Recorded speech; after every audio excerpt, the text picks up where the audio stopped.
like, "Hey, are those for some kind of event?" And she was like, "Yeah, it's for tonight after dinner." I was like, "Oh, does it have to be after dinner?" And she just looked at me and said, "Please don't eat all of the cookies before dinner." And I just kind of looked at her and over at the pack of cookies. I was like, "Ma, that's 24 cookies. It's 3 hours before dinner. I'm gonna be playing D&D most of that time." So you would have time to eat them all. No, I'm not a teenager anymore. I can't just eat things. I can't The just box of Girl do Scout cookies things. disagree. I have to The think box. about shit like my health. I'm just saying, the box of Girl Scout cookies disagrees with you strongly. Okay, now that's really underselling it. You mean the boxes? Yeah, they would disagree with you strongly.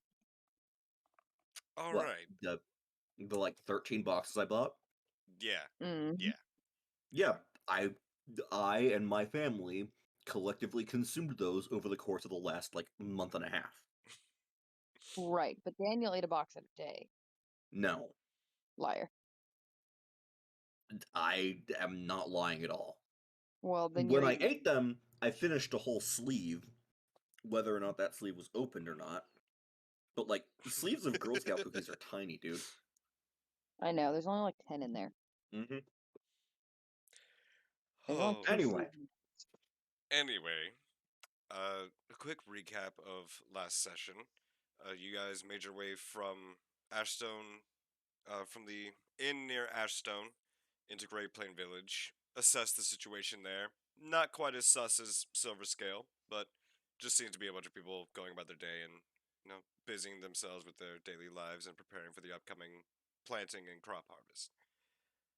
Made your way through Great Plain Village, and over several days' travel, made your way through Deepmire, where you discovered many things that were quite terrifying during your nights of rest, including a toad that happened to perch itself upon Pine Grove's head for an extended duration while he slept, a Yay. collection of undead that seemed to be absentmindedly wandering about collecting some kind of plants, and even going so far as to have collected a rock, and in one case, if perhaps spotted, one was seen carrying off a turtle.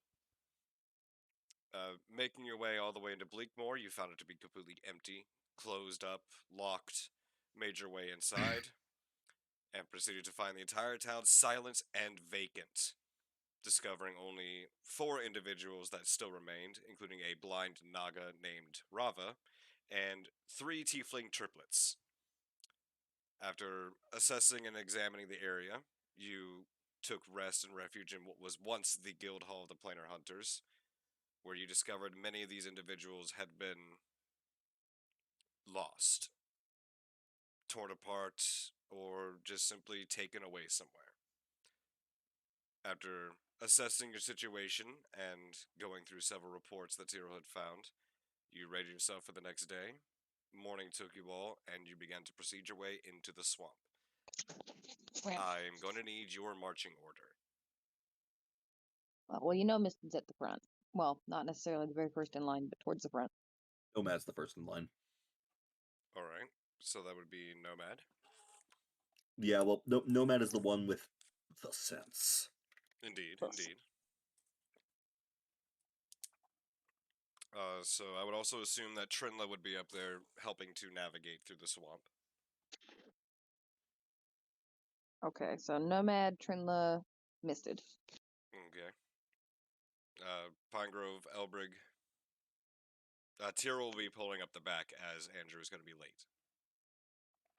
I was gonna say my character would be in the back anyway, being a ranger. All right, Elbrig. All right.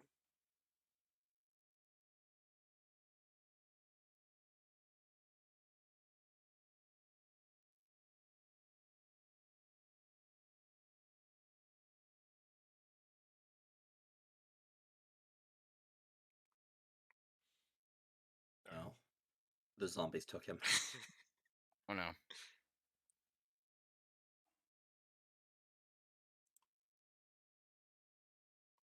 Oh no. Quinn, did the zombies take Elbrig? Maybe. You can prove nothing. But so where would you be at with the two rangers are in the back, with Nomad, Trinla, and Misted at the front? Would you just be in the middle there with Galzik? Yep. Alrighty. And as you all begin to depart, Trinla does her typical thing that you've seen her do for the past few days now, where she just seems to get really close to one of the plants or the local flora, and begins having a small conversation with them. And after a few moments, you see her just kind of like leaning in, talking to this plant, which looks to be some kind of vine, which Elbert would recognize as maiden's hair. And she specifically says that you are traveling through the swamp and are going to try to impede as little as possible on them, but that requests that if they know of danger to let you guys know. Which, it's a plant. Nothing really comes of this conversation, but she seems to get up and proceed with you all into the swamp. And speaking of, I'm going to need these. But yeah, so what are you doing?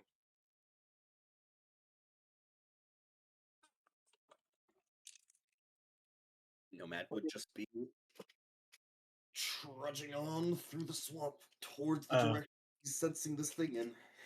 What time is it?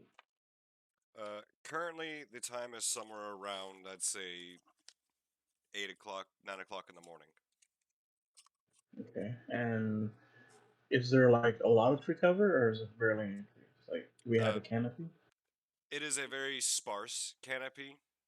It seems that most of the trees here are just either off to the side, a little bit tilted, or have withered away in the previous winter. Okay. But there's not much of a canopy, but possibly like during like the summer time or the later in the spring, it seems like this would probably be very well canopy covered. Mm-hmm.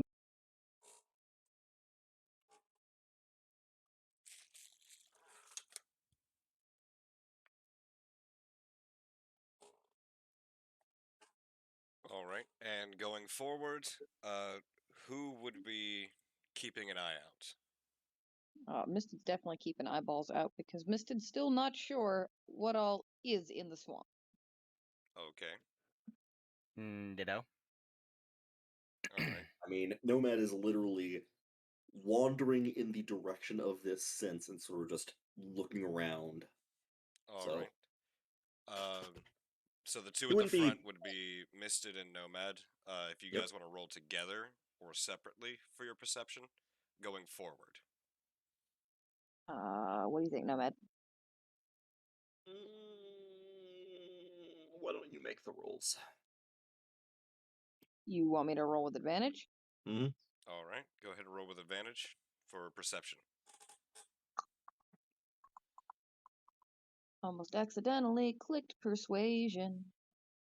All right, 18 and I guess we're going with the 18, boys.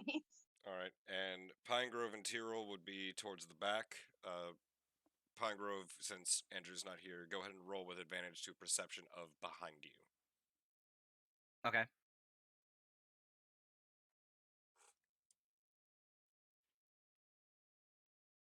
So 13 altogether with advantage. No, advantage you roll twice, Oh. and then you take the higher of the two. Oh yeah, unnatural There we 20. go. Much All right. better. All right, so going forward, probably about 20, 30 minutes of trudging through the swamp and finding what little strips of solid ground you can find. Not too much catches your attention early on. As you proceed to go further in, you notice that the typical sounds of the wildlife of the swamp and the mire, the typical bugs and the typical hissing and snarling and growling of the local creatures beneath the murky waters, And the croaking. and the croaking, of course, all the croaking. The croaking. but all of that seems to gradually become quiet as you begin to progress further into the swamp. And as you look around, you start seeing more and more of these undead, seemingly mindlessly going about their business, some returning to wherever it is they came from, others seemingly venturing on their way outs, those returning. With the 18, you do notice that one of them does, in fact, have a turtle, and it has a. It seems to have several groupings of the bogweed in its mouth and is munching away happily. The turtle is? Yes, the turtle is. Give me that turtle. But you do notice that they are still progressively moving in and out, as it seems that this doesn't really slow them down during the day, but you do notice that there are less of them during the day.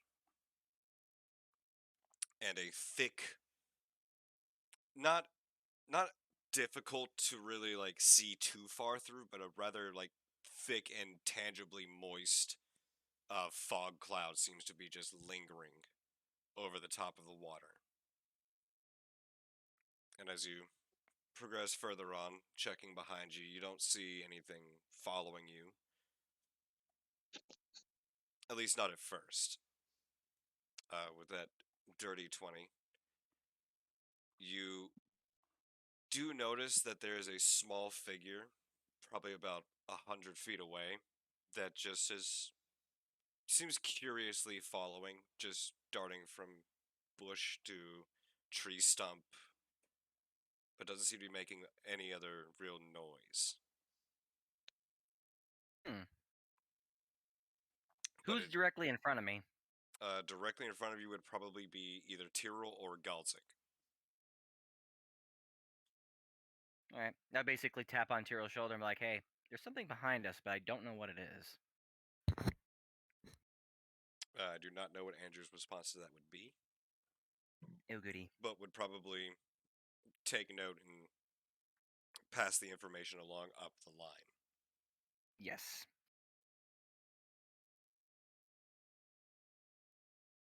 So, what are you all doing?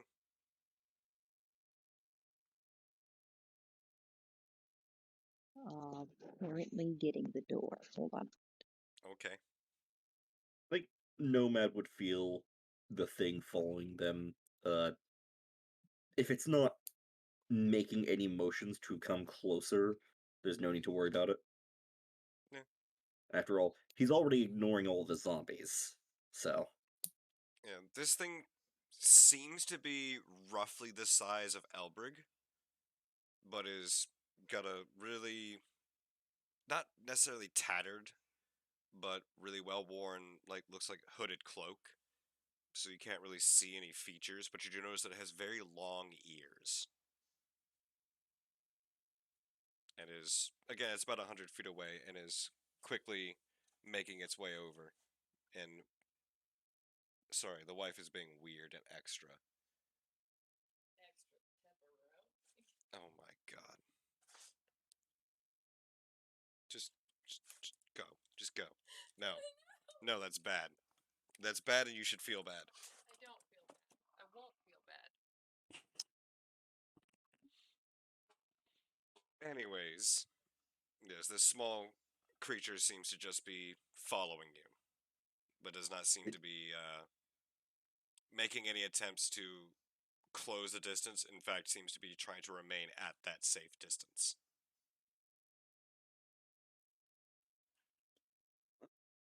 fair enough. Nomad, if it's not like closing the distance, then Nomad's not gonna really care. He's just trudging on. All right. And proceeding further on, you do find a nice long, well, relatively long strip of land that looks to be a bit more solid underfoot, and you can actually see where it looks to be a like a sandbar almost type deal in the swamp, where it goes for probably about a good 3, 4, maybe 500 feet of actual solid walkable pathway, but is still surrounded by these swamps, by the swamp waters. Uh, and for this next leg, I'm gonna need those perception checks rolled again. Same deal, Nomad? Same deal. Oh, yuck, a 10 again? Okay, what's the next one? I guess we're getting a 15. All right. And for behind you, that would be Pine Grove with advantage. Okay. It's not Misted's fault. She's awfully distracted by tiny footsteps. Also, she's so lost in the idea of that turtle. I need it.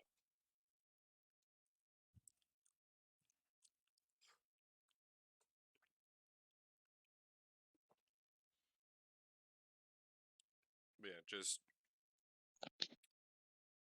Pine Grove needs you to roll the perception checks with advantage. Oh, okay. Wow. Good thing I've got advantage. Mm-hmm. Hey. There you go. So, Misted, you kind of notice Trenla's eyes kind of dart over to the side, and Pine Grove being one of the people that was in a community strictly part of a forest community and dealing with nature near constantly. You also notice something about this particular vine, which is called maiden's hair, which Trinla had explained earlier on in your travels that maiden's hair does bloom just randomly throughout the year, but that typically they go in a sequence or they bloom at the same time for that particular vine at the same time every year. What you notice is that as you're walking by, there are several of these buds that are closed until one just very suddenly, rapidly blooms.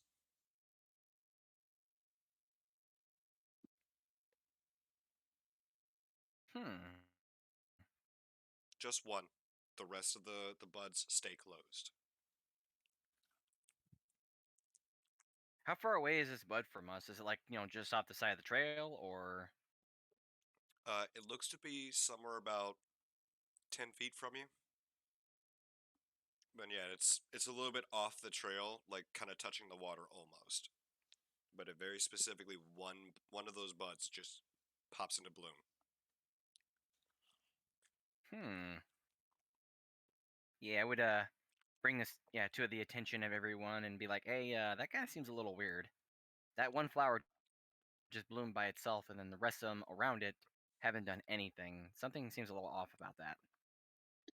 And you are also, again, being Fairbog, you're aware that sometimes when you're communicating with, the animals or the plants of the forest, sometimes small signs are given. Yeah, because I have commune with nature or something like that. This is also something Trenla is aware of. So Trenla pulls herself to a full stop and begins looking around. So with that, what you also now notice is that some of the little bushes seem to be moving. And not in a very natural way.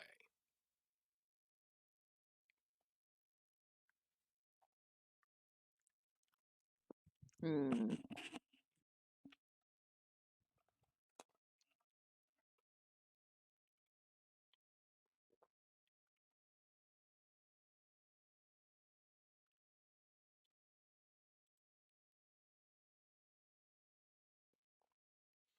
And impeccable timing.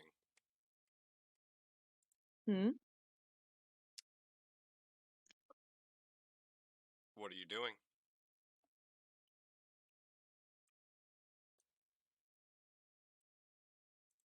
I feel like I should probably Well, ready my bow just in case I need to use it. Misted is just kind of on edge, a little hyper alert, looking around, trying to figure out what's going on. Okay. Everybody else seems really concerned. Arrange yourselves on this map as you see fit, by the way. I went based on everyone's rough estimation of a marching order. What direction is my sense leading me to? Somewhere in that direction. So, east southeast. Yeah, roughly east-southeast. Nomad would just continue to trudge along. Okay.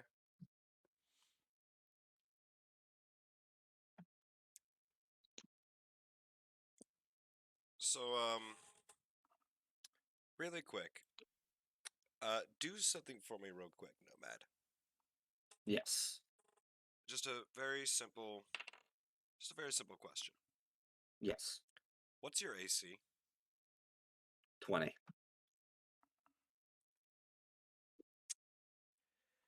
Alright, that does not hit. But it also does not go unnoticed. As Nomad continues to step further along, from directly to your north, something shoots out from the swamp near one of those bushes, and then just pings off your armor.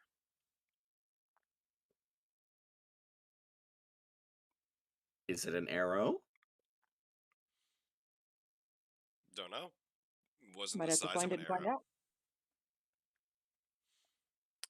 Uh, But I need you all to roll initiative. oh boy. Oh boy, indeed. Hey, a dirty 20. 15.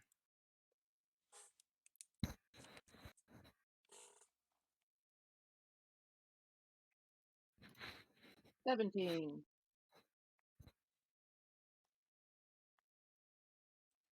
Alright.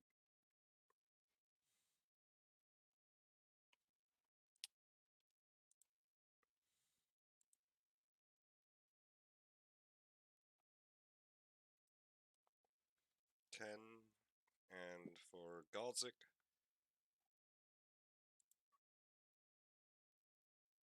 16. And Elbrig, you got what for initiative?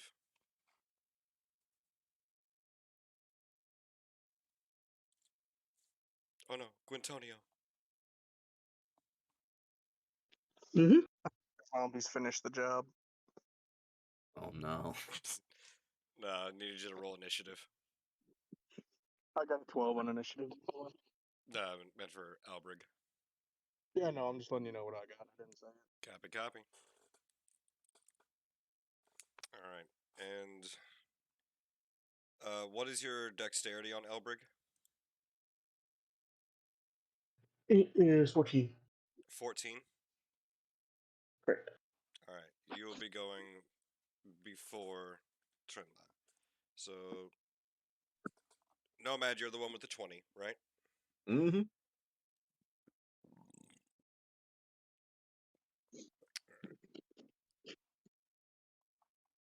And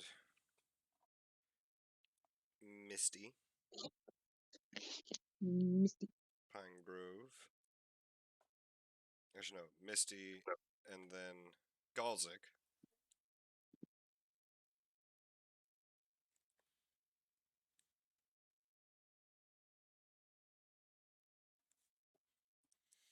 Alright, so it'll be going.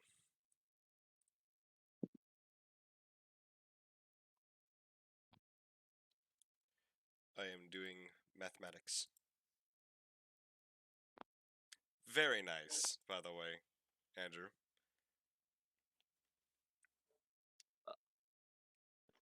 Yes, yes, it is. What did he do? Instead, Galzik. Nothing at all.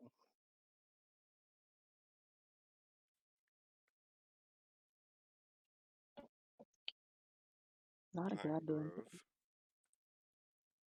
Look at this man's. Not two thoughts between his eyeballs.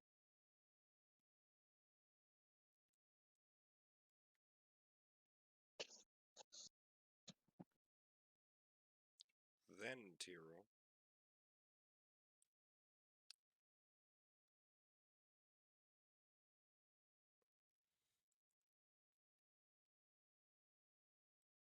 Then Elbrig. Then Trinla. And then them. Alright, so top of the round. Looking around, Nomad, what you notice had hit you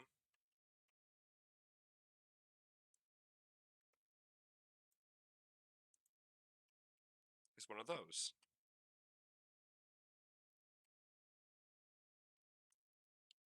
Coming from over here.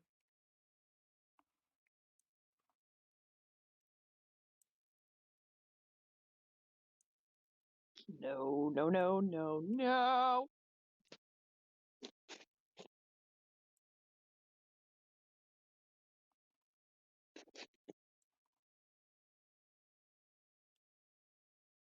You find one further in the back that seems to be kind of a little bit slower to the party.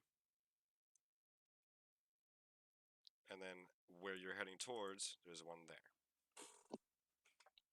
Ah, So, top of the round, Nomad, what do you got?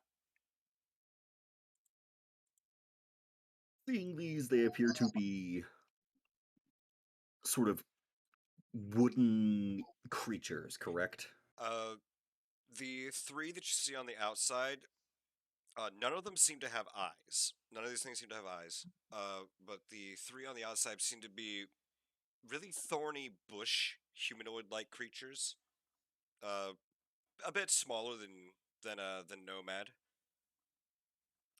The four that seem to have popped up are rather small. They're roughly a bit shorter than Elbrig, but are a little bit finicky and seem to Hmm. be like sentient branches and like old dried up twigs that have been snapped and broken and formed into a body. This is the point where Nomad remembers that I believe Trinla mentioned that blights are a thing that exist, Indeed. and is going to assume that these are what these are, but decides that doesn't really matter for what he's about to do. All right.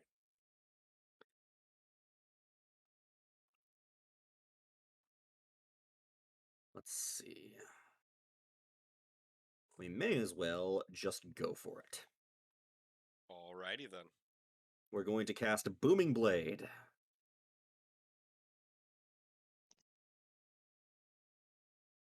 And how's that gonna go? Well, I got a 19 to hit. That hits. Go ahead, roll. 10 damage. So as you swing down, this little thing just kind of and you smack it and it just shatters into pieces. You. Nomad, make it go Nice. boom. You just straight destroyed this fucking thing. Ah. It was much more fragile than Nomad expected. Indeed. So after that, he just like kind of stands there, like looking like, for a second. And then he's going to use his remaining movement to saunter up to this thing. Half movement for difficult terrain. Oh, okay. Let's see. I believe I was there. Yeah, so I can get here. All right. And is that in your turn? Mm-hmm. Following that up is Misted. What do you got? Well, you see, Misted sees this poor man's over here being so left out, and saw how easily Nomad smashed that, and thinks to herself that she's got this. So she's going to guiding bolt at this little baby right here. All right. Go ahead and Roll to hit. Bitch. She got this. You got this. Goes wide. Oh, fucking roll 20. Fucking D&D Beyond and roll 20 are out to get. All right. Got anything else? Well, you see, now Misted is distinctly pouting. Oh, it's an actual action to summon that, isn't that? To use spiritual weapon. Yeah. I believe it's an action, and then a bonus action to control it subsequently. Yeah, it looks that way. Well, rip. Misted's uncomfy. Spiritual weapons. She's going to assume that in fact it was because she simply wasn't close enough, and that's why she missed. Mm, So she's going to inch herself a little bit closer. okay. Is that all you got? And that's Floating that. spectral weapon within range that lasts. When you cast the spell, you can make a melee spell attack against a creature within 5 feet of the weapon. On a hit, the target takes force damage. As a bonus action on your turn, you can move the weapon up 20 feet and repeat the attack. So the casting is one bonus action within 60 feet, and as a part of the action you take to cast, you can also Yeah. make Okay. one Yes. Yeah. attack. But doesn't that count as a second spell? Oh, did she already use one? She used guiding bolt Yeah. as her action. Miserably at that. I think the rule is that if you use a bonus action to wait. 1 second. 5e. Because we're not talking about moving it, we're talking about summoning it in general. Yeah. Hang on 1 second. Casting 2. Because I mean, like it Sounds like it's time says for a pizza casting break. time. Yeah, it says casting time one bonus action, but I assume it's only referring to the movement of it or using it to hit.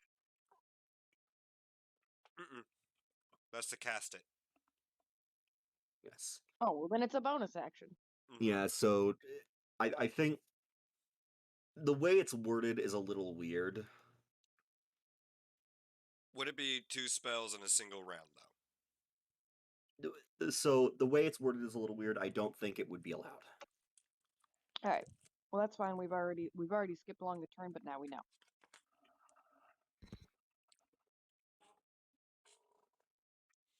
All right. That brings us up to Galzik,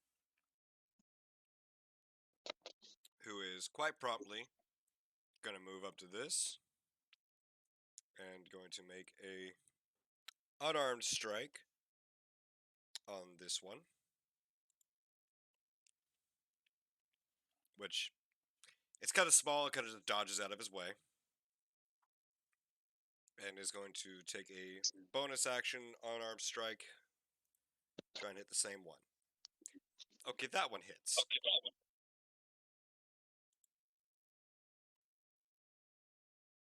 And second verse, same as the first. Hits it one good time, and it just shatters.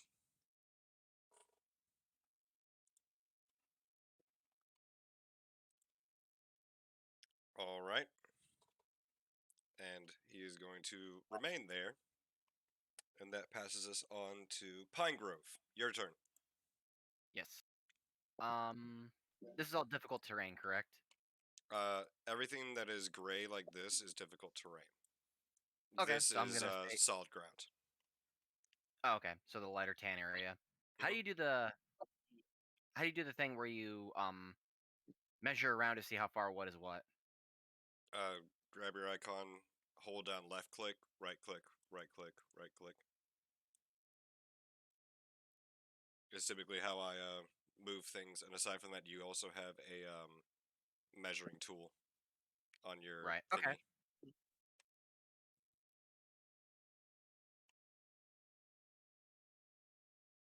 Yes. All right. I'm going to hunter mark. Yeah, I'm gonna hunter mark the one that's furthest to the north back there, Him? and I'm going to launch an arrow at him. is Hunter's marked. 15 altogether. And that hits. Go ahead and roll for damage.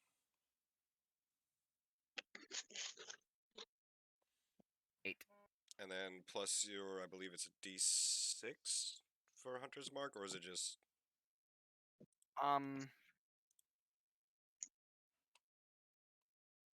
Should be a d6, yeah.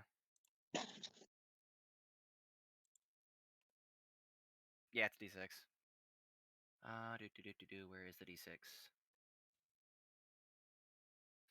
9.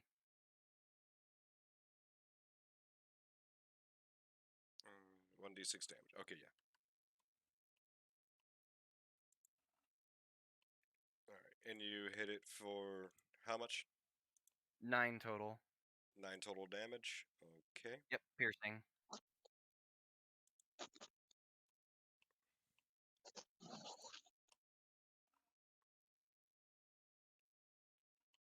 Be number 2. It took a sufficient number of damage from that. Okay. Alright, anything else you got? You still have some movement left.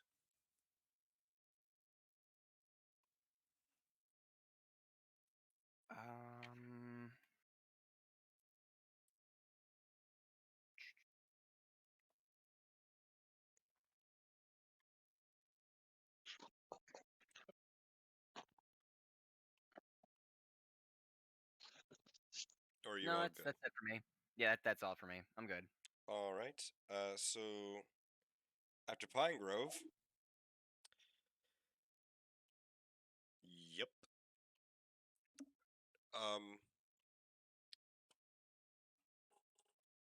So I'm gonna need, let's see, that area.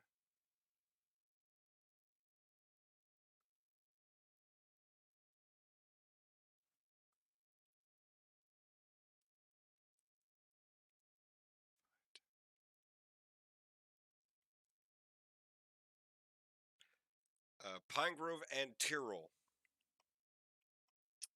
I'm gonna need you to make a strength check or a strength saving throw. Okay.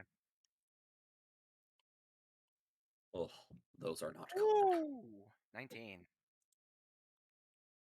I got lucky there, I think. So Pine Grove, you are safe. Tyrrell, you are now restrained. As from the area around both of you just seems to suddenly tremble and shake, and the mud and muck seems to shift aside, and thick, entangling vines just reach out of the ground and begin trying to grasp at your legs. Tyrrell, you do not manage to get out of it in time. Pine Grove, you do manage to get out of it, as the source of these have now revealed themselves, as they have remained hidden for this entire time. As over here, and one over here. You what?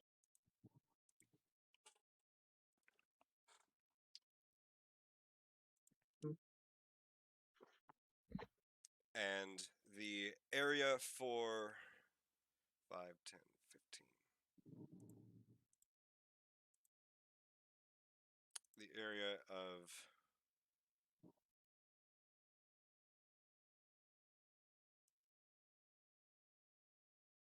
Hey guys, I forgot how to use the ruler. that.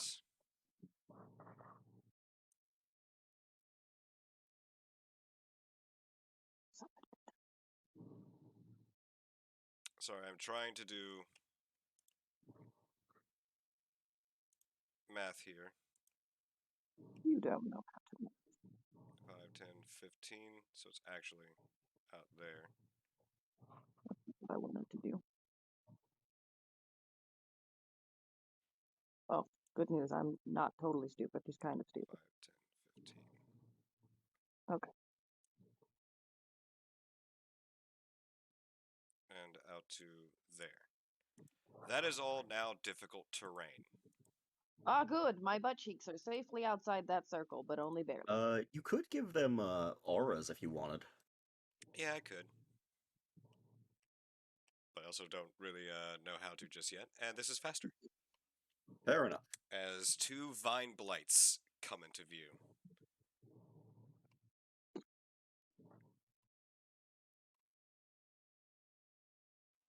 Alright. And I am not entirely sure if that is their action or if that's just an ability, but we're going to go ahead and say that's their action and moving on. Tyrrell, you are up. You are currently restrained. You can make another strength saving throw to at the end of your turn to try and break free if you would like. Yeah, I'm able to hit the one right beside me, right? Give me just one moment. Because it's connecting blocks. I think I'm still able to attack them. I think it just restricts me from moving.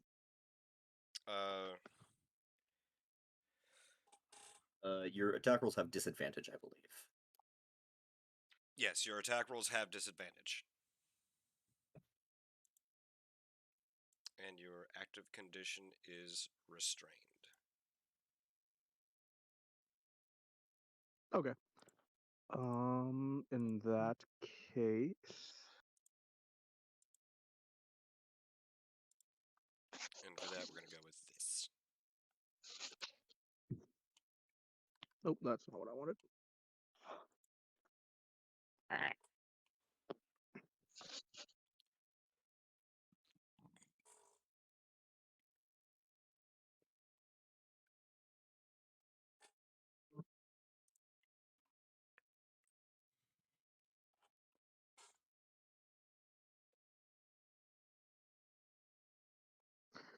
I will take this action to cast Armor of Agathis on me, Armor of Agathis, yes. Okay.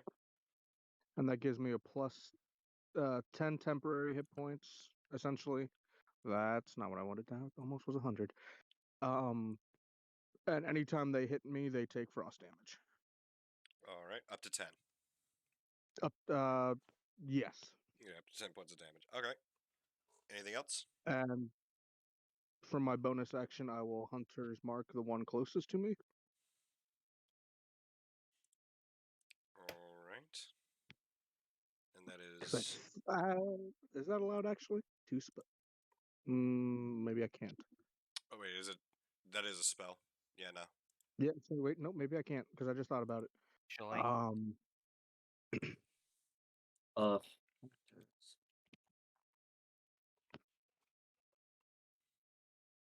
Eve, it is, yeah.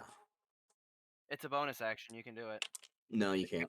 No, it's not about the bonus action or action. It's the fact that it's two different spells in one go. Yeah.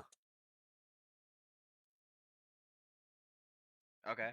So the official rule is you can't cast a spell, a leveled spell specifically, anything from what tier level 1 or level 9 to the level 9 spell that takes one action and a level 1 to level 9 spell that takes a bonus action in the same turn.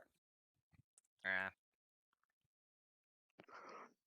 All right, in that case, I'll just use my bonus action to ready one of my scimitars. Because at this point, I believe I would have had my bow ready. So I'm switching off that. Alright. Now I have to make a strength save.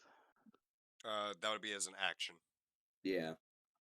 Oh, okay. I thought you just said at the end of your turn I had to make one. Yeah, it would be an action, and it would take the end of your turn, so you wouldn't be able to get like bonus action or anything off of that.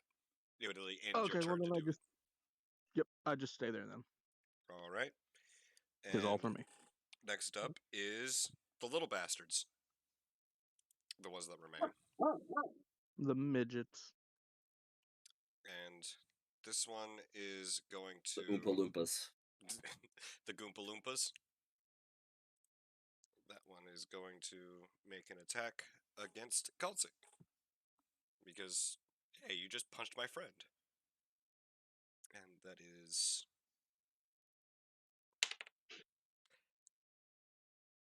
That's a natural 20. Okay, so that hits. 2d4. There we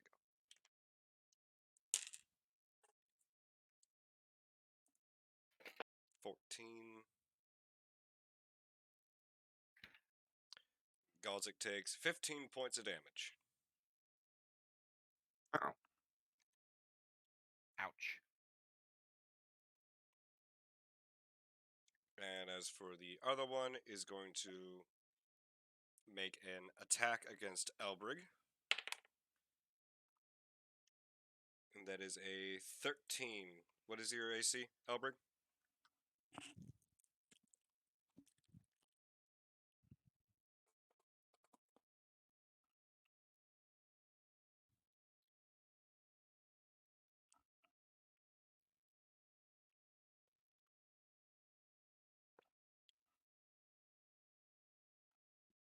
Quinn, what's your AC? I believe 12 right now. It is indeed a 12. Alright.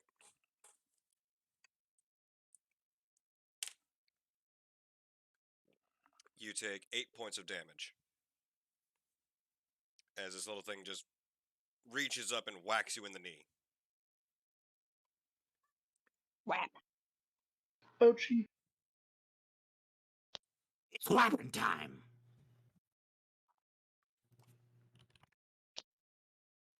Is some significant damage for me. And next up after them is Elbrig. You're on your go.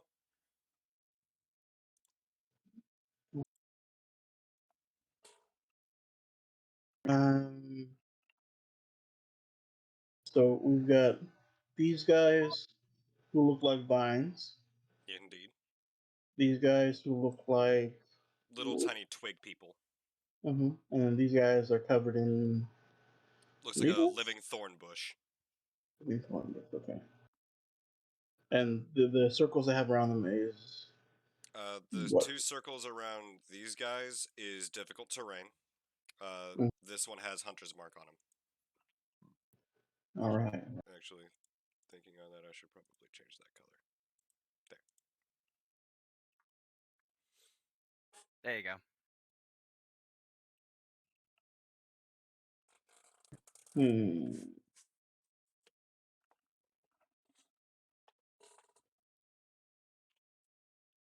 We're going to have.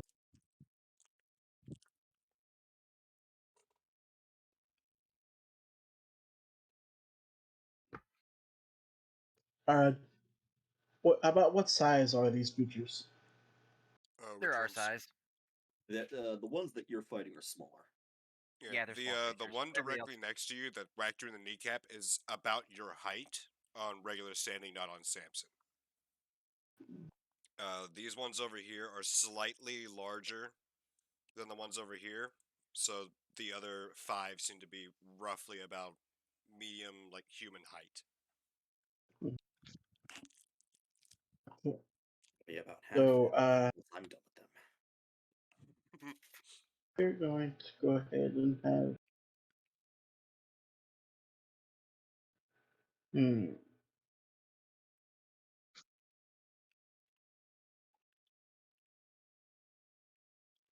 So we're going to use our action to disengage. 5, 10, 15. Like this. Over here. Okay. We're going to go ahead and use our meta magic.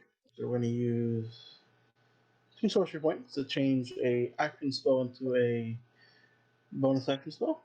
So that takes 2 of our points. We're down to 2 points.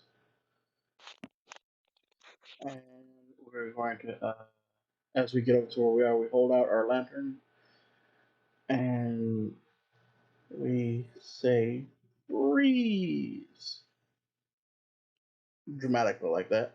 Okay. As from our lantern bursts forth a 30-foot cone as we cast Ron's Binding Ice. All right. Is that only enemies, or is it everyone around you?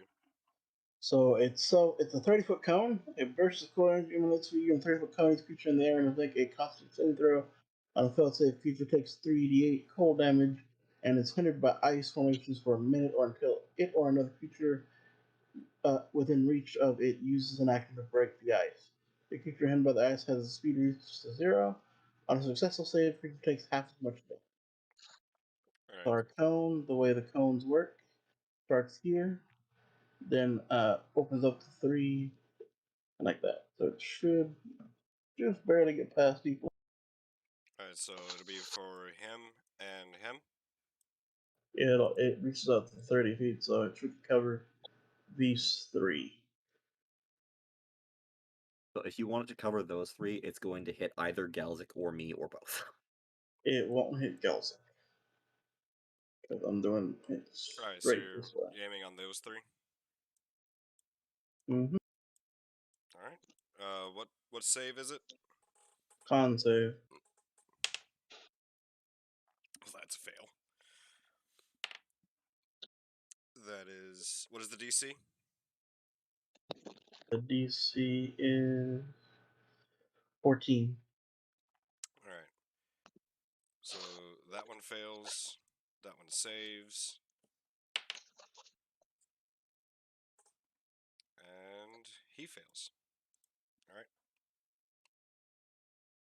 So those who fail take 20 ice damage. Those who make it take 10. So fail, And save, fail. So how much damage was it in total for a failed? 20. 20? Mm-hmm.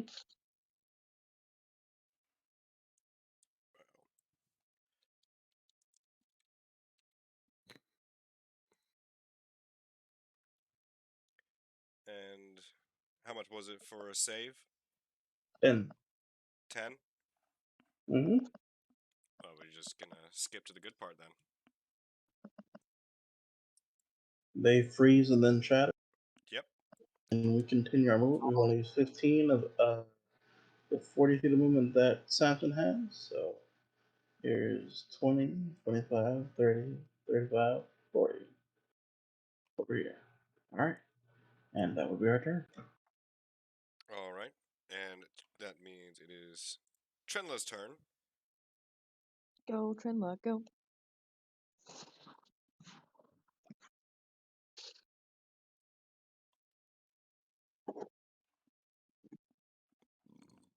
Excuse me. 0 excuse.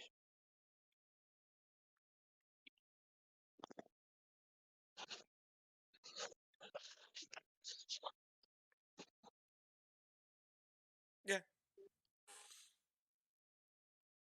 She is going to turn and go after this one. Yep, that's within range. And she is going to use Thorn Whip.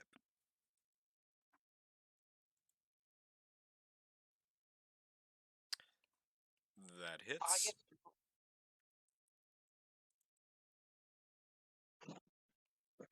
And it takes 7 points of damage.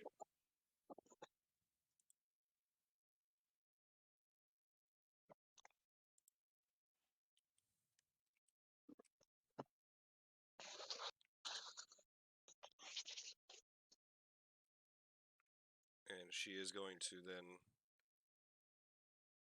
move over 5, 10, 15 to there. And that will be it for her for right now. And that comes back to these two. Let's see.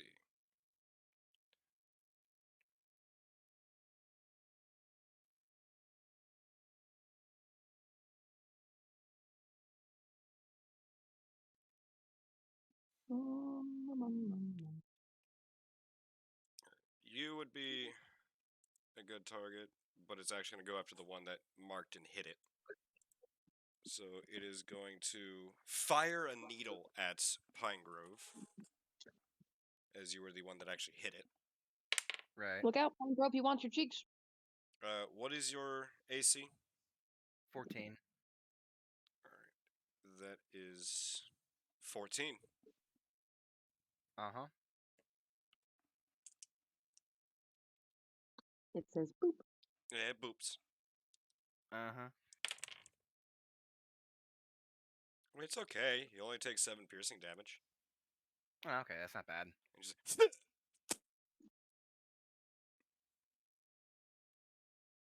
I spit in your And- general direction. this one over here, as it couldn't see what went past it, but kind of got the gist, is going to fire back at you.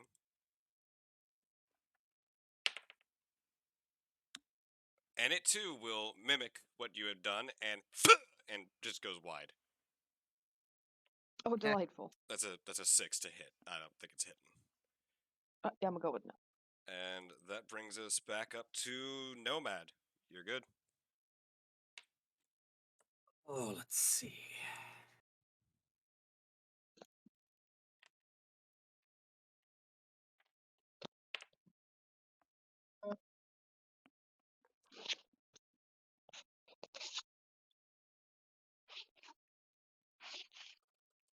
Not quite.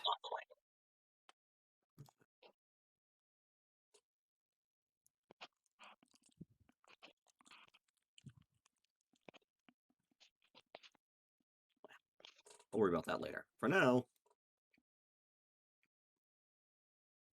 booming blade. That's not gonna hit. Nope. It seems to just sink into the mud really quickly. And then pops back up.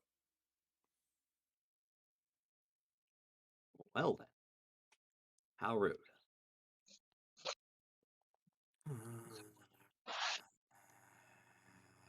Yep, that's all I got. Alright, that brings us to Misted. Well, you see, what had happened was,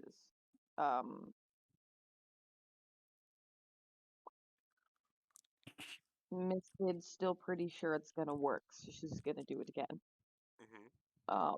Because it will definitely work this time, and I will not hit my Nomad buddy. I will totally not. So Misted's gonna say, yay! Did a 22 hit? No, it doesn't. Yeah, it fucking hits. Oh god, these are impenetrable. Roll damage. Mm-hmm. 12.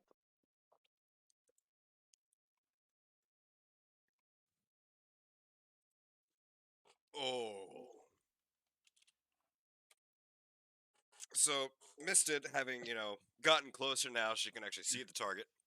Fires off this guiding bolt. You see it just streak through the air.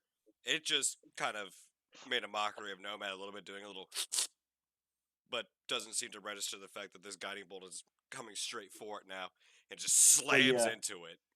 And you see bits of like the needles and thorns just go flying off of it. It looks really fucking rough. Yeah, no, Nomad walked up and tried to take a swing at it. It sunk into the mud and was laughing at him, but he didn't see the guiding bolt coming out from under his legs. Exactly. The whole switcheroo. He thought it was Nomad, but really it was Guiding Bolt again. All right. He was not prepared. Got anything else?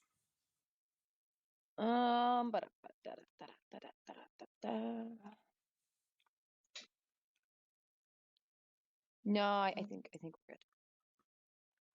I'll be right back. Gotta use the bathroom. Really good. All right. And after you is Galzik with Pine Grove up after Galzik. And he has 50 feet to move.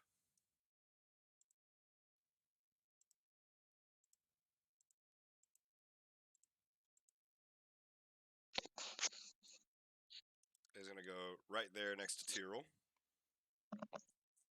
And is going to...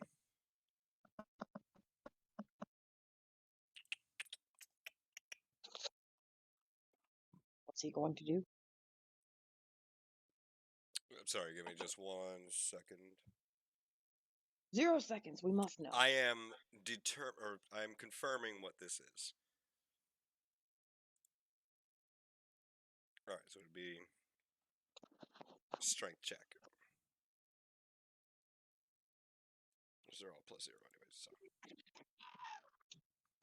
Nope. You see him run over and grabs onto Tyrrell and just kind of like tries to pull him away, and he doesn't go anywhere. Just doesn't even. No, doesn't even. Yeah, no. Let's see what else.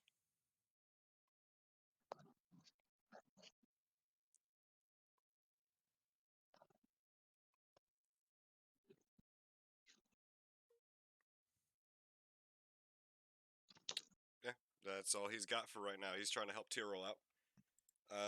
Pinegrove, you're up. Oh god. I think I'm gonna go ahead and try and finish this dude over here off. But before I do that, I'm going to move out of the guy behind me, out of his little range of his spell that he's trying to do over there. And I'm going to line up another shot and fire. Ooh, All right, does that that hit? hits. Nice. Sweet. And because he's already taken damage, I've got 2d8s and a d6 on him. Go for it. Roll for damage. Yeah. I'm looking at the damage thing on here. It says 1d8 +3, and I have no idea where the +3's coming from. Proficiency. Oh, yeah. If 1d8, no, 1d8 +3 is the damage. That'd be the +3s are coming from your strength or your dexterity modifier. Yep. Either way, even without the bonus, you Yeah. fire into it and it just explodes into shrapnel. Nice. Get it, miss. Okay. And for my ending action, I will ready a shot and recast my Hunter's Mark on the dude behind me. The one that tried to entangle me with the roots. That one that was behind me. Yep, that dude right there. All right. Anything else? Nope, I'm good. All right. And that brings us to the Vine Boy's turn. Fine, boy. And 5, 10, 15, 20.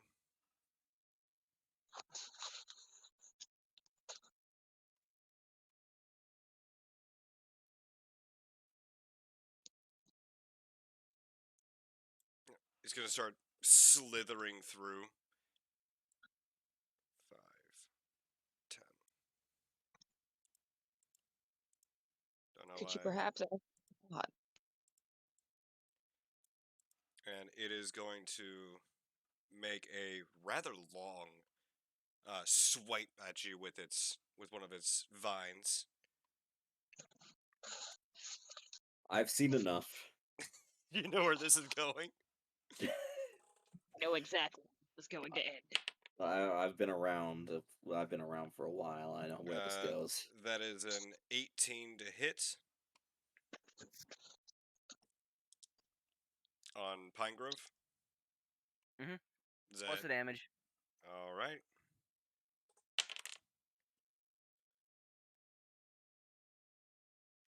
Is it a lot more than 7? It's 8 bludgeoning damage. Oh. And I need you to make a strength saving throw.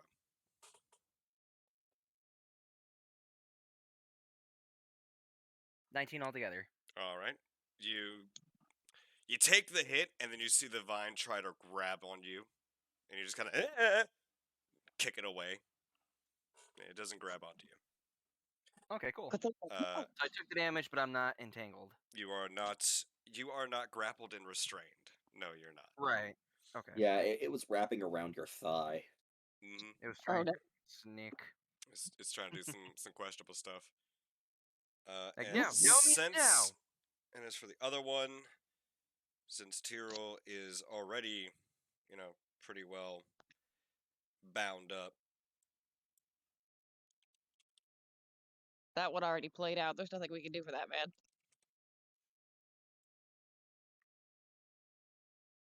Harold has a weird tendency to get hogtied, huh? He really does. It is I'm going pretty sure to we can make an fight. attack against Tyrrell. And I believe since you're restrained, that is advantage. Correct. I'm so sorry, my blue tiefling buddy. And doesn't matter. Neither one of those was high enough to hit. Depression. Unless your AC is lower than 13. See 16. It tries to swing at you, and with Galzik's help, he just kind of slaps him away. Just, and your horns are doing a little number. I may be bound, but I'm sitting there. don't touch me Wiggle. there. I'm just doing one of those wiggles, you know.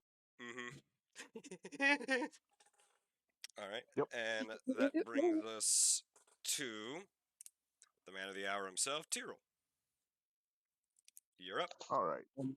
You said it was a action to break out that would take up my turn. Yep. But if I try to attack, it's disadvantage. Indeed.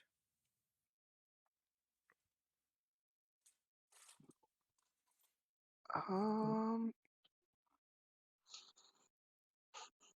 no. Wouldn't want to do.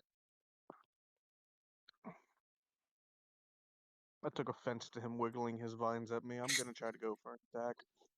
There, yes. Okay. I'm going to use my bonus action for the planar warrior ability. Okay. Dude, that's You, not what I said. My bad. I hit the you wrong one. gotta hit it first, man. Come on.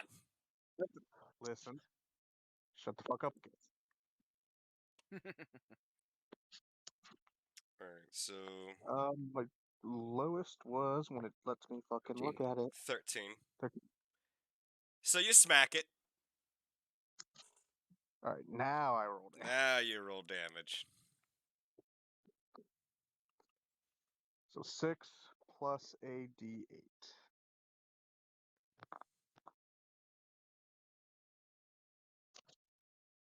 Roll. 7. And all of that is force 13. damage.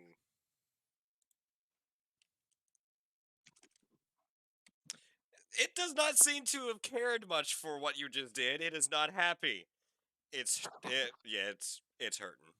It's hurting pretty bad. It made Having a some bad sort day. of weird vine noises come from the distance. Very disgruntled vine noises. All right. Anything else for your turn, or? Oh, I have something. Anyways, is that all for you? Disregarding that, yeah, that's all. All right. This is the face it gives you. Now we are Oh, on well. to Elbrig, and after Elbrig is Trinda. That's awesome. All right. We're gonna go ahead and focus fire. Fire in this guy here. All right. Go ahead and roll our kill touch. 16 to hit. 16 does hit. Go ahead and roll damage. Takes a full D8 necrotic damage. Takes Nice. 8 points of necrotic. Mm-hmm. Very nice. Making sure. Yep. All right. Yeah, it is hurting something fucking fierce. And we run over here. All that is difficult terrain, by the way. Oh. Yeah. The things that are marked like this would be difficult terrain. The light brown tan is the solid ground. Yeah, we get this far in a second. Because something has 40 feet, so only go 20. We're good. All done. All right. And after that is Trinla. And seeing that this thing has still got a hold of Tyrell. Yeah, why the fuck not? She's gonna cast Ice Knife That's at AoE. first level. That is not gonna hit.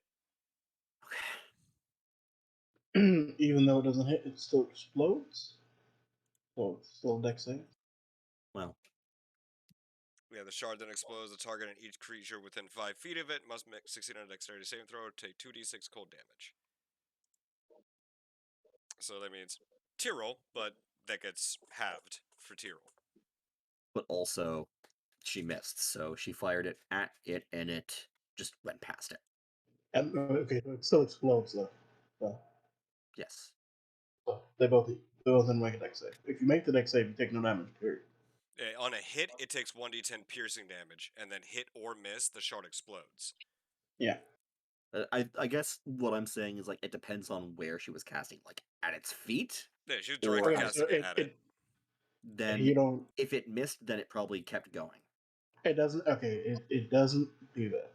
The way Ice Knife works, and because you don't, unless you make homebrew rules, there's no. I cast it at its feet. I cast the thing. The target is it. As soon as it misses the target, and then explodes in that target's area. Oh, yeah, it says hit or miss. Okay. Mhm. Yeah. So the thing and Tyrrell, because Tyrrell within 5 feet of the target, needs to make the dex save. If you make the dex save, you And do it not take any fails. damage. It fails It that takes no save. damage. Because that is a save of 15, and since Tyrol is restrained, you automatic. Yeah. Disadvantage, I believe. Yes, correct. What's the damage I'm looking at taking? I have not yet rolled that. Because I can use a reaction to do Oh, no. absorb element. Pretty sure. Yeah. Yeah. Did you fail the dex save? I didn't try deck save. I didn't know if I got one because I'm restrained. You Yes, do. you used the dex save, just a disadvantage. It's a Because disadvantage, but you get one. I thought you were talking about the other thing. Okay, I understand now.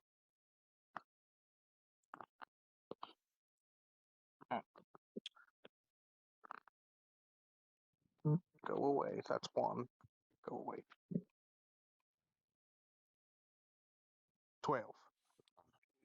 DC was So 15. close. I mean, oh, you only take 2 points of damage, Tyrol. Oh, then I don't give a shit. I'm not going to use absorb element on it. Yeah. Although It, however, is on death's door. Although she does take 2 points back, I'm pretty sure. I don't think I can control who gets the points. It's just that they hit me. Oh, that's right. Armor of Agathis. Yeah. armor, so Agatha has to be. You have to physically hit him. Range Oh, is it? attacks do not damage you. Okay. Okay, yep. That's right. Alright. And from there, she doesn't really have too much else Yeah. aside from changing her shape. It's if a creature hits you with a melee attack. Yeah, I forgot it was melee. For some reason, I was thinking hit in general. Alright. And that brings us to the lone survivor. And he is going to... Yeah, he's going to fire again at Misted.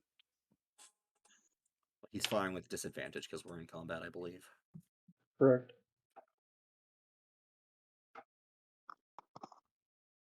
Wait, what? If you make Ranged a attacks have ranged attack, disadvantage if you're engaged in melee. Ah, There is a feat that negates that, but I don't think he has that feat. what do you mean, expert? Yeah, it doesn't matter. One roll was a 17, the other was a 5. Yeah, it goes wide. Mm-hmm. And can't really go anywhere. He could sure try. Oh, it sure can try.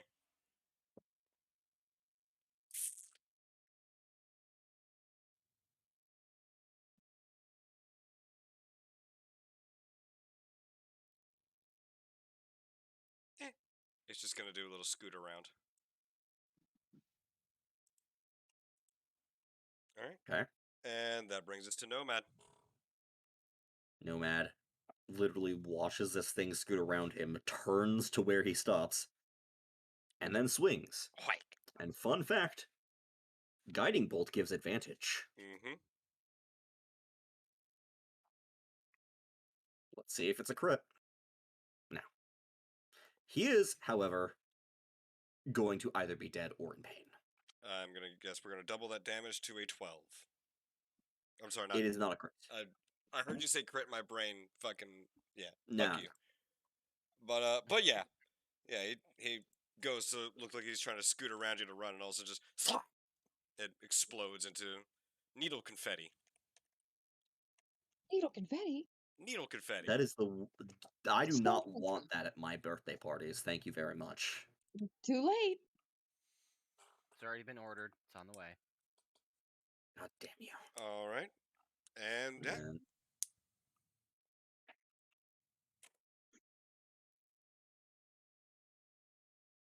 Burnt. high five as you go past everyone. And gonna guess that's gonna end your turn.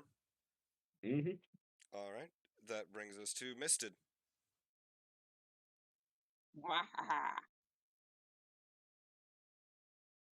Well, you see, based on the success of the previous guiding bolt, Misted feels that it's possible. Okay. You know, that guy's still alive, right? I'm not crazy. Yeah, they're both still Okay. alive.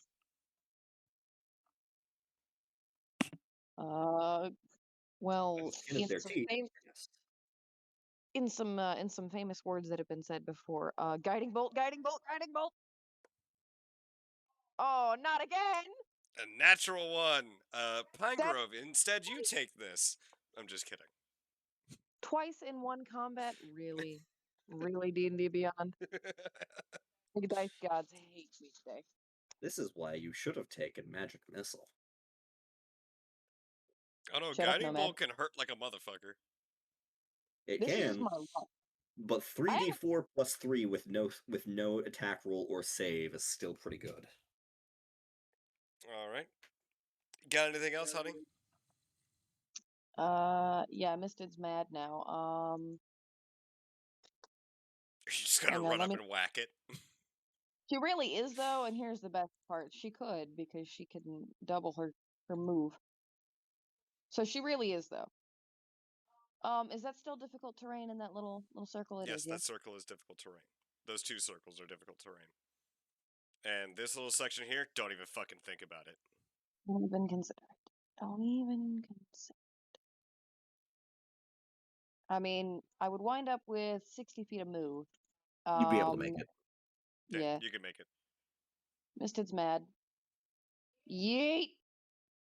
Right to there, as far as I can make it, yeah? Yeah. Yeah. Yeah. Misted's real mad. She's here now. Alright, well, you're just up in its face. Well, what would be its face now. And now you can hear what it's saying. Oh, does it have words?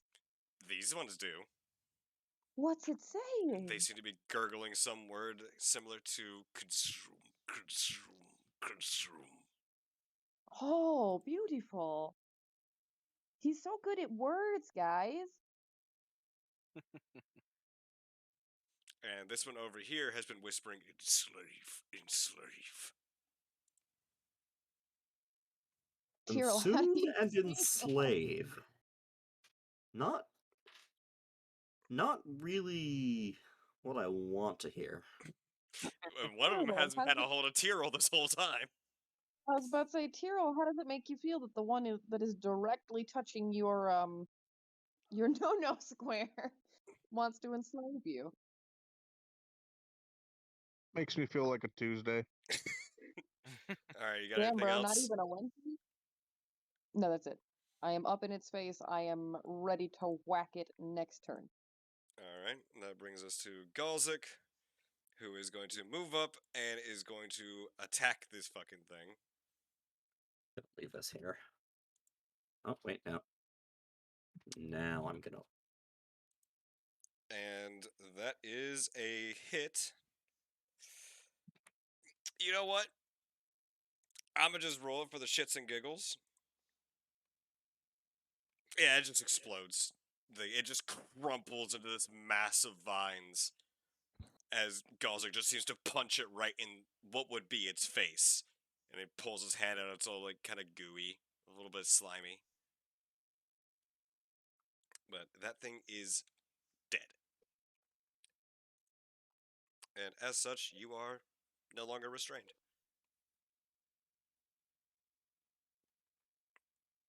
And with that, that is going to Actually, no, because that was 5, 10, 20, 20.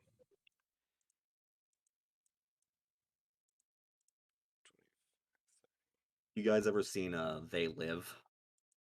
Yeah. Consume. That's all of his movement speed to get back out. And that brings us to Pine Grove. Uh-huh. Uh-huh. It is 10 feet from you, I'm gonna fix that. and it has tried to tickle you. Uh-huh. And he's already hunter's marked. Has he already taken damage? Yes. Did you disengage or for that? Me? Yeah. No, I just did a straight up move. Yeah, because he has a 10-foot attack range. Yeah. Yeah.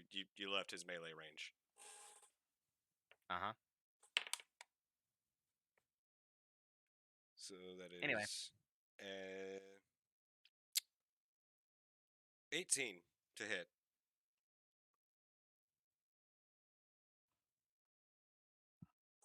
Yeah, that hits. I'm 14. There's the other one.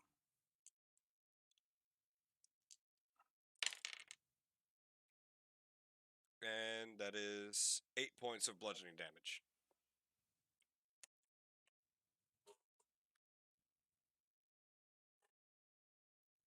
Wow. Okay. Time to make this thing no longer exist. Hopefully. Yeah. I'm gonna shoot it with my bow. All right. Pew. Ooh, does that hit? That hits. Nice. He's about to be bye-bye.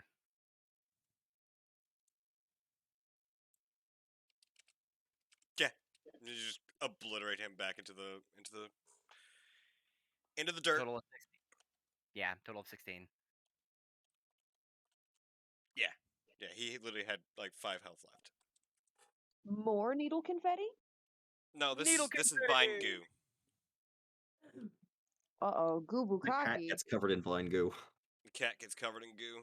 The best part is he was directly opposite you from where he fired that. Yeah, so it's So flat. you are So you got just the like entire bit. you are Coated. like hip like lower chest hips down, just tentacles and goo. Misted would like you to know that disgusting! Disgusting. Disgusting! All right. Yeah, I'm just sitting there after I launch the shot. I see all this explosion, and then I just see Misted on the other side, just completely covered in the goo, and I'm just like, sorry. All right. Yes! And as that occurs, all seems silent. All seems quiet. And you notice the vines over here seem to be wiggling a little bit. Over where? Or where? Over here. Yeah, I can't see the ping. I'm too close. Hang on. Do it again. Hang now. It's south of us. Nothing seems to be like outright like progressing or advancing, but the vines over there seem to be wiggling a bit. On comfrey. What are you gonna do? Misted is absolutely disgusted right this minute. Just so we're clear. And we're no longer in combat, correct? That's up to you guys. Nomad No, is Mr. going DM. to. Does Nomad notice the vines wiggling? Yeah. Nomad's going to take a step over here and use Mage Hand to sort of prod the vines from 30 feet away. Okay. As soon as he does.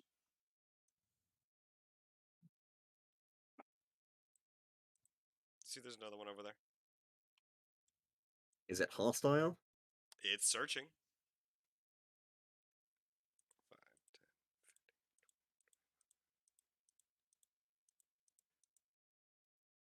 10. It seems that it is aware of where you all are and that you are present. Is it not actively making any moves towards us? Not that you can perceive. Nomad would kind of just look over there, and then to Trinla and Galzik, who are nearest him, and say, "Should we dispatch that one as well?" The two of them are just looking around like, whatever you want to do. At this point, Misted is going to pipe up because thoroughly disgusted and covered in guck. And yeah, I'm not getting too close this time. And she's going to brandish the crossbow. Okay. Well, that brings us to Nomad's turn. As all you did was move and use Mage Hand, right? Okay. Anything else you were gonna do? Da, da, da, da, da, da, da.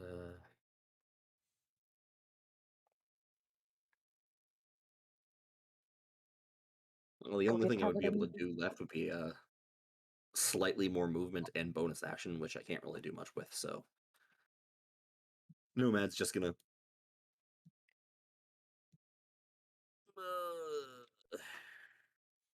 go ahead and get to there. All right. And that would bring us to Misted. Oh, he's actually in range of the crossbow. I did Do not it. think he was. Do it. If you roll a 1, you are hitting Tyrell. Oh, Jesus. Cyril, do you trust me? You've rolled You 2 can 1s already. you can take Cyril? you can move 10 feet to the left and avoid hitting him. This is true. Wouldn't that increase the? Hang on. Don't count this as movement. I just want to make sure that's not going to increase. God damn it! If I just. You There can you go. go to Yeah. here. Go 2 Okay. over and 1 down. Or there you go. Perfect. That's also 20 feet of movement, by the way. That's fine. My movement's 30. And you are now in quadruple range. I'm now in the what? That's 2 layers of Oh, bullshit yeah. overlapping. Many. You're in no man's zone. But yeah, go ahead and fire if you'd like. Well, let's hope it kills it because I can't run away now. Well. Pew pew. No, No. It wasn't the one, at least. You hit the it was tree. not a one. That's a sturdy tree, guys. You see it take that arrow like a champ. You hit the tree. Not much else. She didn't sign the peace treaty. No, she Well, did Oh not. no. Alright. the element of surprise, as non-existent as it already was, is now certainly gone. Mm-hmm. Next thing you know, that tree gets up and moves. Do Please not, no. do not. Tyrell, I will turn and shoot you. Please no. You almost did anyway. Wow. Suddenly the tree ant comes to life. Yeet. You got anything else? No, that's it. Alright, that brings us to Galzik. Galzik just literally sits there and goes, yeah, I'm not running across all that. That's exactly how his turn's gonna go. He's just gonna sit there and watch. As one does. Indeed. And that brings us to Pinegrove. Yay. Ah.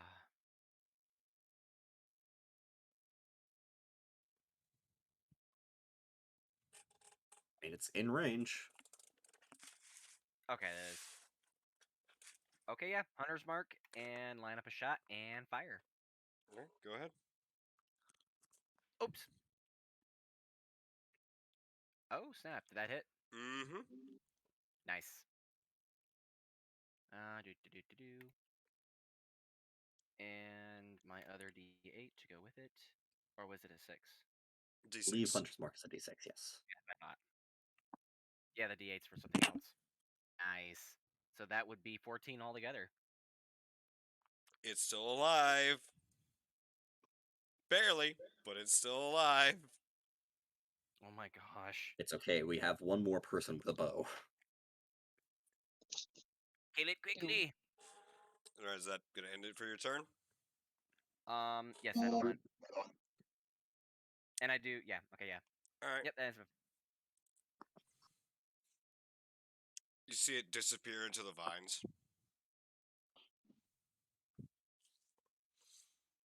And it is...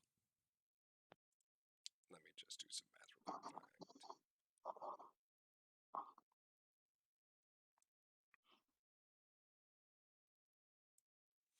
It appears right in front, almost right in front of you, Nomad. And it is going to make a melee attack against you. Right? That is 16 plus 4. It's a dirty 20. Gasp. It hits. Alright. And that is 2d6.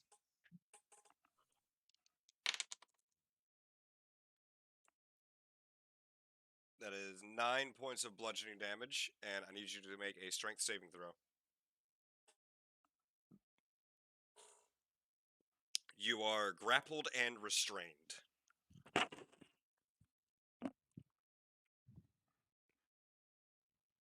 You had one job. Failure. You mean I had one job? First of all, Misted has had several jobs and has completed none of them.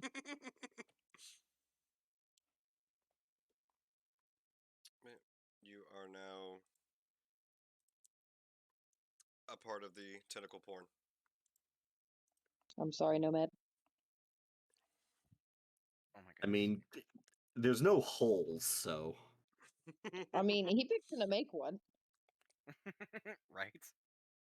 These are vines. They do get into Through his veins. custom-made armor? Good luck.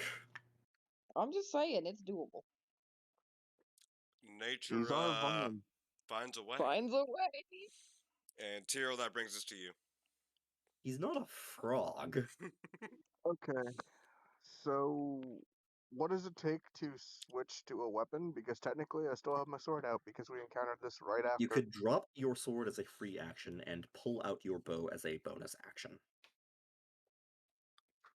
All right, I'll just do that, Mm-hmm. and I will go at him. 22. That hits. 9. That kills it. You see it grab Nomad, and you're like, no, I know what that feels like. I must protect the innocent. And yeah. I was gonna ask how do you want to do this, but we pretty well know. It's goopy. I don't like goopy. Too bad. Alright. All right, I pick my sword back up and put it away and keep my bow out. Congratulations. And you see Trendler just kinda like straighten up and alright, who's hurt? I raise my hand. I think we all raise our hands, don't we? Nope. Yeah, you raised my hand. Yep, I'm hurt. Not too badly, but I'm hurt. I could have cast shield, but You my could've. spell slots are more valuable than my hit points. That's Cheers. Swing in the corner didn't do damage.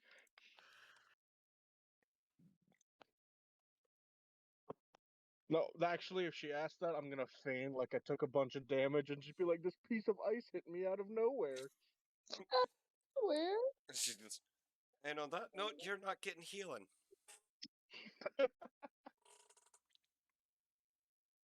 Nomad just looks down, just like turns around and then looks down, and there's a noticeable dent in the chest plate, and he's like, "Oh no!"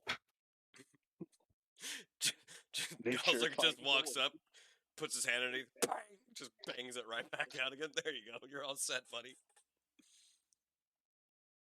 It'll buff out. It'll It'll buff right buff out. out. That'll buff right out, and so it'll be fine. Don't worry, insurance will cover it. You got it insured?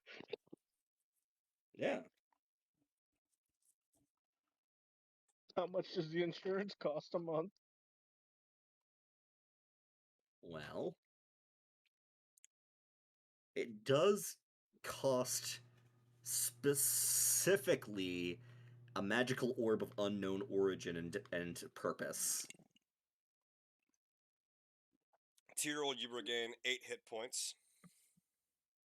Carol wasn't missing any. I thought you said you were hurt, motherfucker. He No, was I was lying. telling her that I was hurt because of her ice thing. I wasn't hurt at all. Fine, Pine Grove gets 8 HP.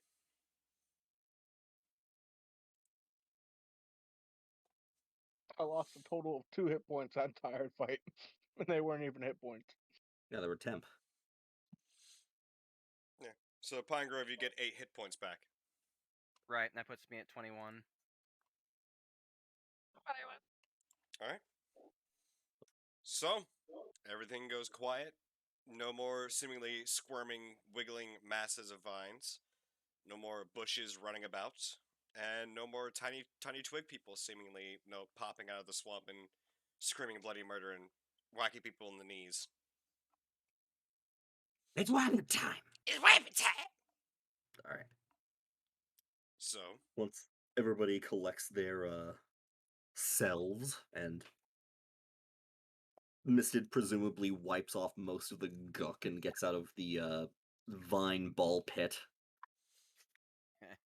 which Nomad. Trenla would also help clean her off. Just, yeah, ew. But it would also, like, kind of pocket some of the vine and some of the goo. Absolutely disgusting. Disgusting! Well, she beat me. Disgusting. She beat me to it. I was just about to go like, Kendall, do you think any of this is useful? But apparently she's got a little ball. She doesn't know, but Listen. it's worth a shot. Yeah. I I'm had just that gonna recently studied. seeing her grab it. I'm just gonna move her next to her and be like, I can watch you when you experiment with this, right? Yeah, and she's literally going around, like, to the thorn or the needle blight that was over here. She's picking up, like, the bits of the branches and the needles and, like, stuffing them into a pouch, and she goes over to where the twig blights were at, and she starts, like, picking up pieces of the twigs and, Quit like, looking. putting them in a little pouch. Like these needles, they're about like the actual size of maple needles, right? They're not like rose thorns. They're about, I believe it's about 4 inches long. That's a long ass needle. Mm-hmm. I mean, they're able to Now punch I through just armor.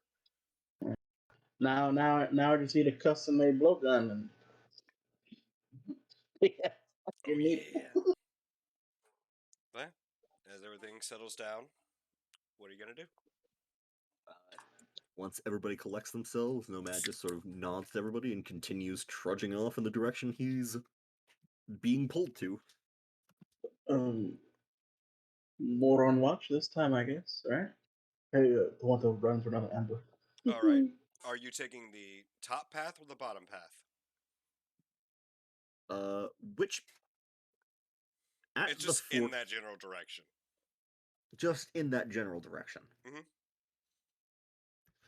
From here, does it feel like straight east?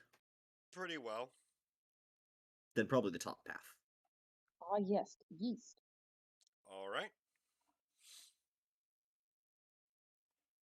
Everyone agree? Yep, I agree. I'm down. Onward, cyborg man, to victory. To victory! All right. After cleaning yourselves up and acquiring what bits you have, we will count that as about 30 minutes or so afterwards to kind of just like pick yourself back up and to acquire the various arrows, bolts, and whatnot that were fired. Yeah, get all our stuff back. So it takes between 30 to 45 minutes, and then you get back on your way. Who would be, again, marching order, who'd be leading the charge? Aside from Nomad. The same as Do we want to just before, keep or... the same as yeah? Any objections to same as before? Same Nope. as before to me. Alright, Right. so that would have, in order, Nomad, Trenda, Misted, Elbrig, Galzik, Tyrrell, Pinegrove. Elbrick and Samson. Don't you leave his name out of it. Fine, Samson, then Galzik. There we go. And the merry adventurers go along their way. And about 3 or 4 hours worth of traveling during this time. Again, back to Misted and Nomad perception checks. If you want to do one with advantage or both separately, that's up to you. Let's do separately. All right. Separately this time? Okay. Let's And- tackle RNGesus from both angles this time.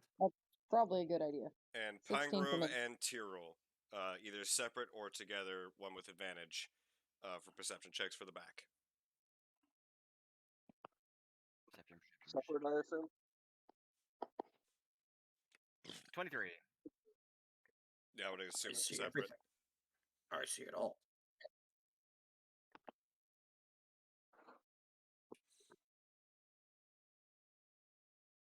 I like that twig over there. It's a nice twig. 16, It's a 13, real 23, nice 10. All right. So I like on, that on the boulder. whole is plus or plus 15. That's a nice boulder. It's Man, not just a boulder.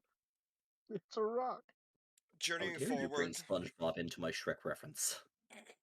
you begin to notice that the collection of zombies and undead is growing a little bit thicker towards the direction you were actually traveling.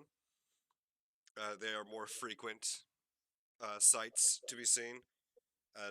Keeping a steady eye out, you avoid strange-looking bushes that seem to be a bit more mobile than they should, and Oh, no. wriggling vines.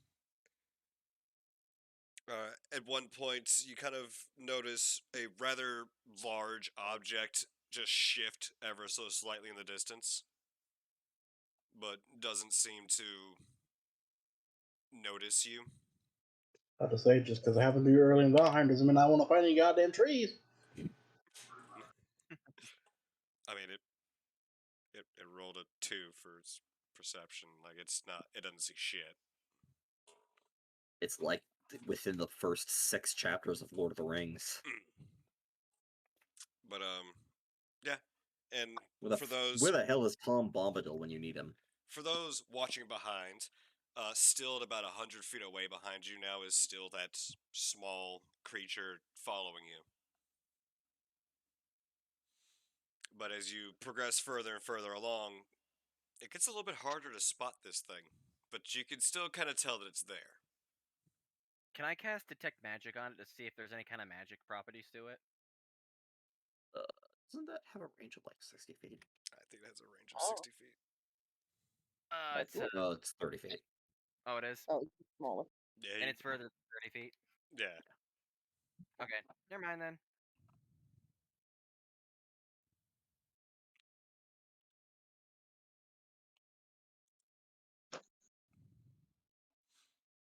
But yeah, and as you all travel along, Nomad starts kind of seemingly following a similar route as some of these undead on their return trip, but then many of them just seem to disappear into the bog.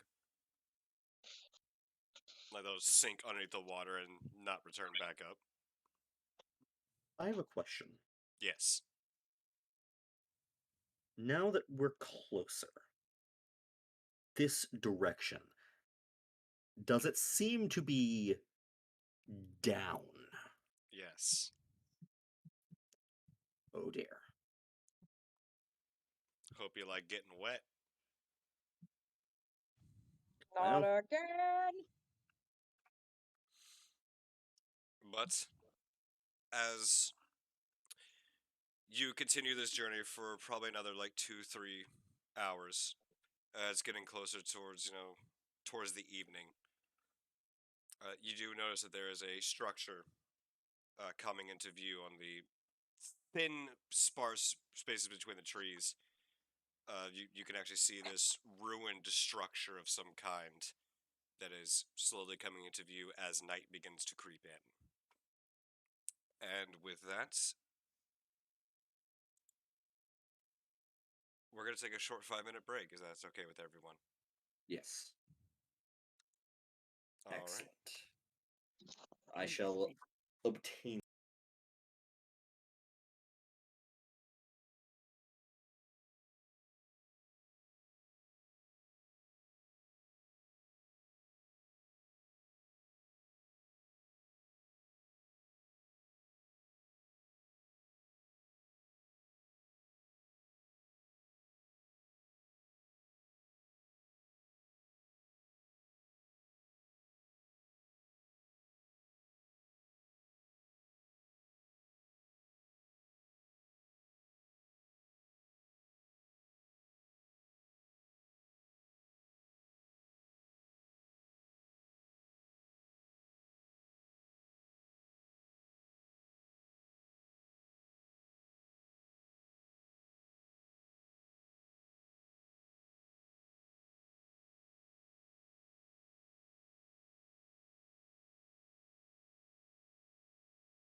So after continuing on your travels, you come up to a slight clearing, and you're actually able to see a rather ruined structure ahead.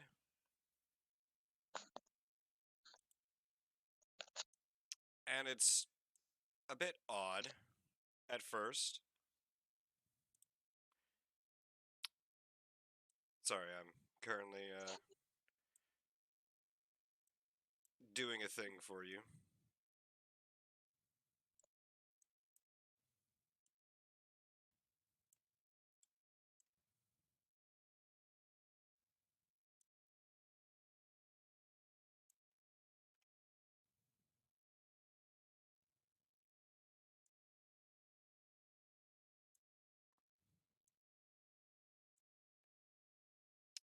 And there we go.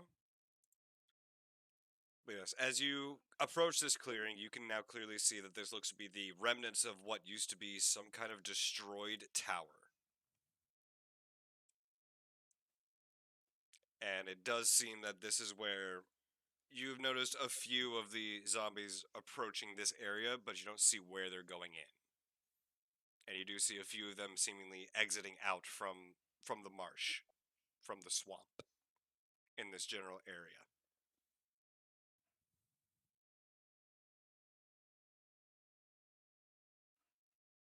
But this is what Is you will this see. tree knocked over with a hole underneath it down here?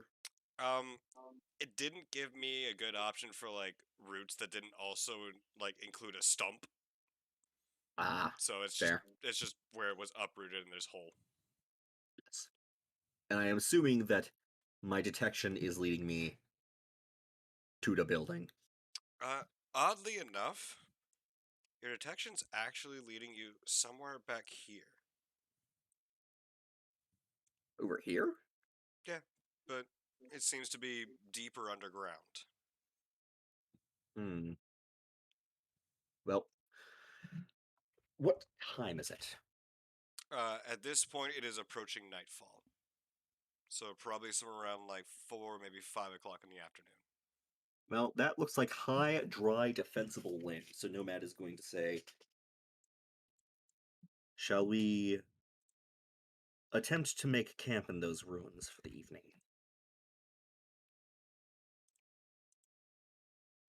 Trinla and Galzig are both just, they have no objections to this. It's not like we can make it back to town. Alright. Tyrell, No.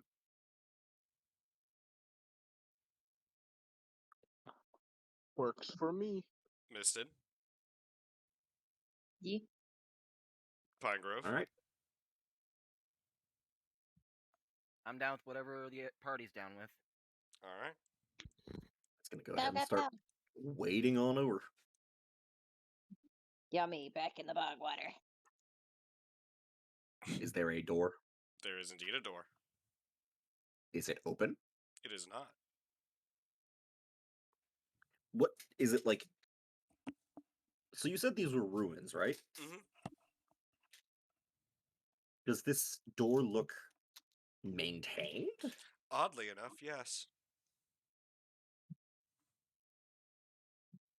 Does it have a handle or knob? It does appear to have 2 handles. It has 2 doors connected together. Nomad would go ahead and try to open them. Appears to be locked.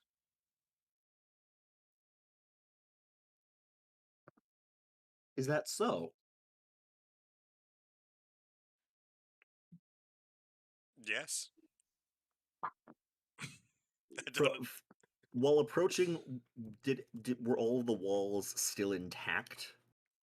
For the most part, yeah. Nothing that you could easily like see over.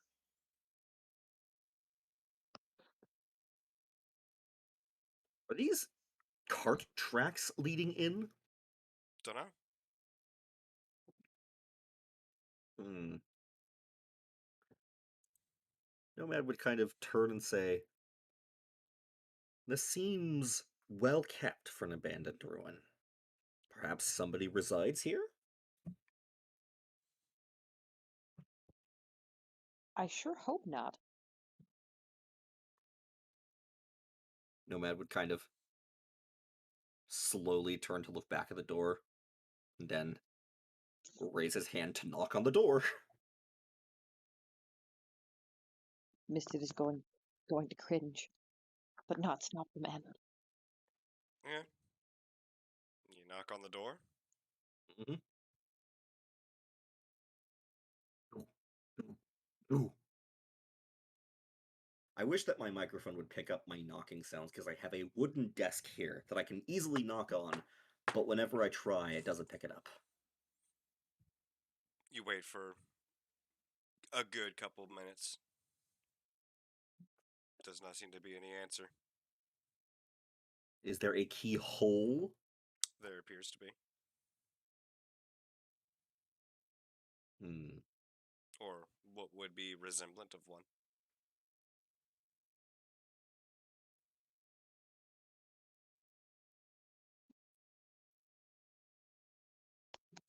Nomad would kind of turn and say, does anybody have experience with locks?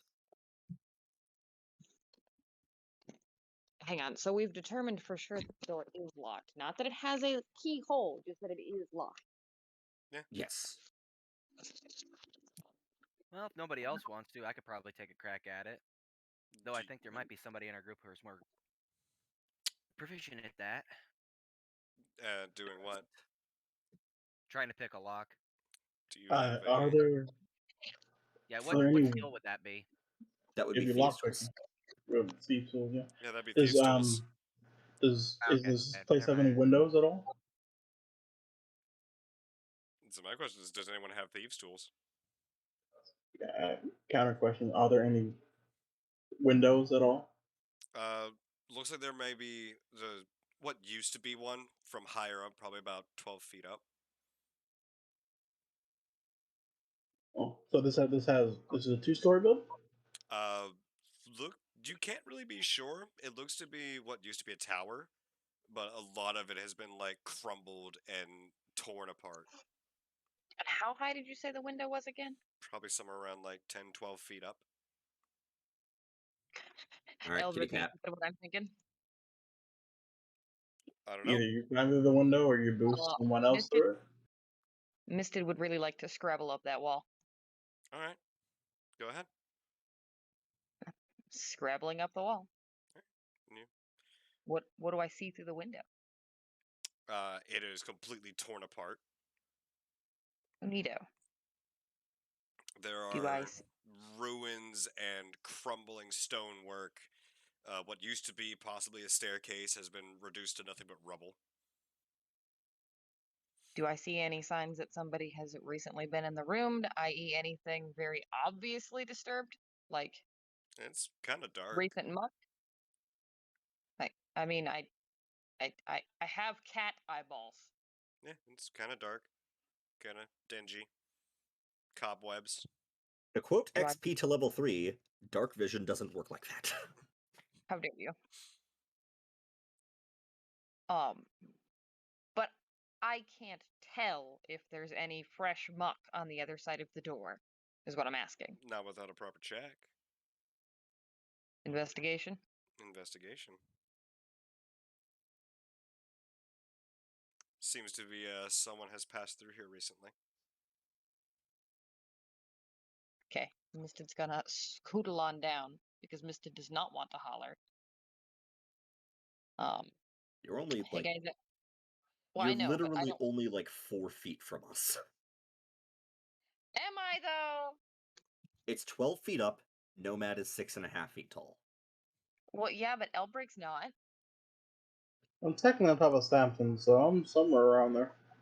Oh, that's fair. Okay. Somewhere around like 5.5. God damn it. I'm kidding. Yeah, he's... Hey guys, it looks like somebody came through the door recently enough.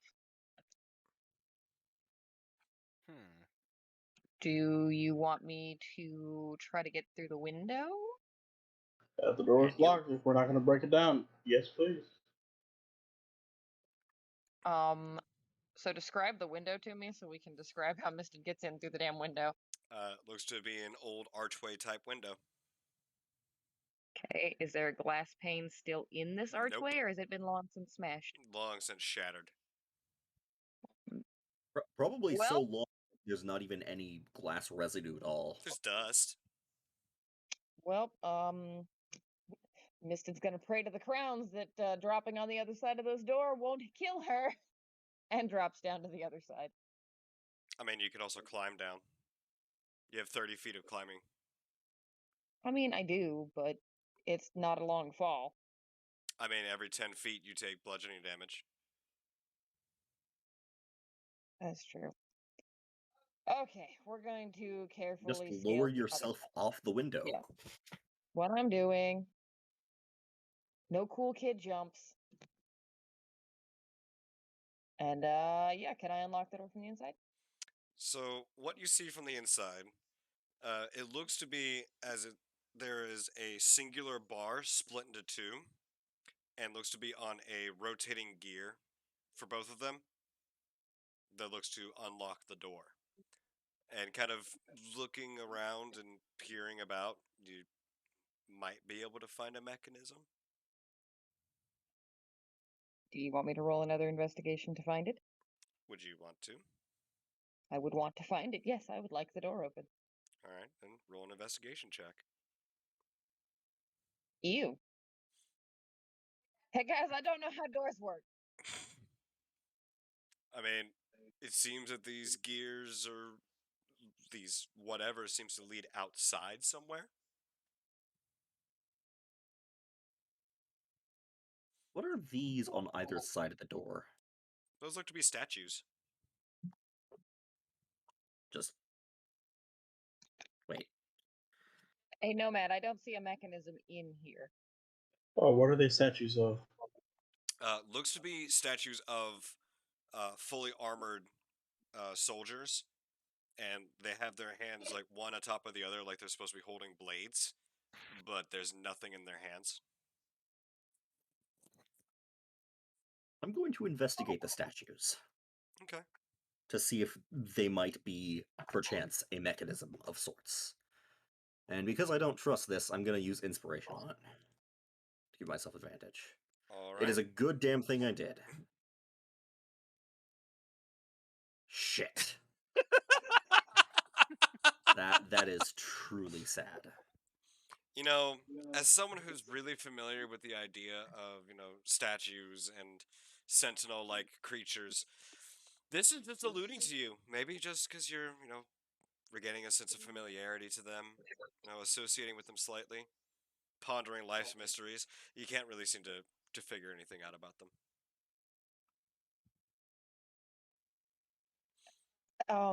But you do So these notice that there seems to be some kind of mechanism protruding from their backs into the building. so these bars on the other side of the door, right? Mhm. That are attached to these gears. Do they look like they slide upwards? They slide into the wall? Like, It looks like they rotate up. Nomad, using his quick wit and intelligence, because I'm pretty sure Nomad would pick up on this, is going to specifically look under the hands at, like, the palms of the hands. Because it looks like they're supposed to be holding swords, but they're not. Mhm. Yeah, it looks like there's a gap in the hands where something should be inserted. Nomad meanwhile, would say, I believe these statues hold the mechanism to opening the door. We may need something that possibly could be lying around, a weapon of sorts, to place on the statues to open the mechanism. uh, yep, Mistin's impatient, and she's going to try to force the bars upwards while you guys look. All right, give me a strength check. 18. Fine. All right, I'm a strong cat. you get it to budge a bit. Guys, it wiggled! It wiggles. In fact, you actually get it about a quarter of the way up. And it just Nomad's going to start doing an ad hoc emu bob around the perimeter of the building. perception check. Okay, you know what? I'm gonna break out the actual D20 for this one. I was not happy about that horrible investigation earlier. Oh, that's much better. 19. All right. Looking around, you do see what looks to be buried underneath some of the rubble. Looks to be some kind of rod. Just one? Just one. All right. Would it be exceptionally difficult to extricate? It's just buried underneath some rubble, and it's relatively close by. All right. Nomad would extricate it then. All right. Give me a quick Gently. strength check. Oh boy, just flat strength? Flat strength. So flat D20. Here we go. 5. All right. It takes you about 20 minutes to clear enough of it away safely No. to realize that this What, looks to be some after kind the of first spear. after the first minute, realizing that it was going to take a long, because after the first minute, Nomad would probably realize that it would take a while. He would call over somebody to help. All right. Who would you call over? Um, he would like How sort of about like somebody who's clear. part giant? Uh, Just saying. Nomad would I think Nomad would just kind of like go Gesture over there. vaguely. He would go over there, sort of kneel down for a minute, and sort of like move a rock or two, and then like sort of look at it, and then look up, and then sort of gaze in the general direction of the trio of dudes here and say, I would appreciate some assistance moving this rubble. I roll up my sleeves and I walk over. Galls All would right. also come help. And about 2 minutes of some good work, and you move all the rubble away, and it looks to be some kind of solid steel spear. Nomad would pick it up and like sort of turn it over and say, I believe we'll need one more of these. Hey guys, I can't see what's going on out there. What's with all the shifting of rocks? We found one of the objects we need to activate the door mechanism. What does it And look Nomad, like? it's a. You said a spear? It's a spear. It's a spear. Misted is going to frantically search the room for a spear. And Give me an Nomad would. investigation check. 22.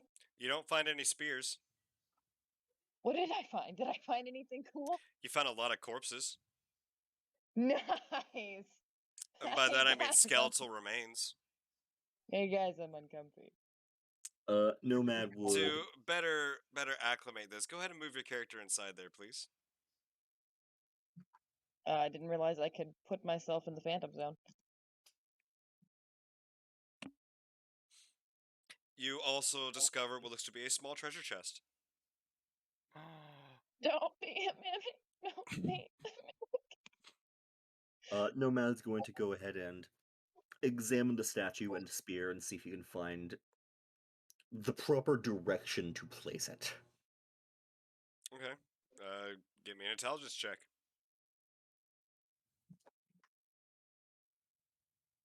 I'm on D20. 18. Oh no, wait, 19. It seems That's to plus go one. upright. Well, Nomad would place it right in there.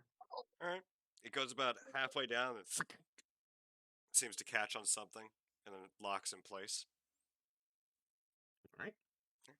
And Misted, another thing you find aside from this small treasure chest, you find 3 skeletons, 2 of which are completely buried in cobwebs and rubble.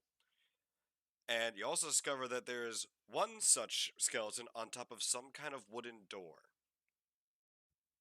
Oh, neato. So hang on. Did Nomad put the spear in yet? Yes. Yes. Did I see the mechanism move on my end? No. Unfortunate. Nomad One other would. thing, though. Alongside that skeleton on top of that strange wooden door, you also notice scorch marks. anyways, so yeah, there's one spear in one statue. Nomad would once again begin like searching around, and before rounding the corner, he would kind of like turn back to look at everybody and say, "We need one more. I will begin looking over here," All right, and then sort of just like linger for a moment, all right. gazing it as a sort of like he's not outright saying it, but it's like you should also probably look. Oh, Perception.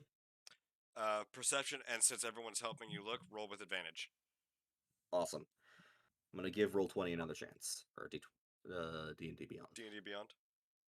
You have failed me. No more chances. well, hang on. You've got advantage. Roll again. You have I advantage. know I do. That's gonna be 11. It takes you all some time, but eventually, with the sharp sniffer of Samson and everyone helping around, you eventually do find what looks to be another one of these metal spears. Is it also buried What? under rubble? No, this one actually is over here. Is it stuck in the muck? Where is it? Okay, that first ping didn't go. So yeah. Okay. Yeah, over by that tree. Nomad will grab it Um. and bring it back over Okay. and place it in. Hey.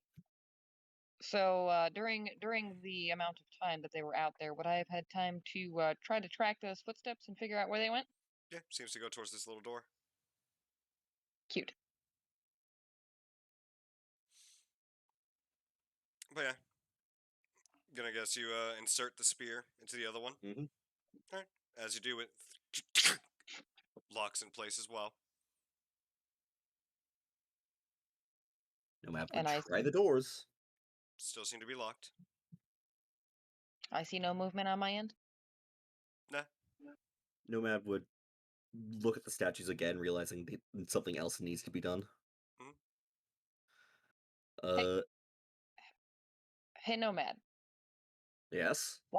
Watch the statues for me while I do this. And Misted's going to try and push on the bars to see if it moves the spears at all.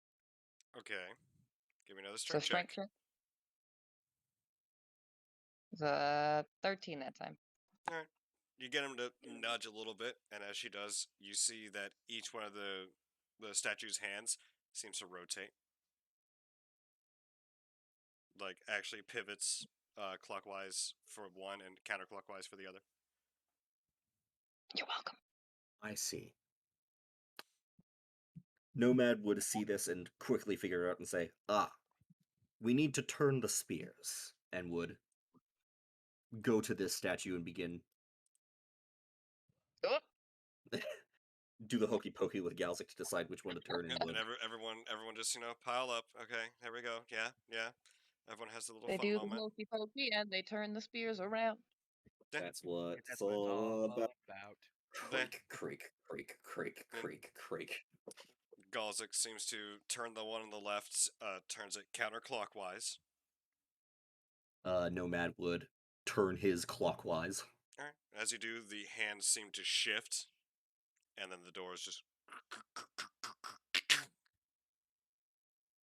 And you see the bars on the inside lift up and unlock. Booyah. The I doors are now assume open. Misted immediately opens the door and it's like, fresh air. Oh I my mean- god, so many skeletons in this closet, guys. Misty's coming out the closet. No, not the gay cat panic.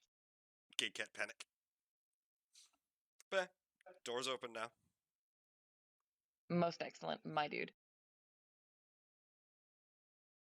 I'm going to warn Nomad specifically since this man's just barged into the room and went straight to the tiny door, assumedly. Please don't This. touch that. This. Yeah, I'm going that. I'm going to immediately warn you all that there are scorch marks on the floor, so you don't even have to look for them. They're just there. Okay. Nomad would kind of look at the scorch marks, look at the trapdoor, and then look around and then see what I presume to be some sort of gargoyle. The head of one. Neat. Is its mouth open? Yes. Is the other one's open? Yes. No, Cute. Nomad has a sneaking suspicion and is going to, without touching the trapdoor, peer into the gargoyle's mouth to see if there happens to be a nozzle or something in there. Make a perception check.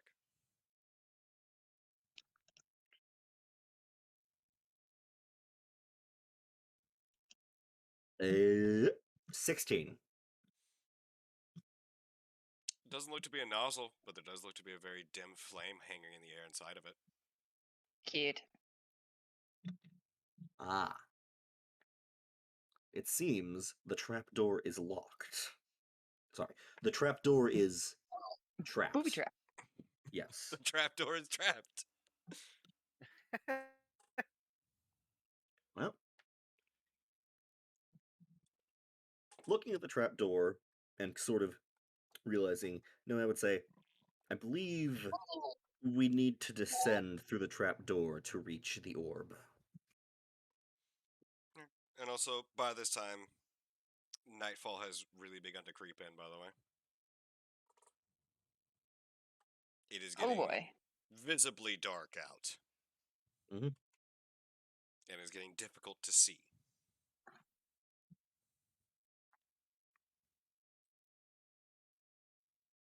So, it's up to you guys. What are you going to do? Nomad would kind of like look at the door and then look around at the party and say, well, our travels through the swamp, at least, seem to be over, since I believe this to be our destination. Would you all like to rest for the evening, or should we proceed? Short rest Misted, might be a good idea at least, or something. Misted agrees with that. Yeah, try and regain some hit points. Yeah, well, Misted's more or less concerned about, whether or not anybody heard their grand entrance and wants to see if anybody comes up through the trapdoor. That too. All right. Cyril, Albrecht, your thoughts? Zero agrees with it. Thinks taking a rest is good. Alright. You guys going to be resting for the evening or just taking a short break? Misted's gonna ask Trinla how she feels about that. Trenla feels like it might be okay to rest until the next day. Just so that in case an escape is needed, daylight is available. Nomad would Are we gonna? Hearing that sound logic, Elbrick will agree. Nomad would nod and then kind of look out the door at the encroaching darkness and say, shall we attempt to gather supplies for a fire, or just bed down? I don't think a fire would be wise if somebody happens to be walking up. We don't want them to know that we're here, right? True. And on that note, should we close the door behind us or leave it open?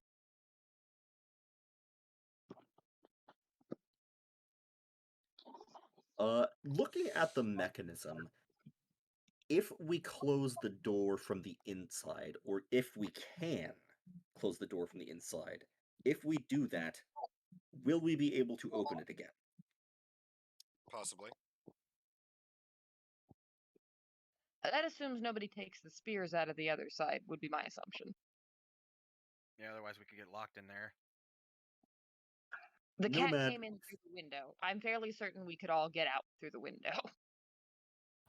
I look Nomad, at I look at the considering cat that, and then I look at Samson. retrieves the spears from the statues without undoing the mechanism. Okay. What happened? Did the door move? Depends on where everyone is. I did not go outside. I'm still outside. I'm waiting for them to test to see if it's slam shut and will quiet. No. Can the spears be removed without closing the door? As you remove the spears out, the hands go to return to their normal position. Unfortunate. Does So it the looks like door we're leaving it shut? It looks like it tries to, but with the doors still open, doesn't seem to shut. Okay, Nomad but would from where I am, from where I am inside, can I see that the locking mechanism tried to it's stuck, right? Yes. In a way that I could half-ass close the door, or no? Don't know. Nomad, should I try to close the door? Nomad would ponder and say, let's not.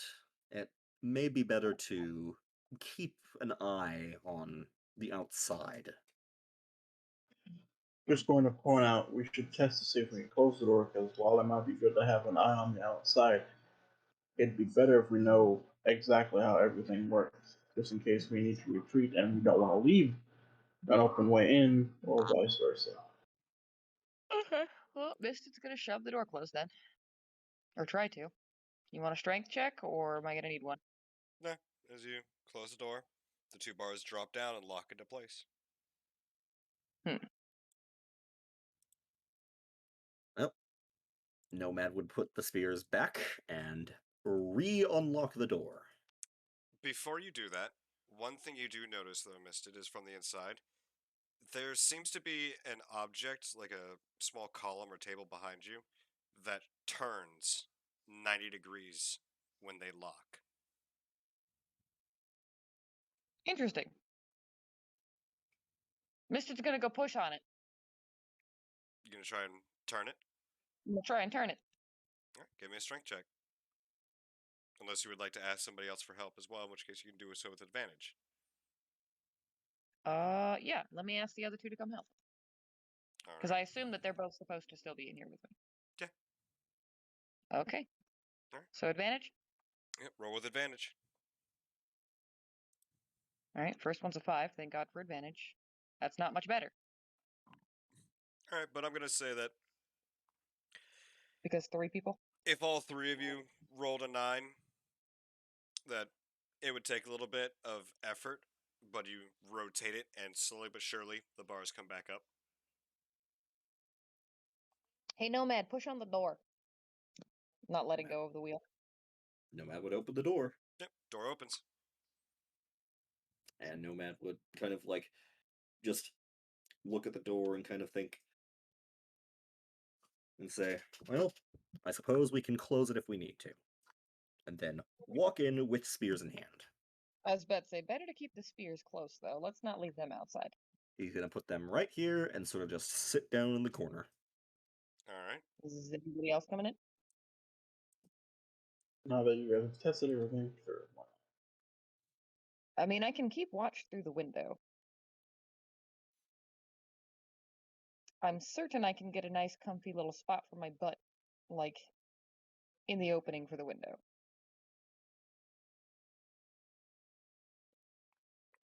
Tyrell, And if not me, Pinegriff, my favorite sneak. are you 2 entering in? Yes. Suppose. After you. By the way, what's this thing in the middle? That would be the column that rotates. Oh.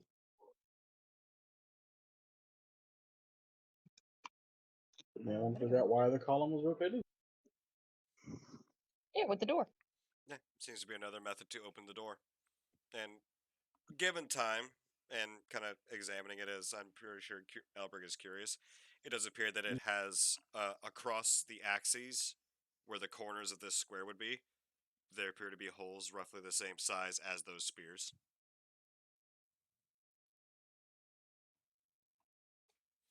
Where it looks like you could possibly insert them and then use them to rotate the stone. Oh. Yeah, I point that out to everybody else. There was an easier way all along. But, yeah. Looking around, you see the same smashed tables and skeletal remains, the broken columns, stone rubble, shards of dusted glass, and that small treasure chest that Mist had found. Misted has not touched that chest. I would kind of glance at it. Would you like to touch the Misted chest? is screwed. Gay panic. I mean, it's right next to You- Trenla. Would you like to touch the chest? I would like to touch that trust. I can't even English. Look what you've done, gay panic. You would like to Um, open the chest? I would like to examine the chest. It is a very nice chest. I mean, does it look like it could hold a bountiful, I mean, huge tracts of land? No, it's Oh, pretty small. oh, okay. Flat as Still nice, justice. right? Due to the I fact that I can I threw up in my very mouth a plainly, little after saying that. proud of you. Due to the fact that we can very plainly determine that fire shoots out of one gargoyle's mouth, Misted is going to try and peer in the other gargoyle's mouth without getting too close to it. Do I see anything scary? You see some kind of green, misty flame. No fucking thank you. So would you like to open the chest? No, I do not want to open the chest. Why not? Misted is in fact going to warn the party, do not touch the chest. Why did you? Does it Nomad seem to just be kind of like trapped though? nods and says, "It's trapped as well." Cyril is now very Chest is- intrigued by the chest. Would The Tiro chest like to is open the now chest? Was the flame that Nomad saw inside The the gargoyle's mouth? gargoyle's mouth also green and misty? No, this one was just regular fire. Oh. Weird. well, Misted would like you to know that the chest is in fact booby trapped. Yeah. Would Tiro like to open the chest? Being told that it's booby trapped would at least deter me to some capacity. When you say it's booby trapped, Albert asked you to point out what you see. Elbrig or Misted is going to have Elbrig scootle over from a safe distance and point up at the gargoyle's mouth. The the gargoyles booby trapped? I thought you said the chest was booby trapped. It's an I- afterthought before setting down for the evening. Nomad would examine the trap door to see if he can see any mechanism which could possibly trigger the flame from this side, which I think is doubtful as a player, but All right. Make an investigation check. 18. Looks to be trapped. It looks to be that there's a not necessarily a like cable, but it looks to be a very thin thread that seems to pass from over top of the door and then leads to the base of the statue. Ah. Hmm. Nomad would kind of examine where the thread leads on the statue. Does it lead to like a hook or something?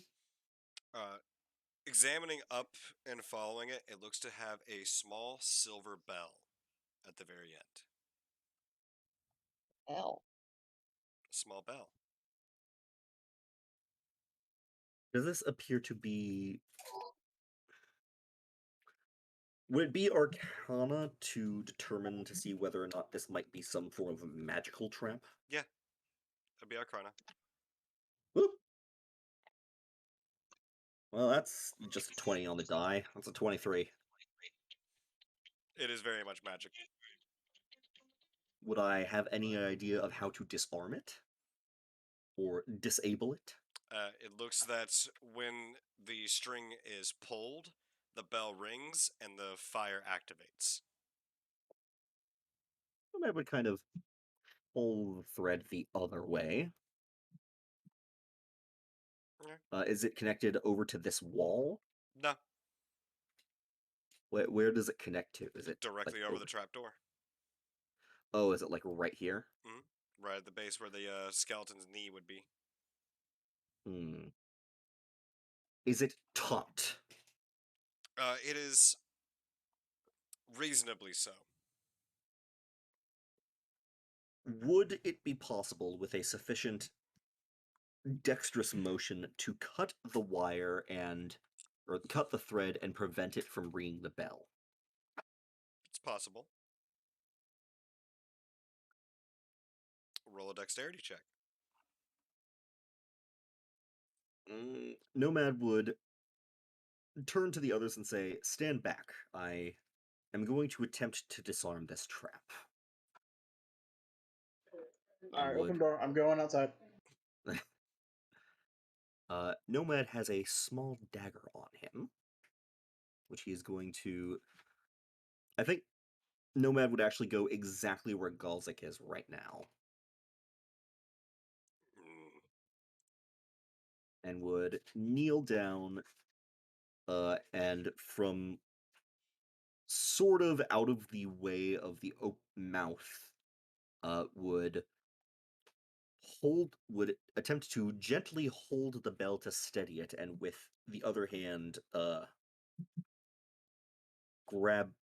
Well, actually, would use Mage Hand to grab the thread to keep it steady, and then with his other hand, uh, use the dagger to cut the thread. all right. I need a dexterity check. 9. As try as you might, the mage hand gives just a little bit. You cut the string. You successfully cut the string, and you just hear this slight little ding, ding, ding, ding, ding, ding. Nomad is going to jump back. So a line of fire then erupts out.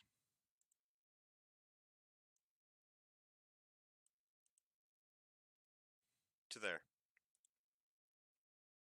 to ah.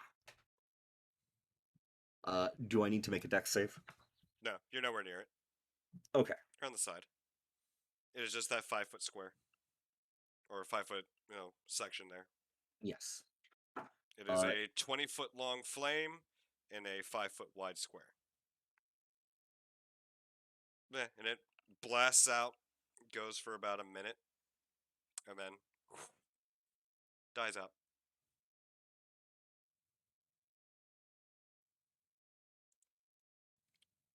Nomad would.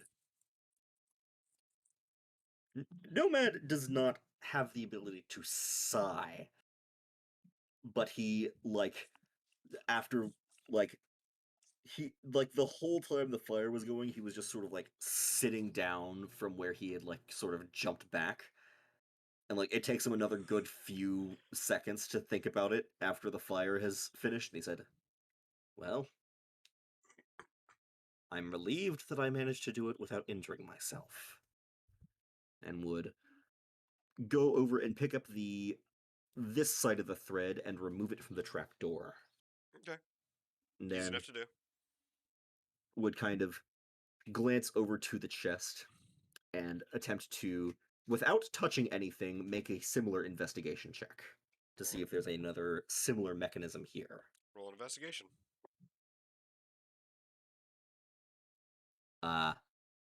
11. Does not seem to be trapped at all.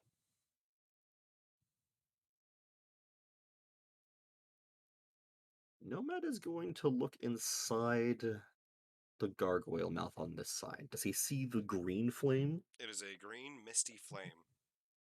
I'm gonna make an Arcana check on that. Alright. 14. Does not seem to be normal fire. Are there scorch marks on this side of the room? Doesn't seem to be. Nomad would kind of just look at his party members and say, "I don't believe this chest is trapped."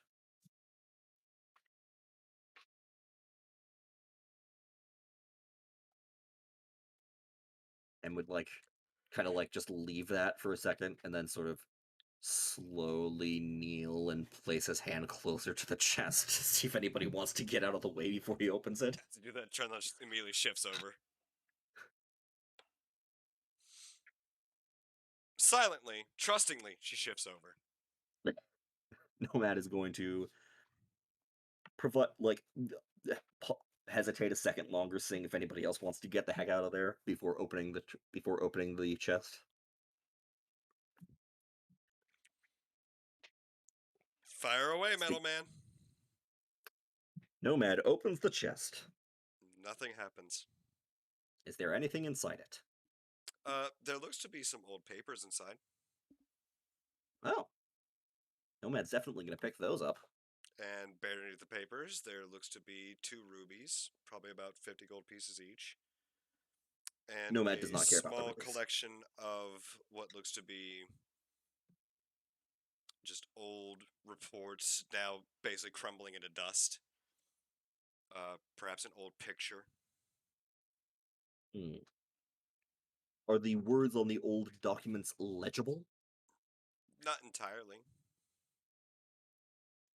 Can Nomad make out any of it?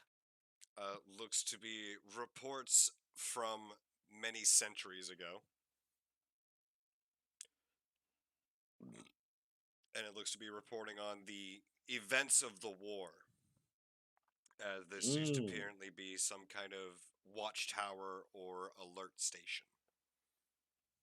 Ah, the Venaro-Zerdo War that ended. So this was probably sort of like a watch. I think that Nomad could reasonably assume that this was a watchtower to be on the lookout for nautical invasions from Zerdo. It's possible. All right.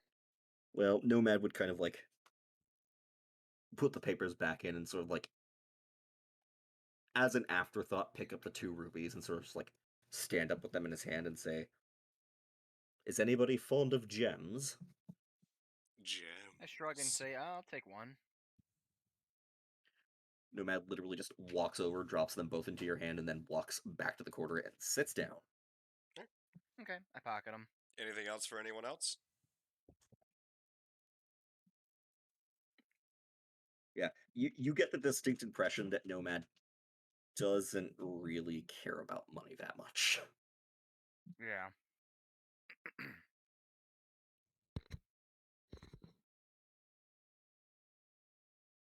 Anything else for anyone else?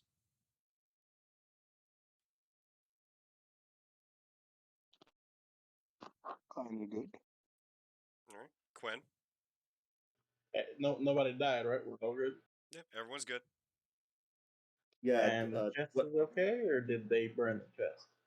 Elbrig would have probably been watching from outside, and it's probably dark enough that you wouldn't have been able to see anything until you saw a very bright orange flame shooting out of this statue's mouth, and Nomad sort of just sitting on the ground staring at it for a minute before it went off again. And then another like 3 minutes passed, and there was some conversation inside. So you can presumably assume the danger is They're gonna pretty much, in a loud voice. We're done messing with the fire traps now?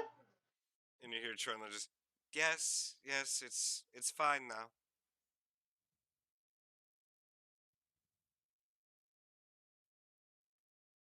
Okay. Coming back inside. Go up to the door, peek inside. Everyone See the seems to be scorch fine. mark. Alright. And did you disable it or is it still active? I managed to disable. I managed to disable the mechanism on the trap door, though I did trigger the fire. Now What we about will not have to worry about descending. what about the chest? It was not Miss, trapped. so missed it, you just didn't know or what? Nomad kind of like glances at Misted and then glances over at the statue and then at the very fresh scorch marks on the wall and walls and floor right where he's sitting, and then sort of glances at Elbrig and says, "It was a reasonable assumption." Okay. Did is the chest open now or Mm. Nomad would nod and say, "There was not much inside aside from some old reports from the war." reports from the war? Anything interesting in those reports? Nomad kind of just like looks over at the chest and then at Elbrig and says, "No." Yeah. I look at the guy blocking the entrance. Can you move so I can come inside? The pine grove? All right. For the sake of brevity, does anybody else have anything they want or need to do before everybody sets down for a long rest? I believe I'm good on my end. Same here now that you guys have messed with the fire truck. All right. I'm good. All right. We're gonna take another short break as the wife currently got a phone call and is unable to hear or interact for the time being. So we'll take another quick 5-minute break. All right, I'll see if I can sneak a go game in. What the? Why? What? Never mind.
Everybody still alive? Mm-hmm. For the Mhm. time being. Okay. Okay.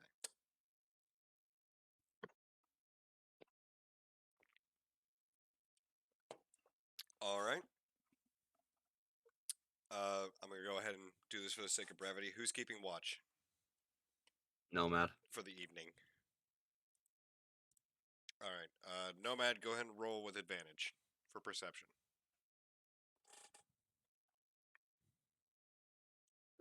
19.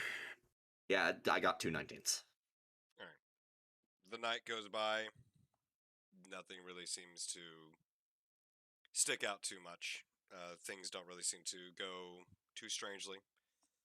The occasional sound of sloshing from the swamp as the undead move in and move out. But aside from that, nothing of note really seems to happen. And as these shifts come and go,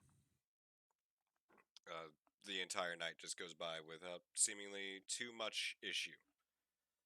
And the next morning greets you, and you all have taken a long rest. All right.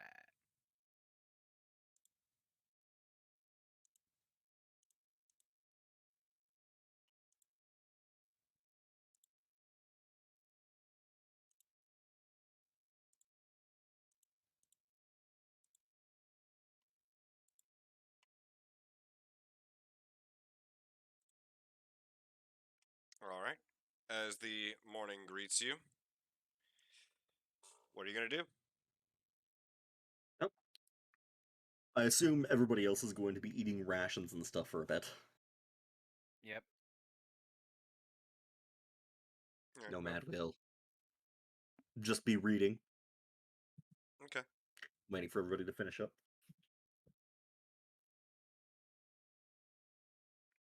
But again, for the sake of brevity, we'll say that we go through the morning routine of rations and water and whatnots, and everybody gets other stuff up and gets ready to go again. I go ahead and I light my lantern because it's going on the ground and it's probably going to be dark. All right. Yeah. So everybody wakes the next morning. You've eaten your food. You've had your long rest. You have acquired your various tools and knickknacks and means of continuing on. Honey, go ahead and do a long rest. Hold on. My laptop screen went black. And yeah, so what are you guys gonna do?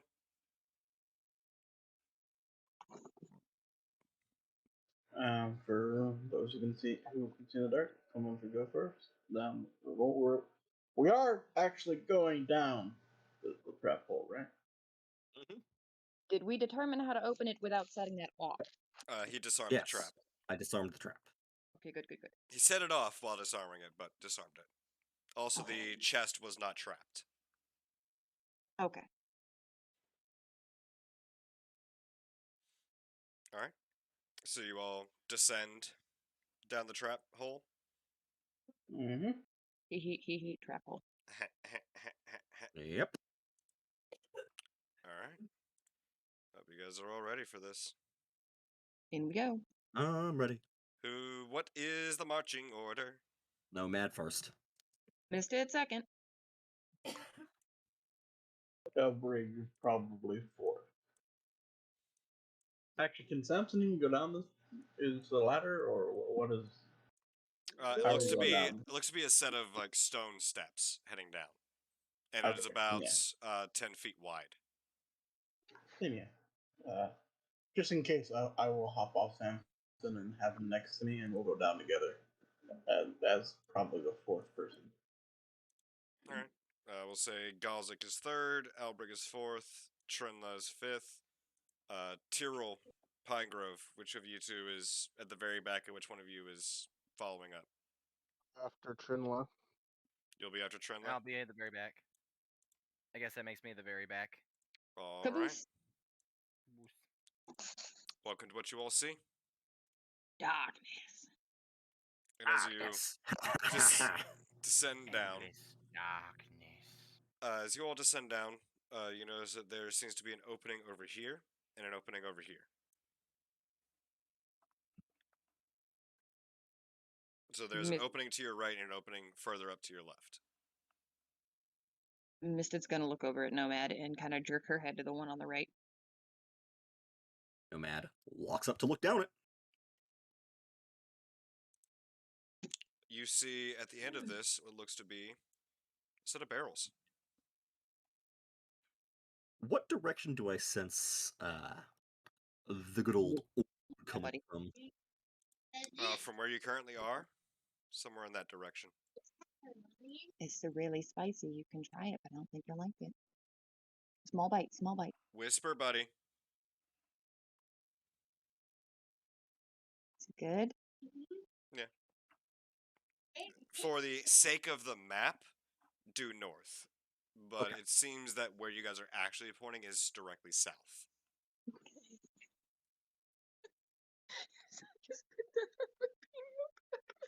Oh, don't do that to him. But yes, as you look down this corridor, you see that there is what looks to be some boxes on the corner nearest to you. And further down, you see that there are two very large barrels.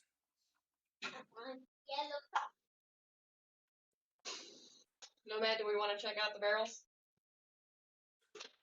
Nomad would start walking towards the barrels. Okay. Who else is with you? Mister's not gonna go Wait, the is whole this way. an opening here? Right here? Oh, just wait. Just wait. Alright, well, let me know when to stop. I mean, when do you want to stop? When I reach the barrels or when I see something, whichever comes first. Okay. Misted's little radar dish ears are going. She's awaiting for any funny sounds coming down either of the other two You paths. hear lots of funny sounds from everywhere. Oh, cool. Can you describe them to me, Mr. DM? Sounds like groaning. Some Yummy. sloshing. A little bit of stone churning. Cute. Nomad. Yeah. As you will. Mommy, is that macaroni? Doot, doot, doot. Oh, so right about there, huh? Pizza is triangle. Mr. would have gone Orion. about. Mr. would Quiet. have gone about this far because she wouldn't want to leave the other two paths. Alright. Everyone else? Well, technically, I got a whole bunch of people in front of me, so they gotta move before I can. That works. Kind of looking over to see if the other two compadres do anything before I make my move. Move right Is there. combat engaged? No. Not technically. You see 4 of the undead in that room. Remember, the undead have been very skilled to haven't really attacked anybody. So. Damn it, Tyrell. Alright, so I've walked up. Are they making any Roll motions to yourself try a flip and map. attack me, or are they just hanging out? They seem to have the bogweed in their hands and are going about placing them in these boxes. Ah, One of which has a turtle and is very confused as to what he's doing with this turtle. Oh my god, save that goddamn turtle. The turtle is fun. still happily munching away on some bogweed.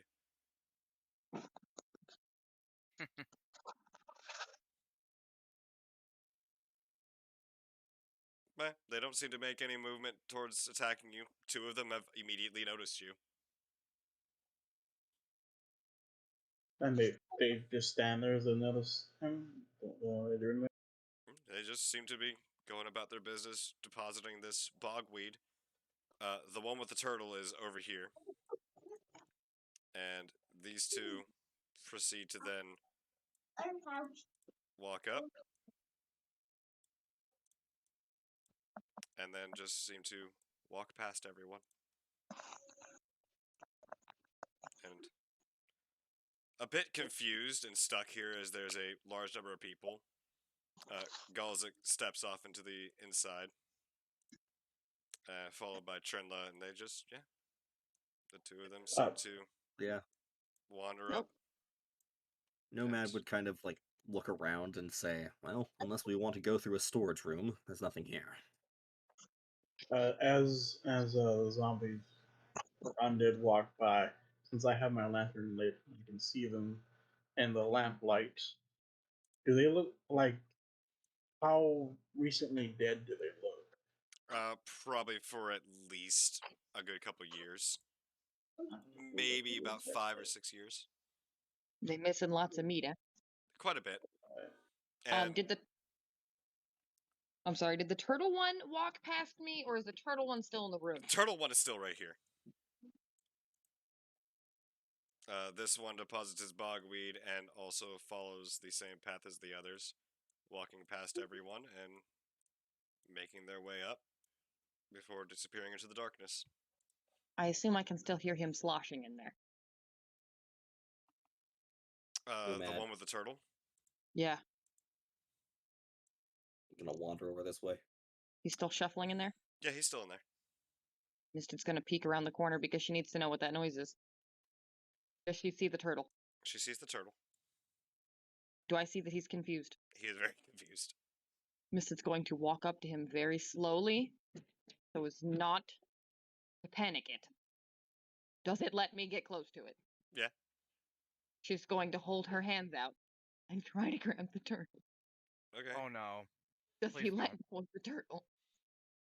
He seems very confused. Mm. Does he let go of the turtle? He's still holding on to the turtle. He's not handing it to you. Misted's gonna give it a tug. I just say Okay. out loud, let him have the turtle. It's not worth it. It's worth it to me. As you It's pull the just turtle the away, he turtle. looks really sad, but he lets go of the turtle. Misted's going to tear some of the bogweed out of the turtle's mouth and put it in his hand. And he seems to then very quickly go back to his business.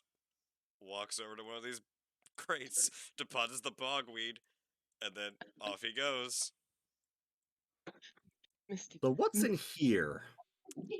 So, what you see in there is two very large cages on this upper wall here, which seem to have several bits of bone and remnants of stone on the floor of it.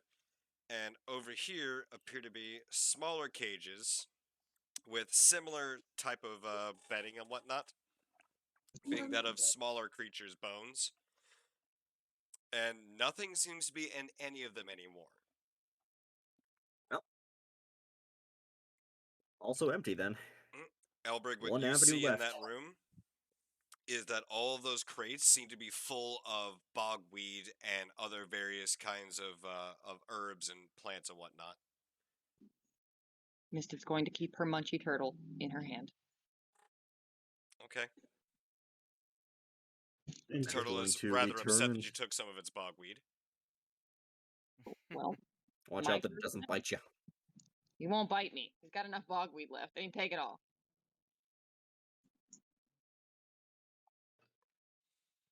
I'm just gonna. Meow. It's go time. I'm gonna call out to them. Actually, I use my minor illusion cantrip to actually speak next to them, and just the word "careful" whispers into both of their ears, Yeah, and okay. it's careful and booby trapped. So Yeah. And as you all are progressing along, you hear the whispering voices of Elbrig and Multitude. Careful. Check the Misted's traps, going booby traps. Misted's going to thaumaturgy back, and whisper on Elbrig's shoulder. We're being careful.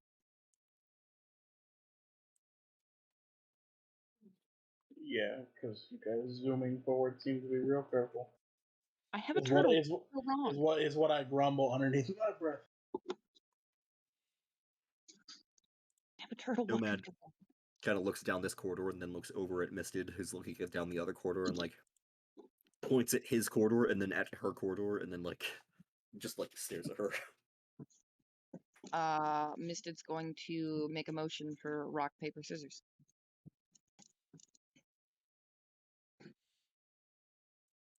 DM, does No. Nomad know what rock, paper, No, scissors he does is? not. Misted's going to hardcore roll her eyeballs. No, yeah, you make like the motion, and he kind of like just looks at you. Like deadpan with the already deadpan face. Yeah, you've been around him enough to know this is his I have no idea what you're trying to tell me right now face. Excellent, excellent. Misted's going to roll her eyes and then trudge towards you instead. Oh, Galzix is going. Galzix was like, I got shit to do.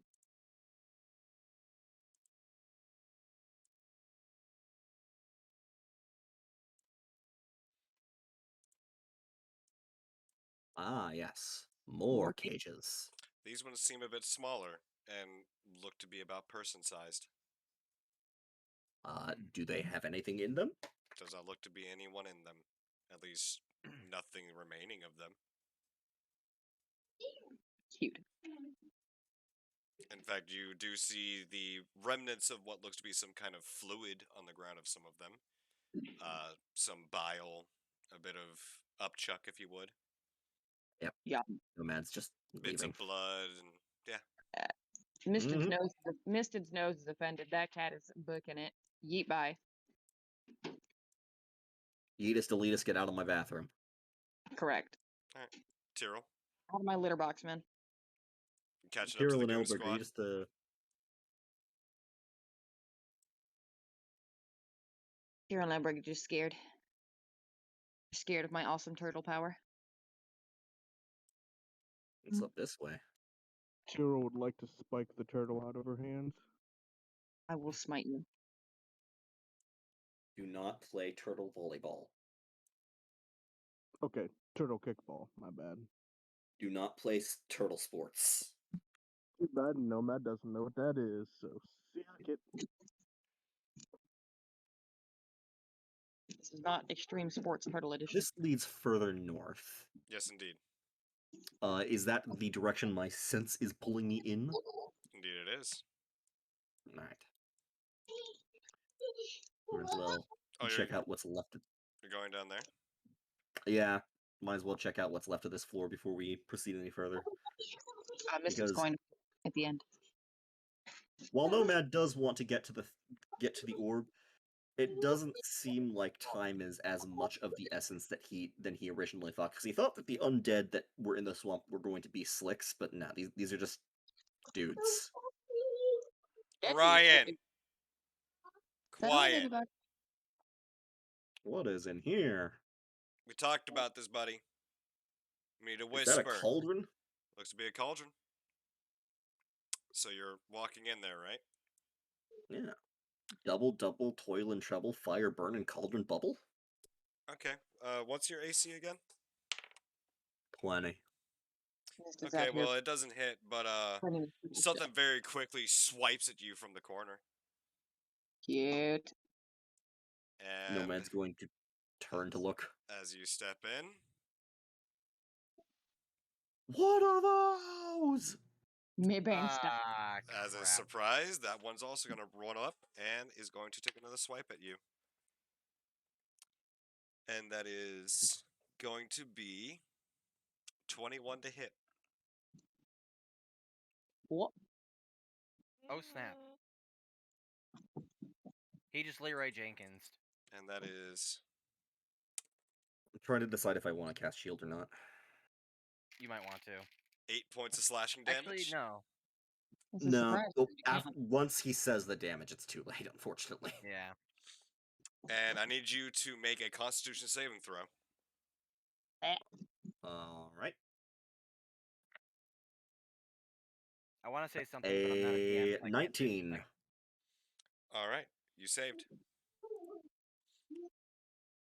And as you are the only one in there, it is now your turn. What are these things?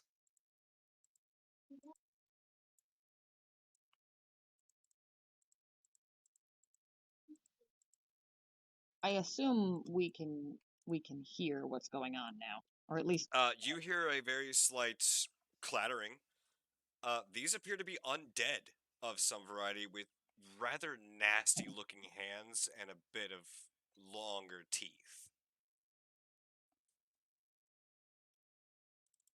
Yeah. Derp, derp. Yep. Outside of character, I know exactly what they are, but I can't really say because then I would spoil it. Um. Ryan down.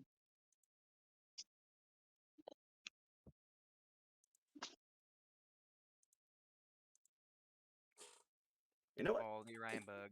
All right, what are you gonna do?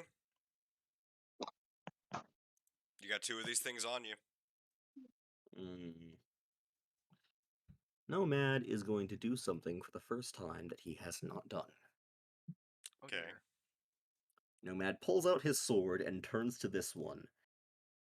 And as he starts to wind up to swing, with his other hand, he reaches out and mutters something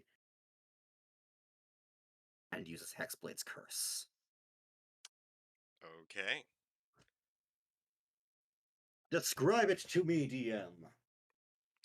You reach your hand out, and as you do, this strange black and purplish, almost cloud of thick, inky mass just seems to then creep out of the shadows and grasp onto this thing's form, seeming to grip and hold tight to it, with small tendrils of some kind of violet lightning streaking across and through it. Dick. And we're gonna Booming Blade. I'm gonna guess that's the one you Hexblade cursed. Yep. All right, go ahead and roll.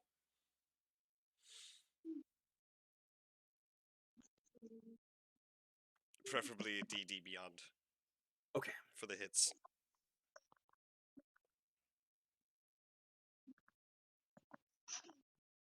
Hurricane. That hits. Go ahead and roll damage.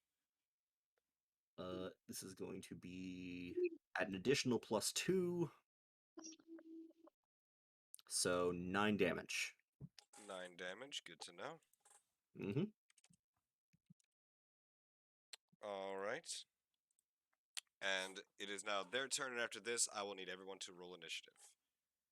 As everyone is now getting into range to be able to do something or know that something's up. Right. So From where I'm at right neither now, I one. can't move just yet. Neither I one said hits. that I did Booming Blade, right? Yes. Okay. From where I'm at right now, I can't move right now until it becomes my turn, right? Yep. All right. I need everyone to roll initiative. I got 13. Unnatural 20.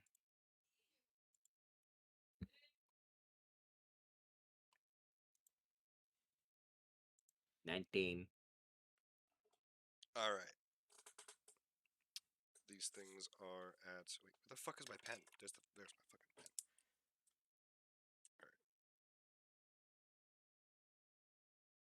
That's not a natural 20. That's a dirty 20. Taro goes before me. Elbrig is 13. Pine Grove. Misted's clearly very 20. distracted by her turtle. Trinla is 17. Misty is a 6. It's obviously the turtle's fault. Gozik is 15. And Nomad and Tyrol tied with 19s, with Tyrol having advantage of dexterity. Yes. So it will be Pine Grove, followed by Tyrol, Nomad, Mm-hmm. Trinla, Galzik,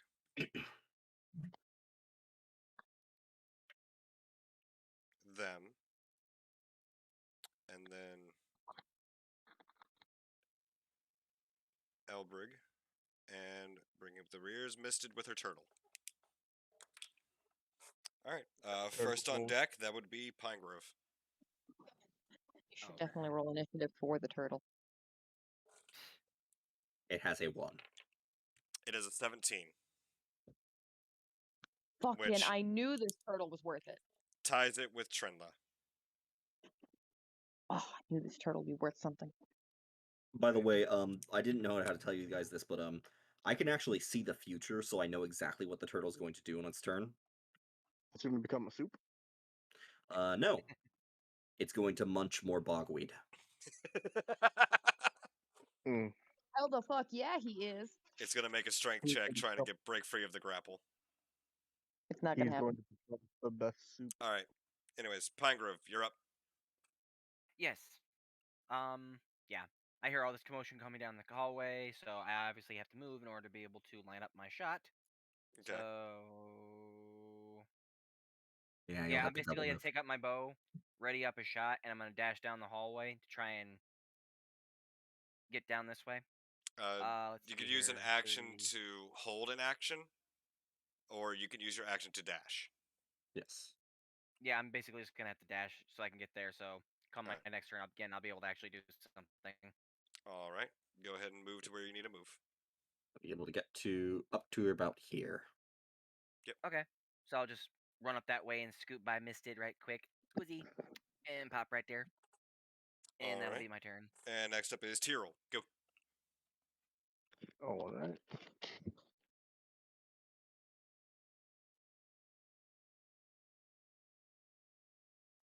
Just take me 30 feet. Hmm? I'm trying to see where 30 feet gets me. Right Yeah, there. about there. All right. My thing's being wonky. It's not letting me like move properly. There we go. Yeah, so about there is 30 feet. I'll just hold my action in case something comes down the hallway ready to attack it. All right. And after that Oh, is Nomad. Well, Nomad is once again going to attempt to booming blade this thing. Okay. That's a 19. Hits. Go ahead and roll damage. 8 plus 2 is 10. All right. It's looking real hurt. Sick. Is that everything for you? Yeah. All right. 5, 10, 15, 20. And then 25 is right there. She has view on that. So Trinla is going to use Thorn Whip. That hits. That's 7 damage. And that one gets dereaded. And as it dies, that inky black energy with lightning tendrils just sort of slowly seeps out of it across the ground and over to Nomad and into him. Mm-hmm. And Alright. then it vanishes. And that will end Trinla's turn. It is the turtle. The turtle is going to make a strength check, trying to break free. That is a natural 1. It does not break free, so it just munches grass instead. Alright, moving on. That is now to Galzik. And Galzik is going to 5, 10, 15. Move right there. And is going to take an attack on that motherfucker. Which that hits. And that is 6 points of damage to it.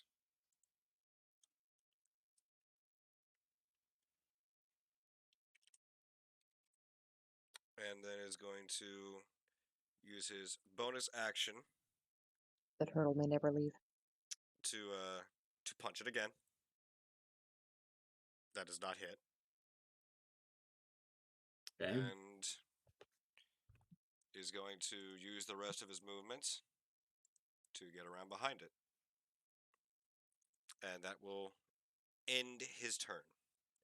That brings us to the ghoul, who, seeing you wipe out the other one, is a bit concerned, but is going to make another swing at you as Galzik hurt, but he's more concerned about whatever it was you just did to the other one. Actually, no. No, Galzik is the last one to hit it. Yeah. And that is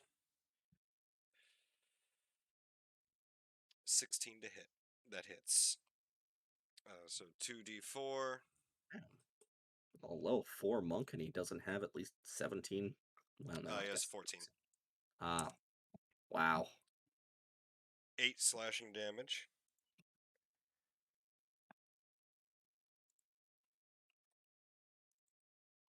And it needs to make a Constitution saving throw.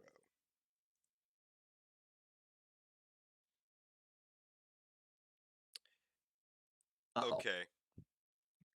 So if it ties, then Meets beats. meets or beats. Okay. So he saved. No. So anytime that you're rolling to meet something, so if you are rolling an attack roll to meet somebody's armor class or rolling a save to meet a save, meeting it passes it. So Yeah, so he saved. that's why earlier when the needle blight hit me attacked me for 20, it hit because my armor class is 20. Mm. All right, so he saves. Thank God. That was 1 point away. And yeah.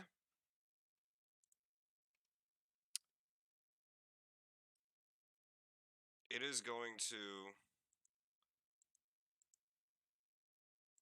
move that way. Guess who gets an opportunity attack? Go for it.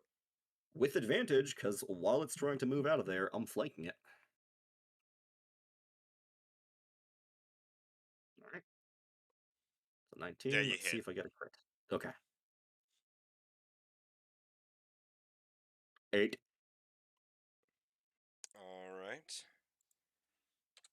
It's getting there. He's tiring a bit. But that will end the ghoul's turn. Elbrick, you're up.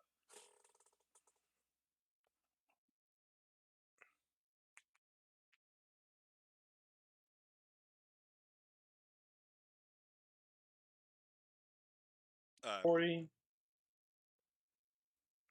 all right, you just moving into range.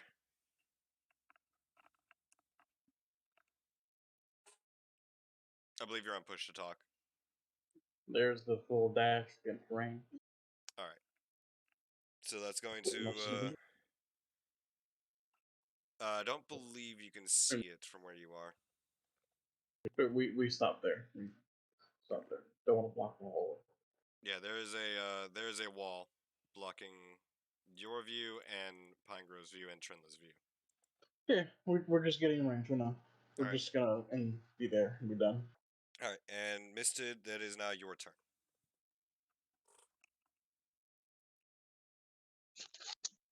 Go, wife, go. Well, You still have a turtle. I do still have a turtle. Hut.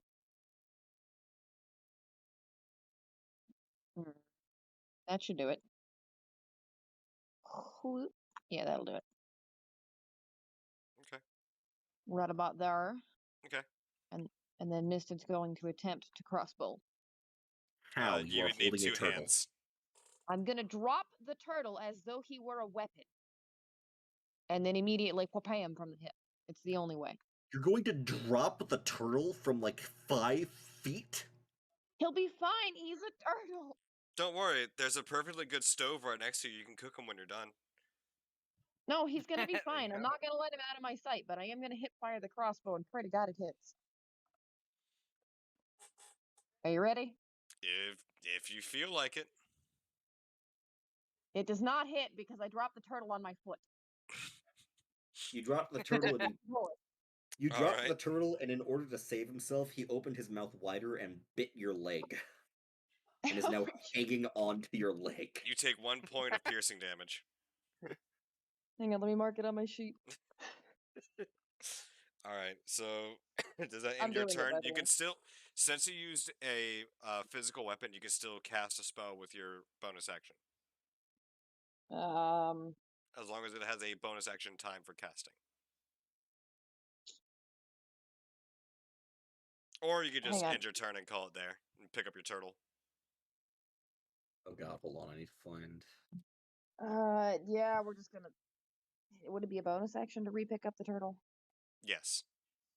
Okay, well, we're gonna attempt to re-pick up my turtle. All right, fine. You pick up your turtle again as a bonus action. All right, that'll end your turn. Circling back around, that brings us back to Pine Grove. You're up. All right.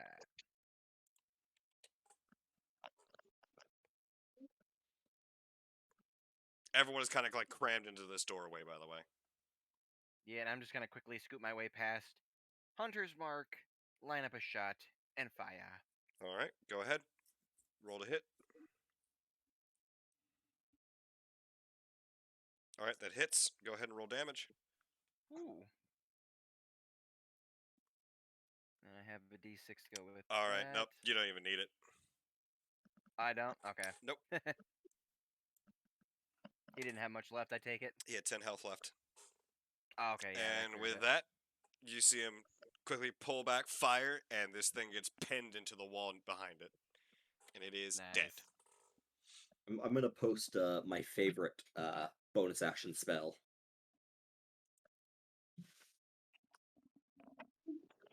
Oh, jeez.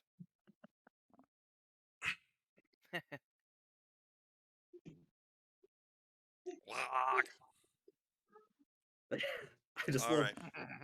So that brings an end to that. These are two dead, well, once again dead, undead, formerly dead, now dead again. One of which appears to have been, arrow bolted to a wall, which actually looks to be several drawers full of scrolls, notes, research papers, etc. And this entire room looks to be some kind of brewery or an apothecary, perhaps. There are 3 cauldrons at the end, which seem to be still boiling and churning with some various forms of colored and luminous liquids. You do see that there is bogweed held up or hung up to dry along the walls, and others are attached onto what looks to be these stove tops, and are being dried out and not really cooked, but thoroughly dried out until they are very, very much flaky and can be turned into dust instead of a paste.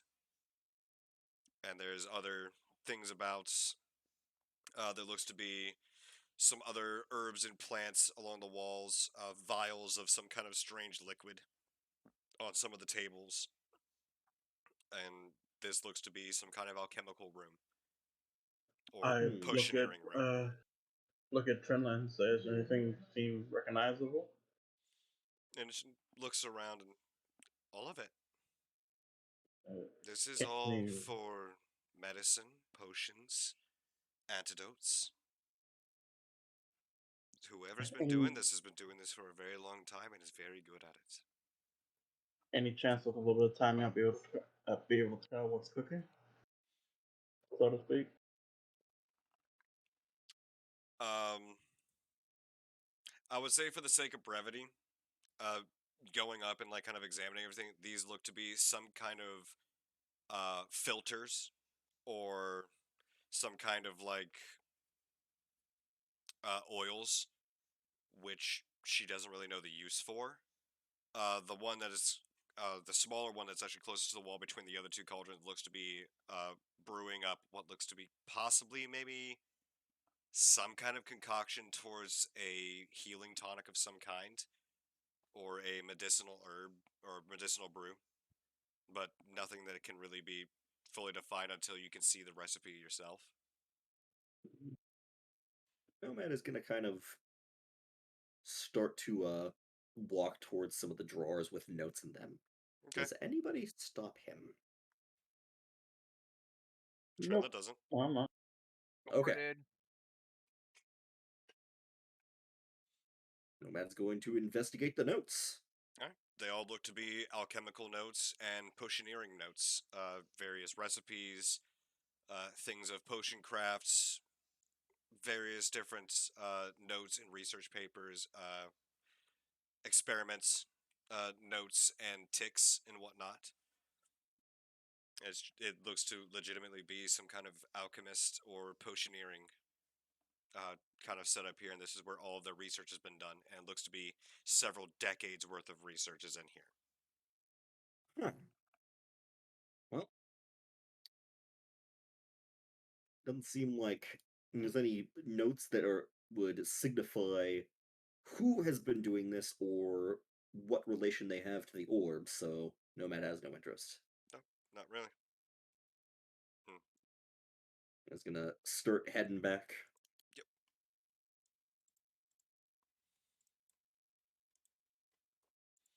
I'm gonna go take a look at those notes and see if they say anything about the things in here. Okay. Give an What the- investigation check. Investigate. I got 4.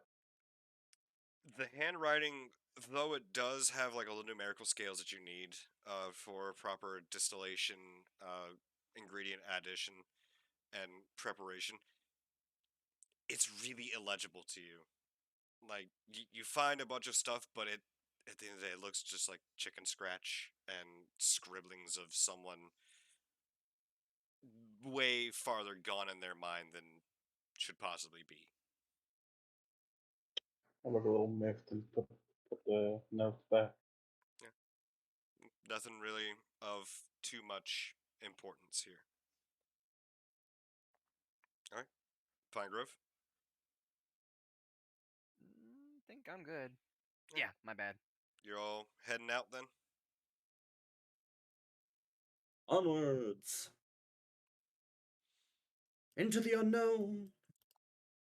All right.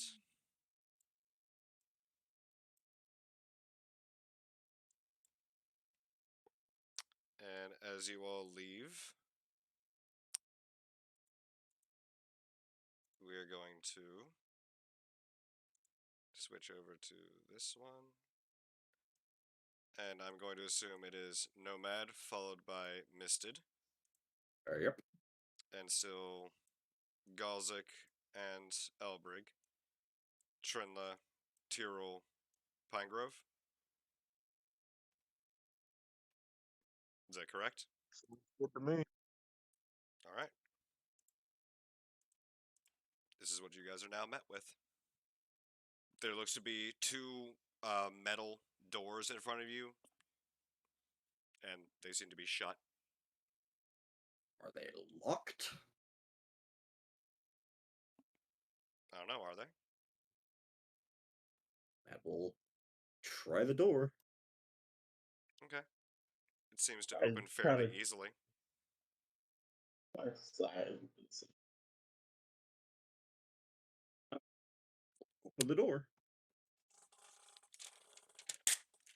I'm not going to need that anymore. Okay.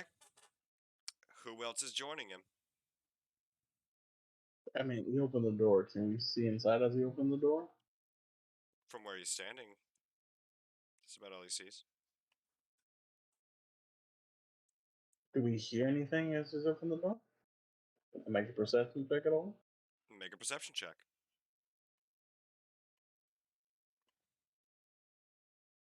Yet another 4. Don't really hear nothing. Some Aside from your ammo. own laborious and possibly panicked breathing. As they keep Wait, that might opening be Samson. fucking doors! That might be Samson. Oh, there's a bit of heavy breathing on Elbridge's part. We talk about being careful, and we saw booby traps there, but you're just gonna go up to the metal door and just go, "Yay, it's open!" Yeah. Okay.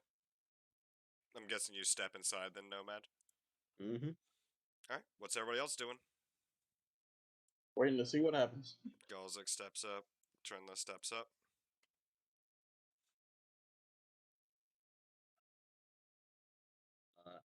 I'm gonna guess those are skulls. Looks to be skeletal. Are these pillars? Yes. Is this all we can see right now? That's all you can see.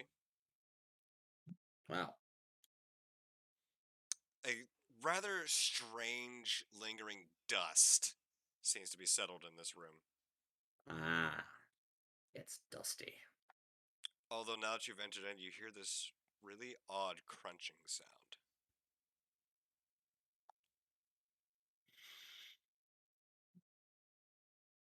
I don't like that.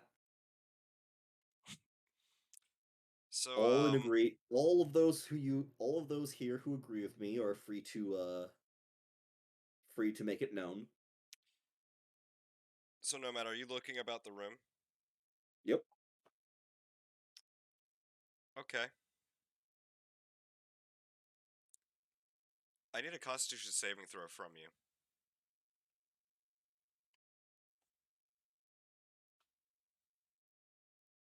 $22.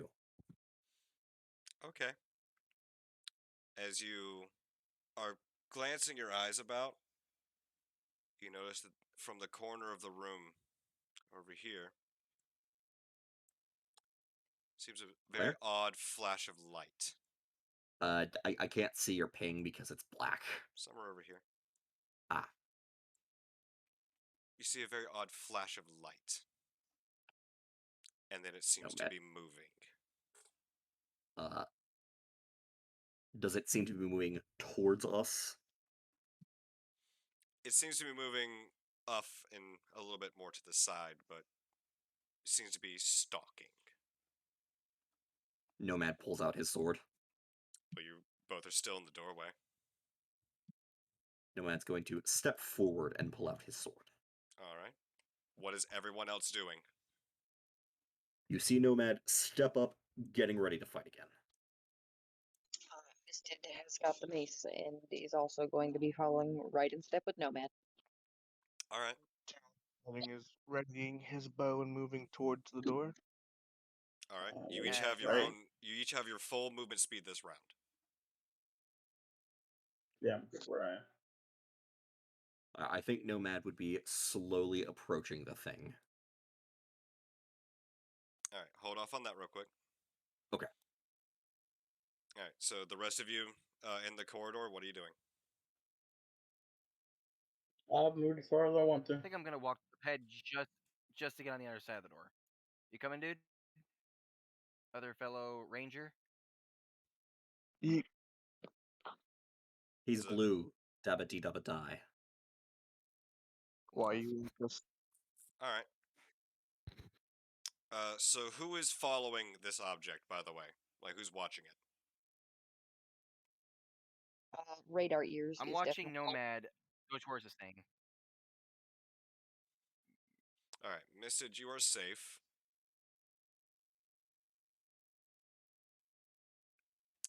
Galzik and Nomad need to make another Constitution saving throw. 22. That was really worrying because it looked like it was going to be on 1 and then it tipped over onto 19. Alright. Oh man. that would have that been a was shit mis- decision. So, I need you all to roll initiative. As the dust seems to settle, and you hear this very distinct, 20. Dirty 20. this really Dabba. odd, gurgling, growling, clicking sound. 9. Hell no. As what comes into view Here. through the dust, What the and fuck is that? as Trenla exclaims, Ah. "That's a fucking basilisk." No, no, no, Yep. no.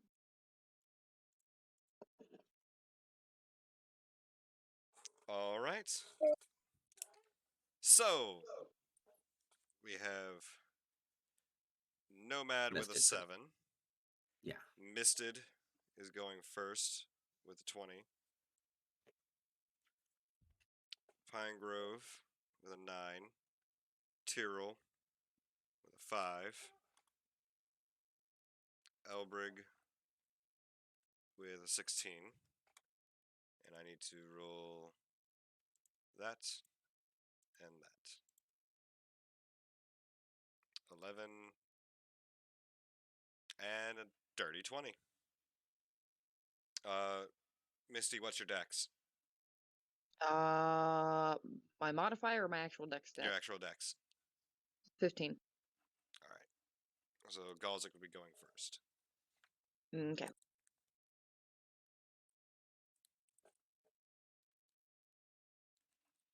And Trinla had an 11. And the turtle rolled a 1. All right. So Galzik misted.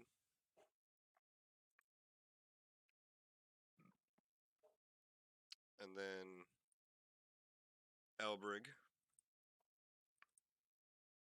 Trinla,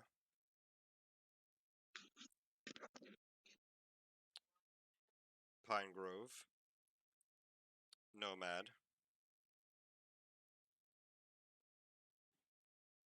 Basil. Is that the name of the turtle? No. Oh. It's short for basilisk. Indeed. Yeah, no, the turtle's name is definitely Draco. I thought Malfoy? Duh. it was something with a B. Oh, hang on, I might have named it something else. You did. All right. Start of the What I round would name? be Galzik, who is immediately going to 5, 10, 15, 20, 25. Go up there because he's a fucking monk. And Oh, he's that's it. gonna His do name. some dope monk shit. Nice. Also, the turtle's name is Belial now. We're not changing it again. Belial? That Belial. I believe does not hit. Yeah, so he swings it. Nasty. He seems to clack right onto this stone spine. It feels like, and he just kind of fuck. Oh, that was not pleasant. And he's gonna take another swing with his bonus action. He's gonna take another swing at it. That hits,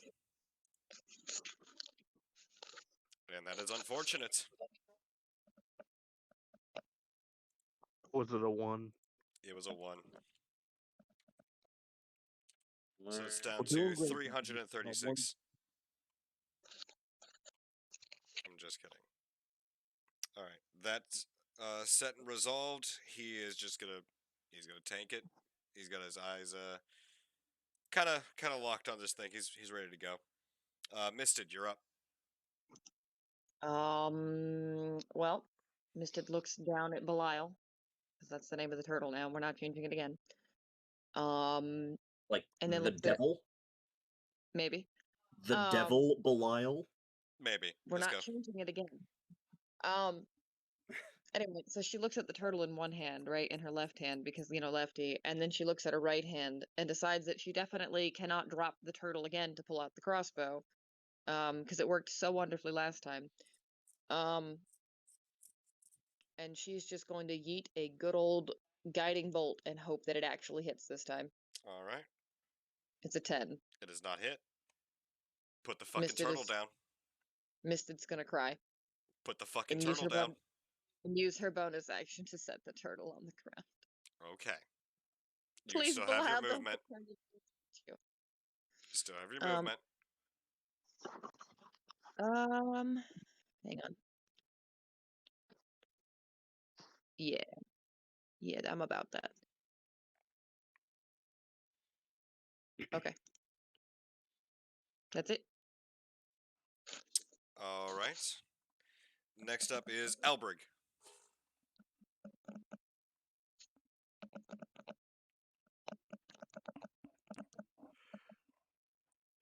Oh my god, how do you spell that?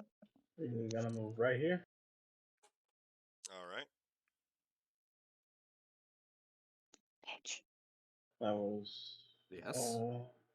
How the fuck do you spell that? 20, Spell what? What do you think? 40, Oh, Belial? Uh-huh. dash. So you're right here. So that's the dash action to get there, so that we're behind the creature. Generally. and Thanks. then hoping that it's focused on our monk guy and that we're behind it so we get better advantage. Not actually for advantage. We're going to use 2 sorcery points, and we're going to quicken a chaos bolt. Yeah. Yep, we're going to quicken a chaos bolt. All right. Let it rip. Hit 16 to hit. 16 hits. Go ahead and roll. Oh, that would not be bad.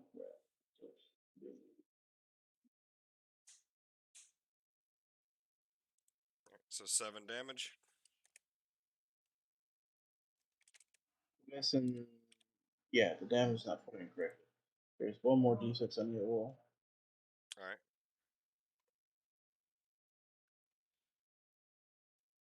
Yeah, 10 damage, and it is. It is what?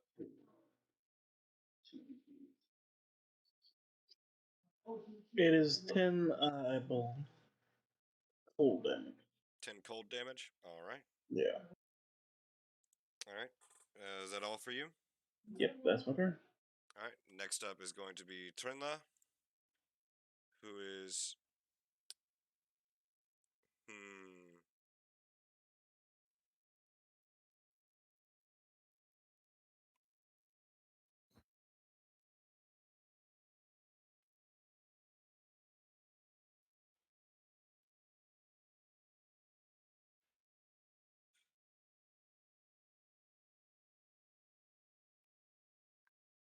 Yeah. She's going to use Thorn Whip, which is. Yeah, it's in range where she is. Oh, yeah, that hits. And that's 11 points of damage.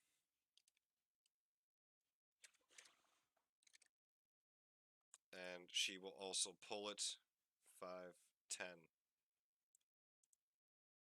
that way.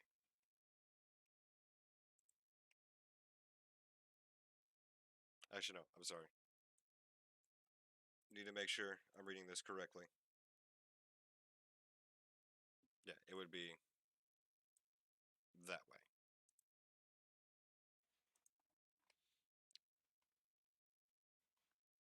And that will be her attack or her action. And she will then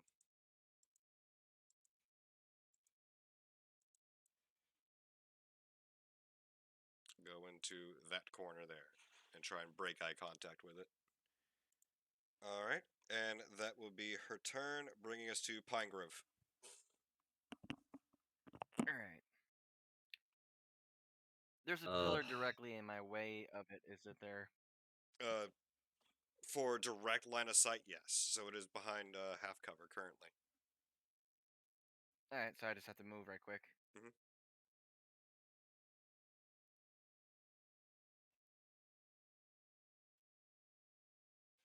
Yeah, the next direction go this way. And then I'm going to Hunter's Market, and I'm going to line up a shot. All right.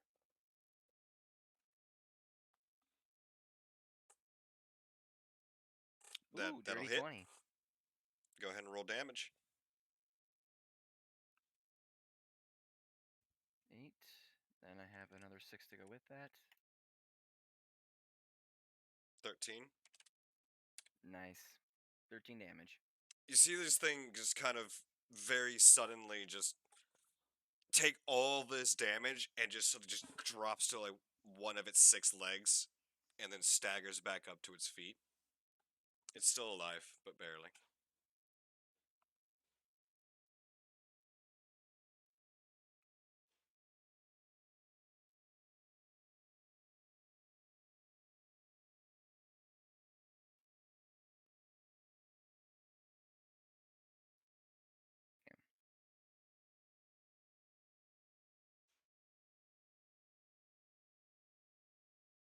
Yeah, I'm basically just gonna use the rest of my action to line up another shot to ready myself.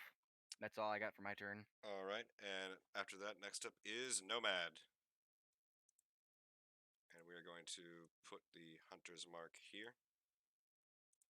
All right, Nomad, you're up.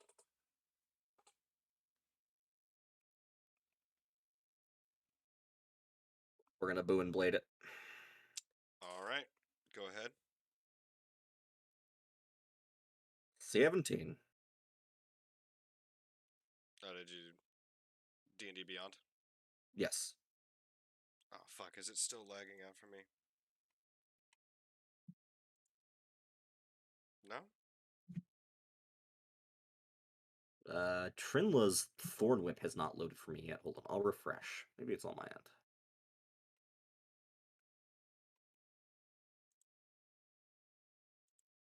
Thorn Whip. Should I try again? We'll go ahead and say that hit. Just go ahead and roll for damage. Okay. All right, now I can see your stuff. Oh. Ooh! Ghetto crit. 13 damage. You literally just cut straight through it. And it just drops to the ground dead. Yeah. Nomad would probably be like, okay, I need to disable its vision, and walk up and go to stab one of its eyes, Just the whole and goes a head little falls too off. hard and goes straight into the brain. That's okay. So that ends what you're gonna do. Yep. Wonderful, Great. because you hear another clicking and growling sound from the other side of the room. Illegal. Ah. About where do I hear it from? Don't worry. Because it moves into view. Ah. Yeah. Can I use the rest of my movement? You can indeed. Alright, I have another 15 feet left.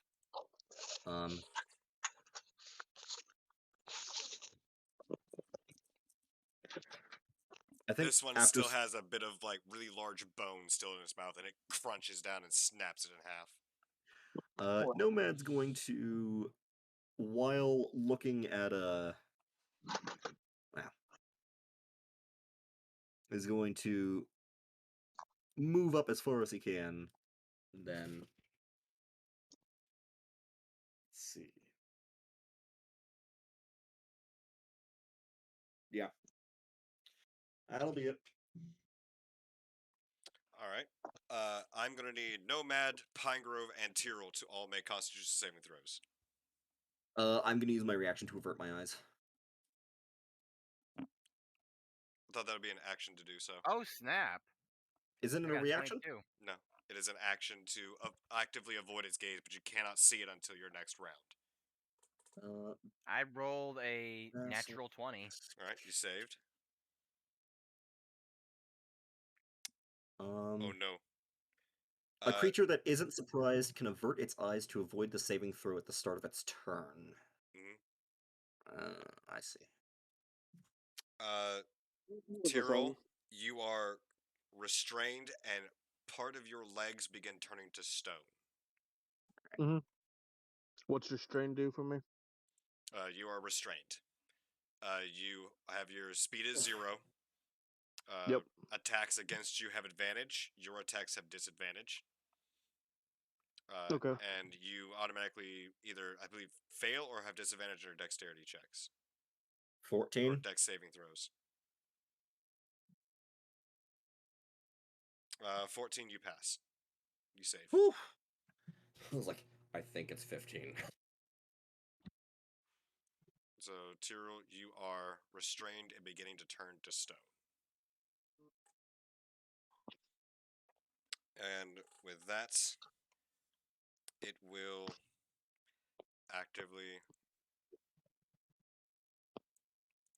Yeah, it is going... Actually, no, that it used all its movement to get there. So, yeah, it is going to very patiently bide its time. But seems to have eyes for Tyrrell right now. And that brings us to Tyrrell. Hmm. What did you say it was? An action to avert your gaze from it? Yes. But at this point, Fuck, it has okay. already begun petrifying you. All right. Where am I? In the words of a Distance. rock solid. Why are you like this? Because I love Malphite. Why are you like this? Okay. Fuck, that was the wrong button. I will.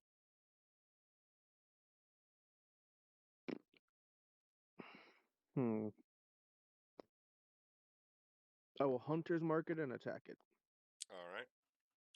I do not remember if it was. Okay, you can stop that now. Thank you. Yeah, you have to roll with disadvantage. Yep. So you can go ahead and make your attack roll.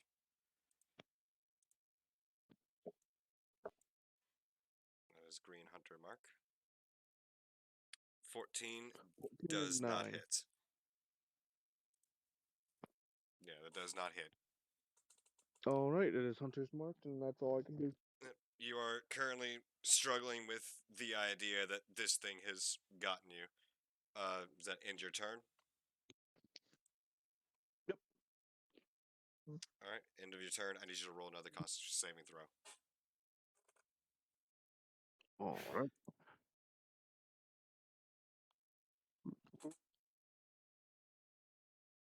That is not that.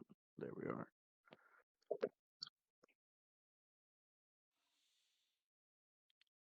6.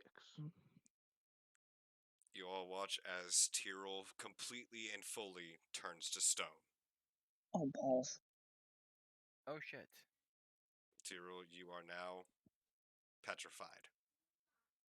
Uh-oh. All right. That's not good. No, that's very bad. D&D Beyond does not like me. It doesn't feel bad because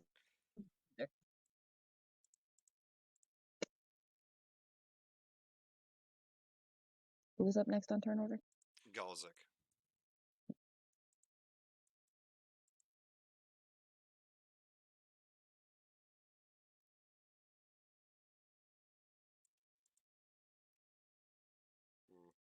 No.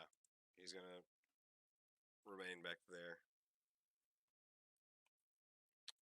And see if I can actually do this with him.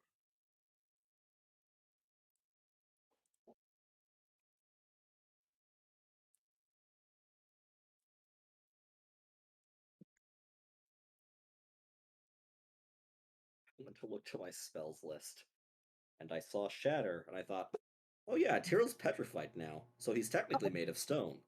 Yeah, don't do that. And then Please my don't do brain that. said, no, don't. Don't break him. We can't heal him if you break him. To be fair, Mr. Me And just yeah, fucking anyway. he's gonna use a key point and do Step of the Wind.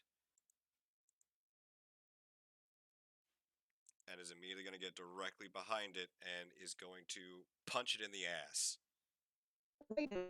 Yes. Alright, and that hits. yes. Right in the bussy.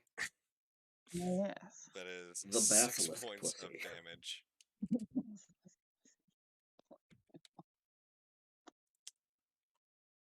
And I'm going to go ahead and say that ends his turn. Misted, you are up.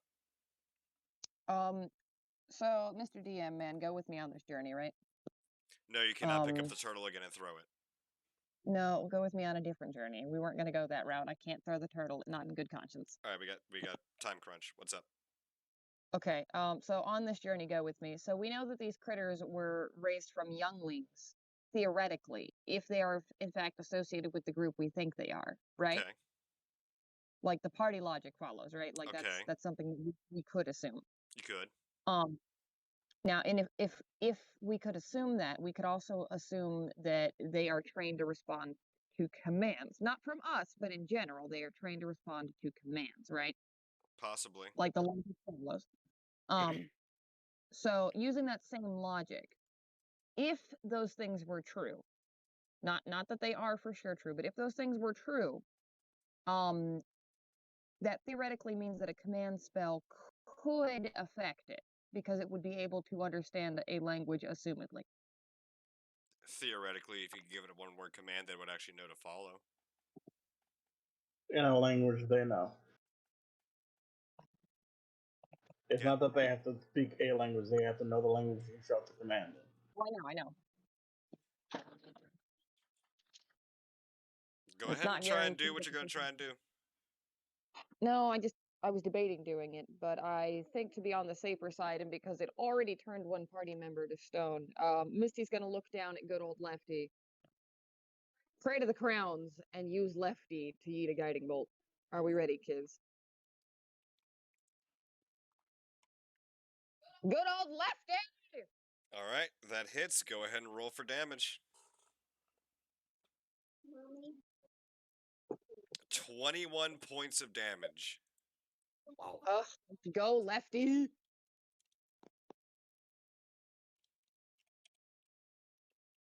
Mommy, I'm bored.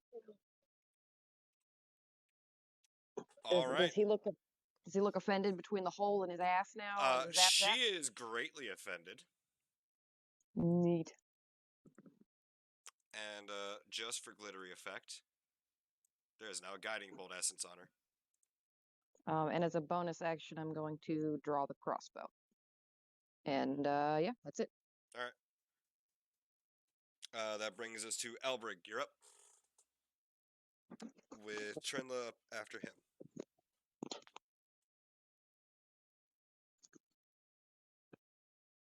I swear to Jesus. We're going to go ahead and move 30 feet to here.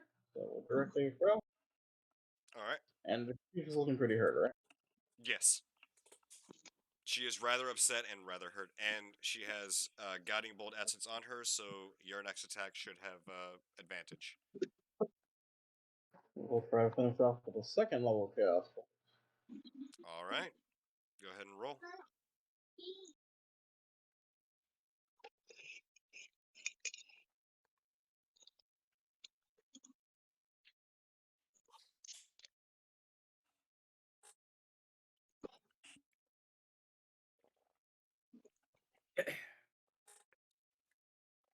The advantage is the dirty 20.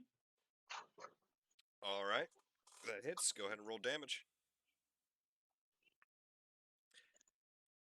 All right, and that's 12 points of damage.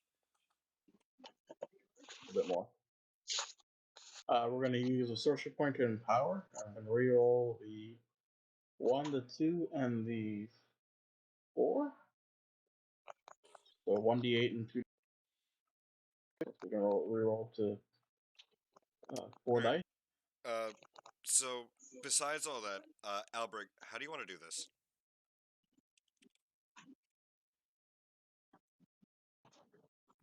So 18 damage in total. And we hold up the lantern, which is our casting implement. And the light inside roils between that nice rainbow hue. And we let it loose, and as we let it loose, it comes out, starts small, gets bigger, and then it is, I believe, psychic damage as it turns pink and just slams straight in the head, and melted brain comes oozing out the ears. All right. Just and you see it just all 6 legs splay out and just flops onto the ground and stops moving altogether. And yeah, it is laying there dead on the ground. And looking around the room, you don't see any others. Does anyone know how to heal Tyrell?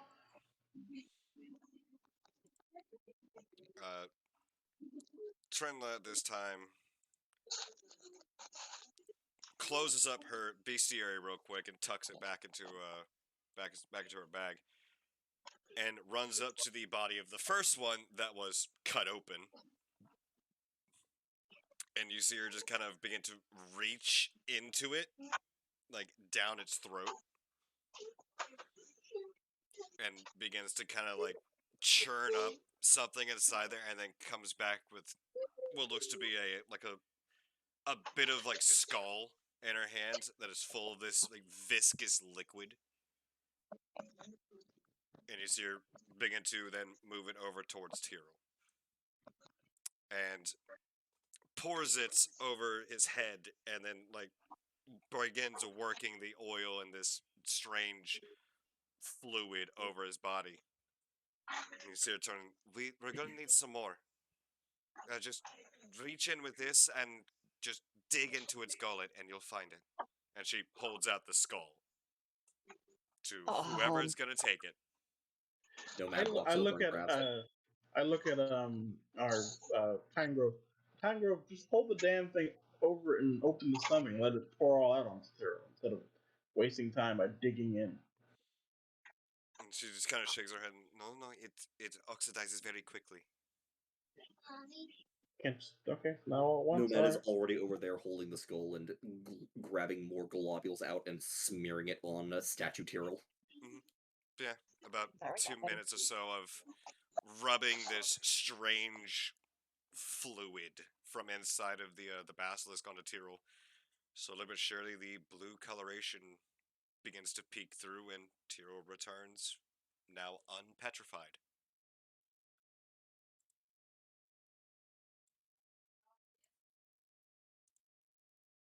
Nomad, like, sees this and says, "Ah, thank goodness. Are you all right?" Tyrrell, you are alive. All right.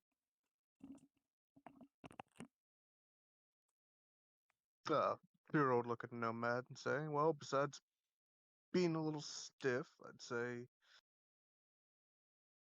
eh? With a capital E, that is. Nomad is like, "Well, I'm glad that we managed to save you." And then he would turn to Trill and say, "Thank you. If not for you, we may have lost our friend." You see her just kind of nod and look towards the other end of the room where there appears to be another set of doors. And following your sense, you can clearly sense that whatever it is you're searching for is beyond those doors. Nomad's going to turn and then stop and look down at the skull and his gauntlets and forearms covered in this goop and be like, and sort of drop it to one side and just sort of like, you know how you like just shake your arms and hands after washing them really good? Mm-hmm. Gives him one of those. Yeah, he's just like, I can't hold my sword correctly with this. Okay, duly noted. Alright. So what are y'all gonna do? Yep. Once Well, Nomad's done, doors. Alright, you're gonna head up to the doors. Mm-hmm. Everyone else?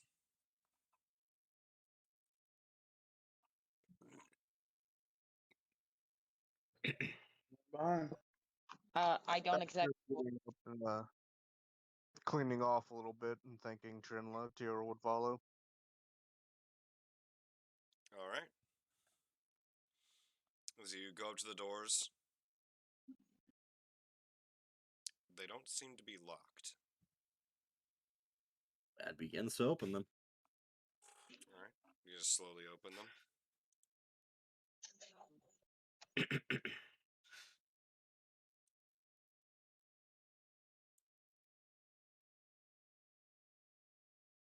And you can see at the very end, there appears to be someone in another ragged, tattered cloak over their head seems to be speaking to another older individual at the end of this hallway, and they seem to be in a rather heated debate.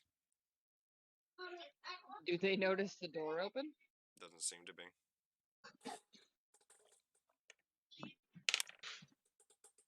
No.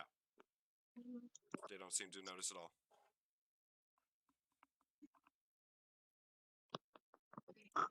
Go ahead, buddy.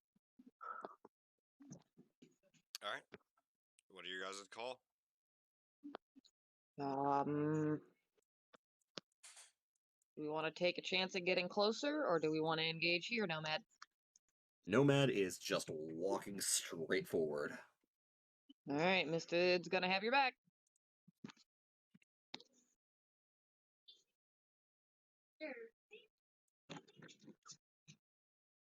You see an older individual looking to be a tiefling at the end of this, and they're speaking to this individual in robes. And this individual seems to be speaking with a kind of hiss. And you notice that there is a long green tail extending out from underneath the robe. But you can't really see the rest of them, as they seem to be hidden over here somewhere behind these walls. You said a tiefling? There appears to be an older tiefling. Would I be able to hear them? From where you are, probably not. As What you're on about the other side radar? of the room. Nomad. What about radar ears? So I would be following with Nomad. It's just it's giving me a hell of a time moving my thing as of late. Okay. Roll a perception check, radar ears. What do my radar ears hear? Distinctly, you hear the older individual begin very angrily addressing the other regarding the terms of their agreements that they would not interfere with his work any further, as long as he provided the payment that he promised, and refers to the other individual as Higrax.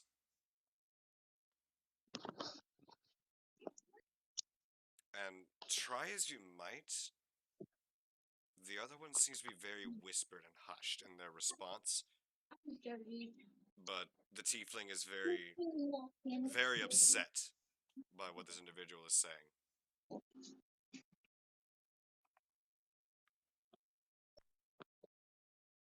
I see.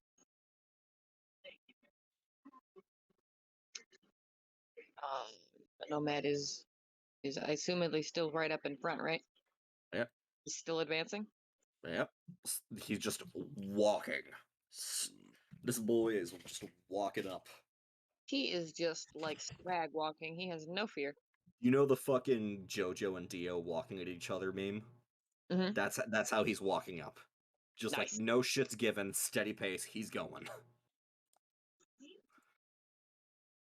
Alright, so you're walking up.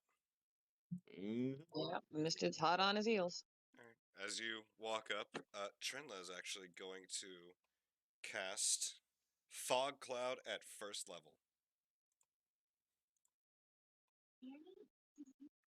And that is going to be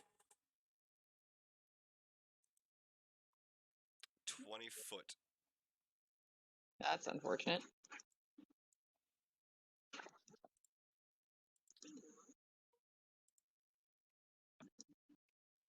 And she immediately centers it 5, 10, 15, 20.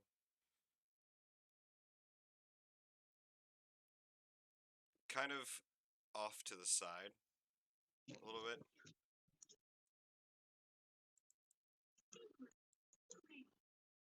Hang on. So she cast it in our area or theirs? Okay. Does that answer the question? Yes. Okay. Orion, stop, please. All right. And as you walk up,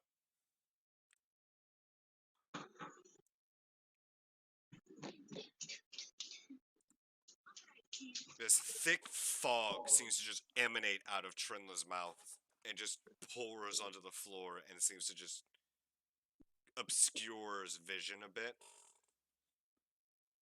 And as Nomad continues walking through, Nomad, what you can see is Higrax, which is the individual addressed, quickly turns about and begins to flee in this direction.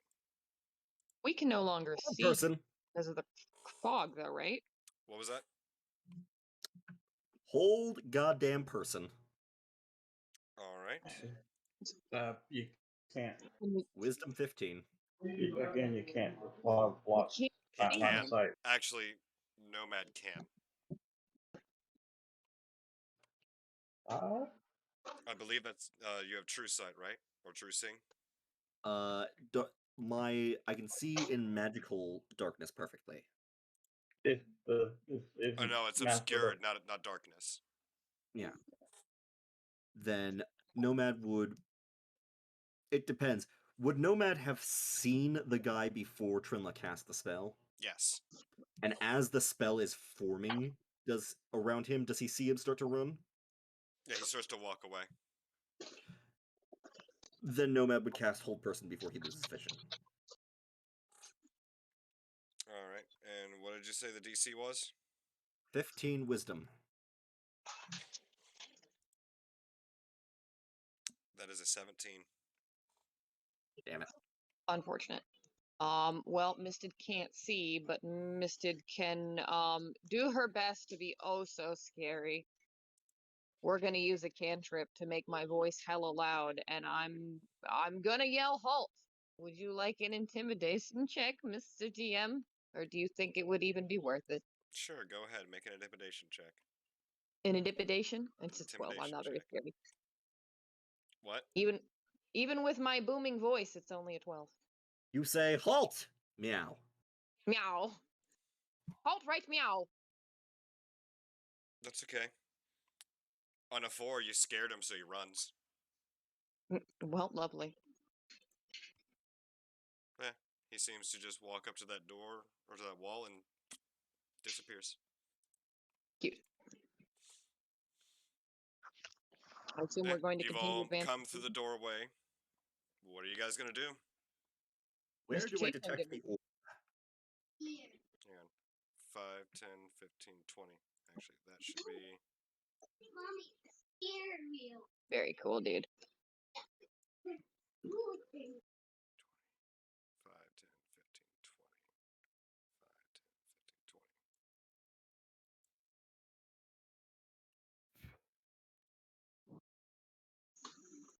15, 20. There we go. It's more like that. Alright. So, how do you guys want to do this? Well, okay, Where so do I know detect the orb? Directly past where you saw that dude. It's on the table. Nomad's walking straight up. I assume that Alright. being right next to this guy, we're gonna see each other. Yeah. Nomad walks up and just like stands there for a second looking at him. Okay. So, Nomad, as you walk up,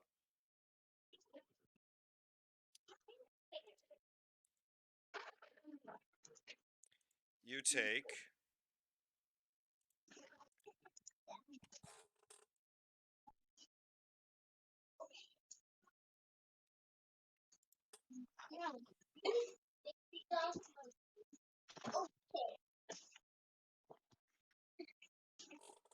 21 points of force damage. ow. Do Holy I crap. see what I take it from?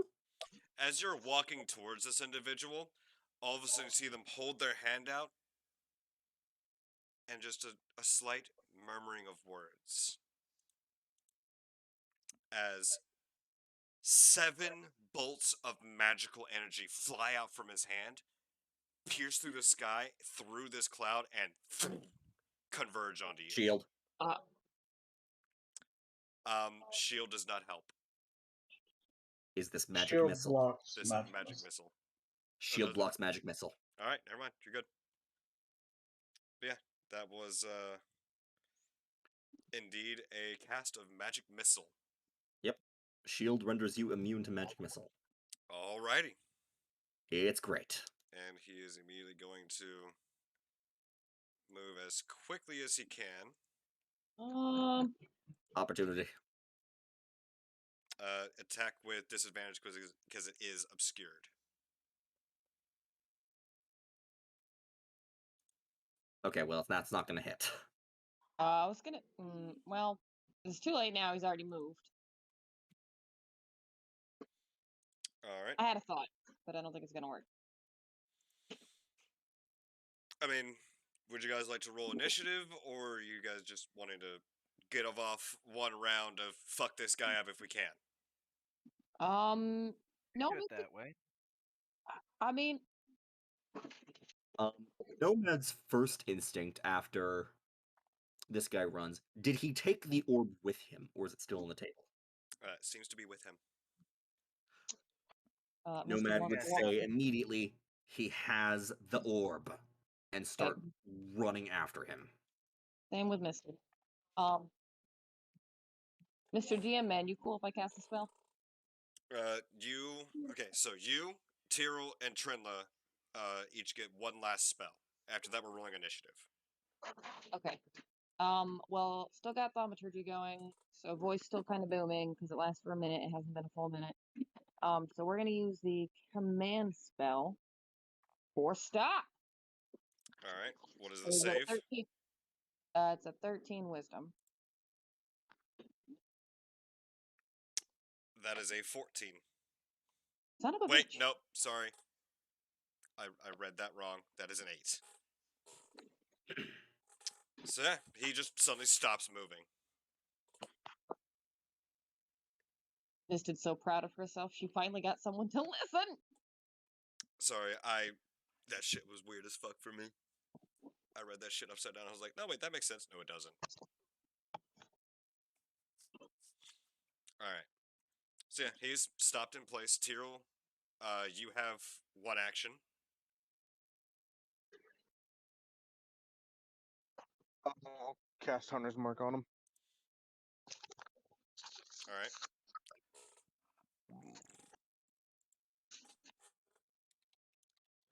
So I'm just gonna bring this up just in case. With the way command works, and like stop would work. Just to let you know is that for this turn he's running, and then on his next turn he would stop in his turn, and that'd be his turn.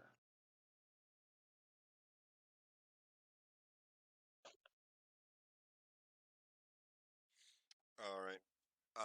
And as for Trinla's one action, you guys just see or hear this clicking sound from inside the fog cloud, and just poking her head out, you see that she now has 8 legs and is rather large with multiple eyes and pincers.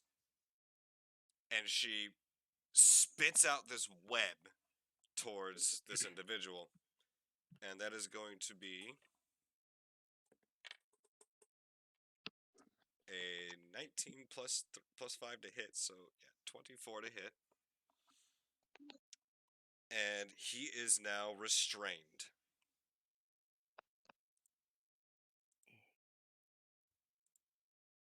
So he is command stopped and is restrained. Awesome. And Trinla is a giant spider. Cool.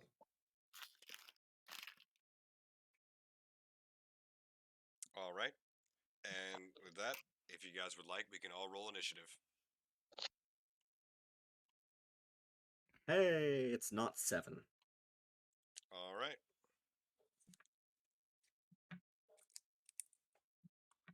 Works for me. 12. Misted's just too elated that somebody finally listened to her command. So she just He is not ready for this rumble. Pinegrove is 12. Elbrig and Samson are 10. Tyrrell, dirty 20. All right. And the spider is a 2. Listen, turning into a spider and also spinning webs on the same turn, The lizard is an that 8. that's really tiring. And his is 14. In the words of a British boy, I am absolutely shattered after that. God damn it. Alright, so first up is Tyrrell, followed by Nomad, followed by him, followed by Pinegrove, then Elbrig, Galzik, Misted, and Trenla at the very end. Alright, first up, Tyrrell, what's up? What are you doing?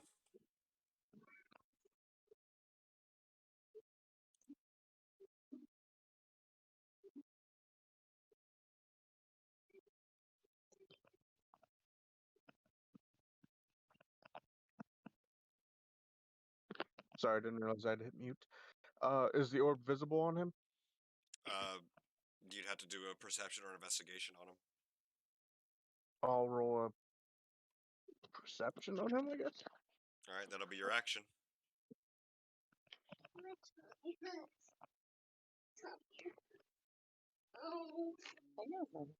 You know what? Actually, I will load a spell as an action and wait to see what he does, and someone closer can get it from him.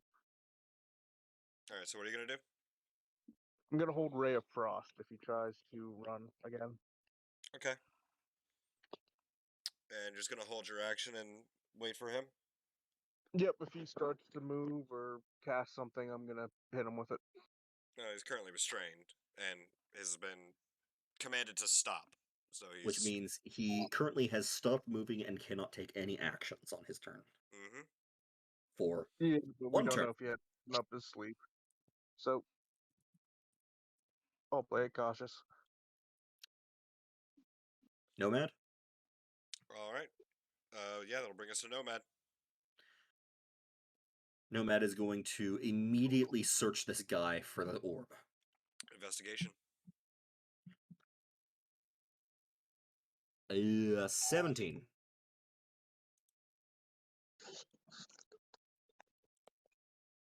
You said 17?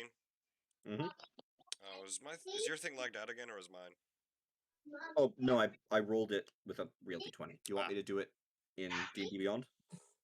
If you... actually... yes, I would prefer it, but for right now, like, it's nothing. Okay. Yeah, you find it. It is tucked into his robes. Nomad literally just grabs it. Alright. You now have the orb. It is it's the same size, but this one is stark white. Huh, was not expecting that. Nomad would... Could Nomad, as a free action, hand it back to Misted? That would To hold require on an to. action to pass Okay. something on to somebody else. In that case, Nomad is going to quickly stow it. Alright. Anything else? You still have all your movement. Yeah, this door. I assume that's a door. Looks like a door or what used to be one. Let's see. Nomad's gonna go ahead and just move to the other side of this guy. Just going to walk around to the front of him. Alright. He looks very pissed off. almost Understandably so. insane levels of pissed. Mm-hmm. All right, and if that ends your turn, it's his turn. He can't do anything, and he after this gets freed from the command spell. Mm-hmm. And that brings us to Pine Grove. You are currently in a heavily obscured fog cloud. Let's go ahead and try and fix that. And the only thing you can really see is this shadow of a rather bulbous ass in front of you with 8 legs sticking out. Yeah, I'm coming around the corner there, and I'm basically gonna feel around through the fog to make sure I can find my way around until Do eventually you I can feel know up the about right spider here. ass? No, Hey, I'm not hey, feeling the spider ass. hey, listen. That's one of Right there Mr. where T's I'm at, am I out of the fog too. cloud enough to see what I'm doing? You can see a pillar, but yeah. How about It's a there? nice pillar. Yeah, there's still a pillar in the rest of the room. Some Okay. good stonework right there. That is literally a pillar. Okay. It's good stonework. Yeah, Real now you good. can see There the we go. dude. Okay. He is still very much He is. pinned in place. He was stuck in place. He was commanded to stop. That command spell has worn off now. But But he he is now covered has in webbing webs. all over him, so he is bound up in webs. But I would assume that now he is like struggling furiously and grunting to try and get out. Mm-hmm. Yeah. Hunter's mark. All right. How many circles we in And a have we actually tried to attack this guy yet? I'm looking around like, Well, there's confirmation. I got the He one bow is lined not up. from you, injured yet. We've not smacked the man. and there's also another hunter's mark from Tyrrell. I'm just putting all kinds of rings on this poor dude. Honestly. Oh, yeah. All right. We liked him, so we put a ring on him, alright. He did try and attack Nomad with a magic missile spell. This is true. That is true. Well, Although I don't know if anybody else saw that. Misted would have Technically, because she was no. right on you. Well, Misted was right on you, so Misted would have seen it, but Mm-hmm. anybody else would have been further back in the fog. Yeah. All right. Anything else for your turn, Pine Grove? I got my shot readied up there. Since we technically haven't engaged this guy, I'm just gonna sit there and chill to see what happens next. But I got my shot lined up, ready to go. All right. Holding an action brings us to Elbrig. You're up. It's foggy. It Froggy. Real froggy. Froggy, like from Sonic Adventure, the fucking annoying ass fishing mini game that you had to play. Oh god. That shit 40 haunts there. my waking dreams. All right. Dash through here. Another 10 feet. Finally see outside the fog cloud. Yep. Then it should be 15, 25, 30. Yeah. Hopping over the desk. Yeah. And last, that's the go Okay. 80 feet. And we'll have Sword will sit there because if he does move, we attempt it. We use our action, and I don't have enough social points right now to actually quit it, so I'm done. All right. And that brings us to Galzik. 1, 2, 3, 4, 5, 6, 7, 8. Galzik just bursts straight through this fog cloud, and I'm not gonna lie, just on reflex, he's gonna swing on him. He's gonna get in a kidney shot.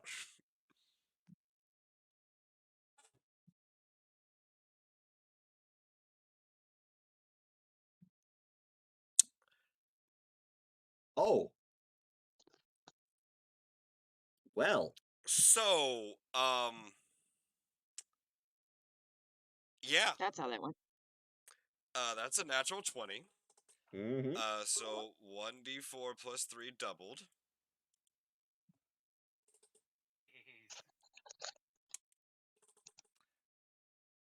And that is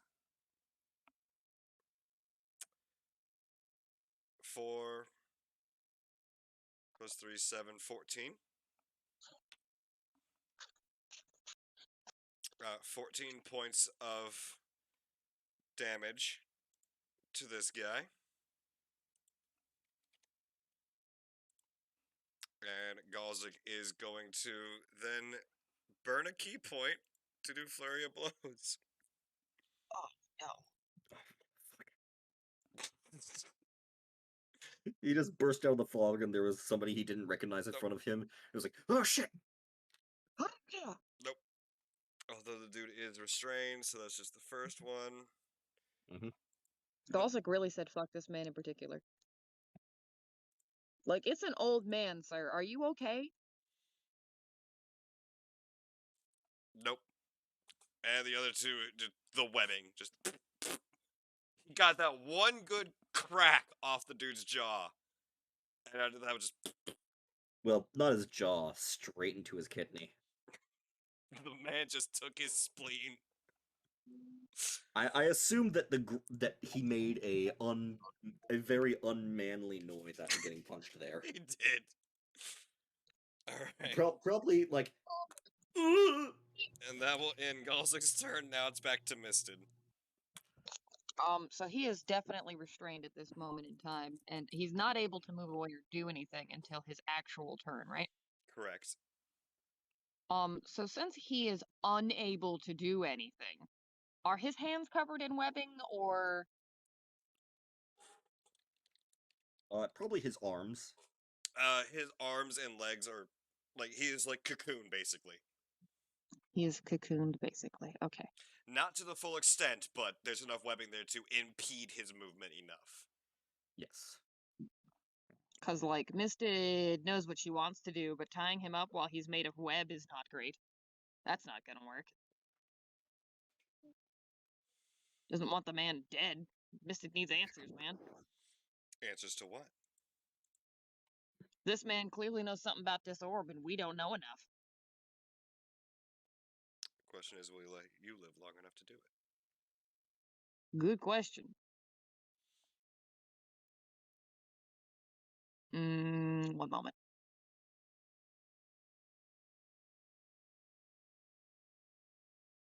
I tell you what Misted's gotta do. This man can't go anywhere. So, Misted's gonna walk up. Misted's gonna touch this man inappropriately with inflict wounds. All right. Inappropriate. Ready? It is Set. an advantage melee attack. Melee spell. Just All right. you realize that you can't be non-lethal with the spell, right? I had forgotten that. Well, it's a 17 anyway. 17 hits. Go ahead and roll for damage. Well, this is unfortunate. It did an assload of damage, my guy. I think I may have killed him. Killed him. It's too late now.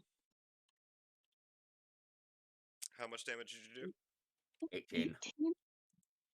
He's still standing strong. That's unfortunate. Does he And look is- winded at all? He is preparing some very vile, vulgar words. I just stabbed myself. Give me 1 second. Congratulations. Unfortunate. Well, Mist is just going to hold up that their mace and just be like, "Don't move, man! Don't move! Stay down!" And yeah, that's it.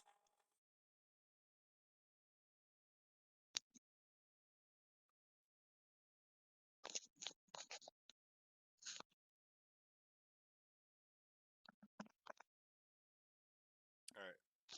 And as it is restrained,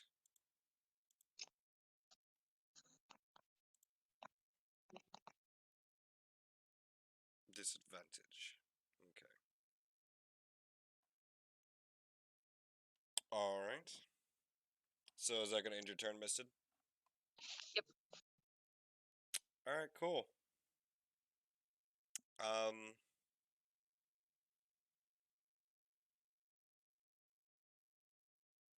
Yeah. Okay, yeah. Yeah. I am back. What did I miss? Well, you see, I touched this man. It is But it now hurt. Trendla's It's turn. bad.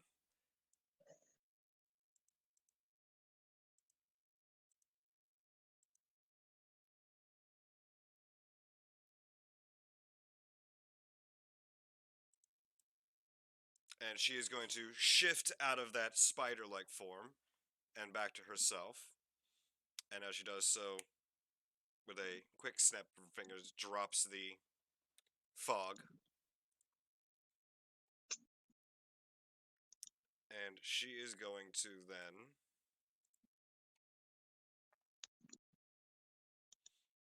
Yeah, she's going to use Primal Savagery on him. Just in case. Just in case.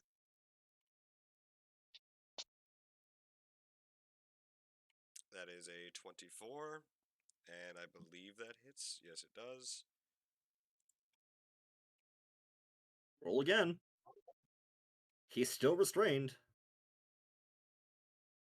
Oh yeah, 24 and... Nah. Okay. So he takes 18 points of poison damage. Is he still up? Yes. Goodness. He's a meaty boy. Not really. Meaty old man. Okay, I will tell you this right quick, Nomad. What he hit you with was a 5th level Yes, magic missile. I know. I'm familiar. Mm-hmm. Based on the number of missiles there were. The washer's off, buddy. All right. And that ends Trendla. It's up to Tyrell.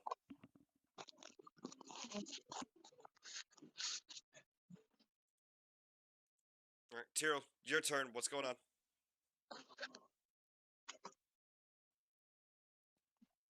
Ariel.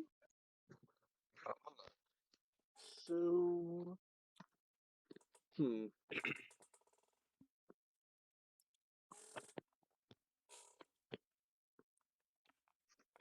everyone's just kind of been smacking the hell out of him. I mean, And Debbie's fair.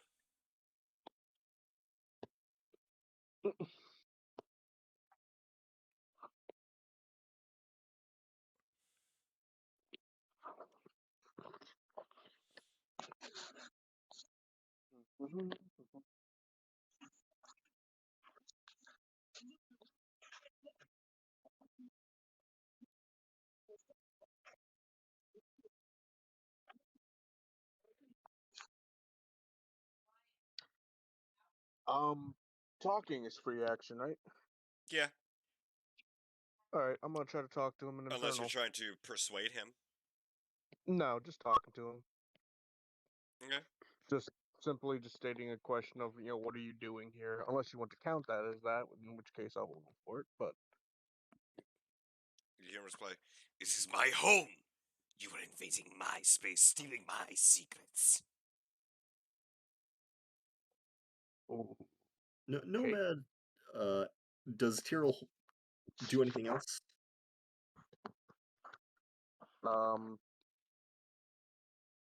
I just kind of get a puzzled look on my face at that point. But possibly depends. Why? Nomad is going to, before this continues any further, just say, I believe this individual is a powerful spellcaster. Perhaps we should not be so clustered. And he sort of just glances meaningfully at everybody and takes a 5-foot step back. Yes, the fireballs. Just that one twinge of memory. Yes. I mean, the thunder step wasn't fun either. Nomad is going to actually address the guy as his action for the turn. Okay.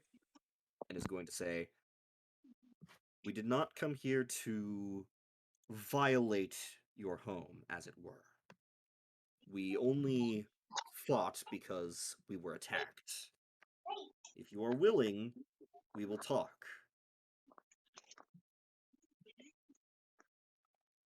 Make a persuasion check. All right, D&D Beyond, don't screw me. 21! Woo! Nice. It probably doesn't help that everybody has been wailing on him. Probably So not. that ends your turn. Yes. Which moves on to his turn, which I assume he will provide us with a response.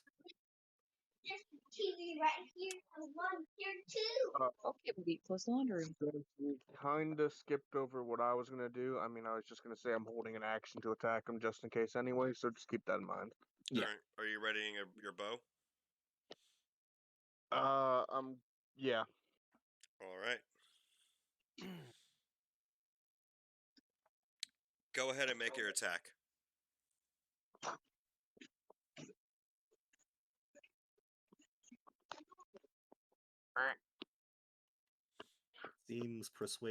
It seems that diplomacy has unfortunately failed. DC for that was 25.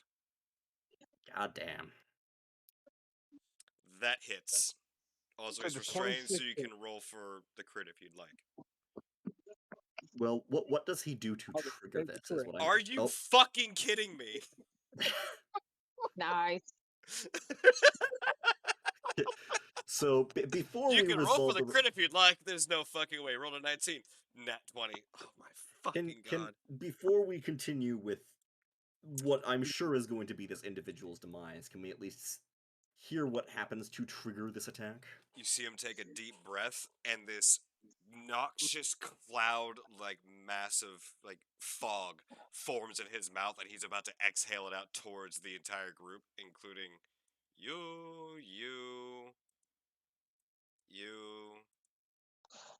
and you, and possibly you too. He was about to cast Cloud Kill. Fun. So, And then I have to do. Hold on. Fuck. Get back here. There we go. and double that. 19 there. No, it's already doubled. Yeah, Did I he already double the doubled 9? that. No, it already rolled 2d8. Mm. It just rolled shitty. Yeah, it rolls them together. I don't have a choice. Fair. So, how do you want to do 19 this? altogether. If I see him going for that, and Tyro's probably put together 2 to 2 that he says he lives here, those are his task lists outside. He's not happy, and if he sees him doing that, I'm putting an arrow right in his fucking head. All right. You guys all see Nope. him. See Nomad trying to reason with him, and the man turns to give his response by opening his mouth, and you see this noxious, venomous cloud begin to like pour out of his mouth. And just as he goes to exhale, you see an arrow just zip over Gozik's shoulder and just right into the dude's head and just and then falls over to the ground dead. Tyrell, if you'd shot him anywhere but the head, I could have spared the dying. I don't I'm want to afraid spare. I can't help that. I don't want to Nomad spare. Nomad kind of just looks at this for a second, then walks over and pats the cat on the shoulder and says, I tried diplomacy. I don't think it was working. But answers. Okay, mommy. Nomad kind of just Go looks at Misted for a second and then like just sort of turns to the right to look at this enormous bookshelf and then the desk covered in notes and stuff. And he would just and then additionally just like pats the pouch on his side and says, answers notwithstanding, we have what we came for. I'm so fast of you in. Mommy, I usually Should we? You said that this used to be a door, right? Looks like it might have been. Could have There been. you go, mommy. You all Nomad's going to go over and examine it. Tyro's Yeah, gonna search the looks best. kind of like a solid wall now. What's wrong, mommy? Do you touch it? Mommy, what's wrong? Sure. Your hand goes right through. It's an That's not illusion. supposed Nomad would turn and say, the other one went through this illusory wall. Should we follow, or do we want to take a moment to rest? Well, Mommy. I believe that at that point, we'll answer that question next week. Yeah, it has been 5 hours. Yeah, it's been quite a while. Tyrrell searching this bastard's body for anything. Ugh, Oh, let me wait. tell you. Okay, before we do that, Tyrrell, go ahead and roll me your investigation check, by the way. Yeet. Let me know what you got. Flappergation. 17. Okay. On his body, you in fact find. Give me just a moment.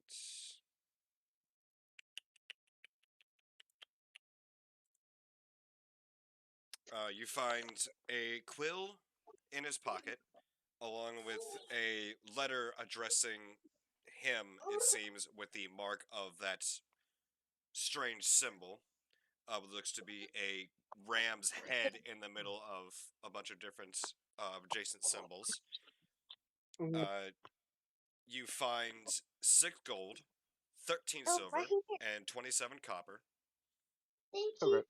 you. Also, on his pouch line, you find a rather decently sized pouch, which also bears that same symbol, bearing 500 gold's worth of various different gems, 300 gold's worth of diamonds, 200 gold's worth of rubies, emeralds, and sapphires. And in his actual sack that you see on his side, you find 3 regular potions of healing. 300 gold's worth of diamonds, huh? Mm-hmm. We're going to want to hold on to those for Revivify. Yes, I will be taking all of it for now, and we'll cover. You have to just text me the entire list later or something. Yeah. I'm not going to remember all of that. All right. Aside from that, you find a small bag of sands. You find 10 sheets of parchment, a small knife, 10 inkwell bottles, 1 book that seems to be roughly ruined and pretty well unreadable, his spell book, and a small dagger, or another Oh. small dagger. I want you to know we're not just gonna gloss over the pocket sand. Oh no, I'm taking the pocket sand. It's spellcasting component. It is. The pocket sand. I'm still taking the pocket sand. Man. I cast pocket sand. Oh, man, that was definitely a fun session, I gotta say. But we will pick this up next week. I have one singular regret.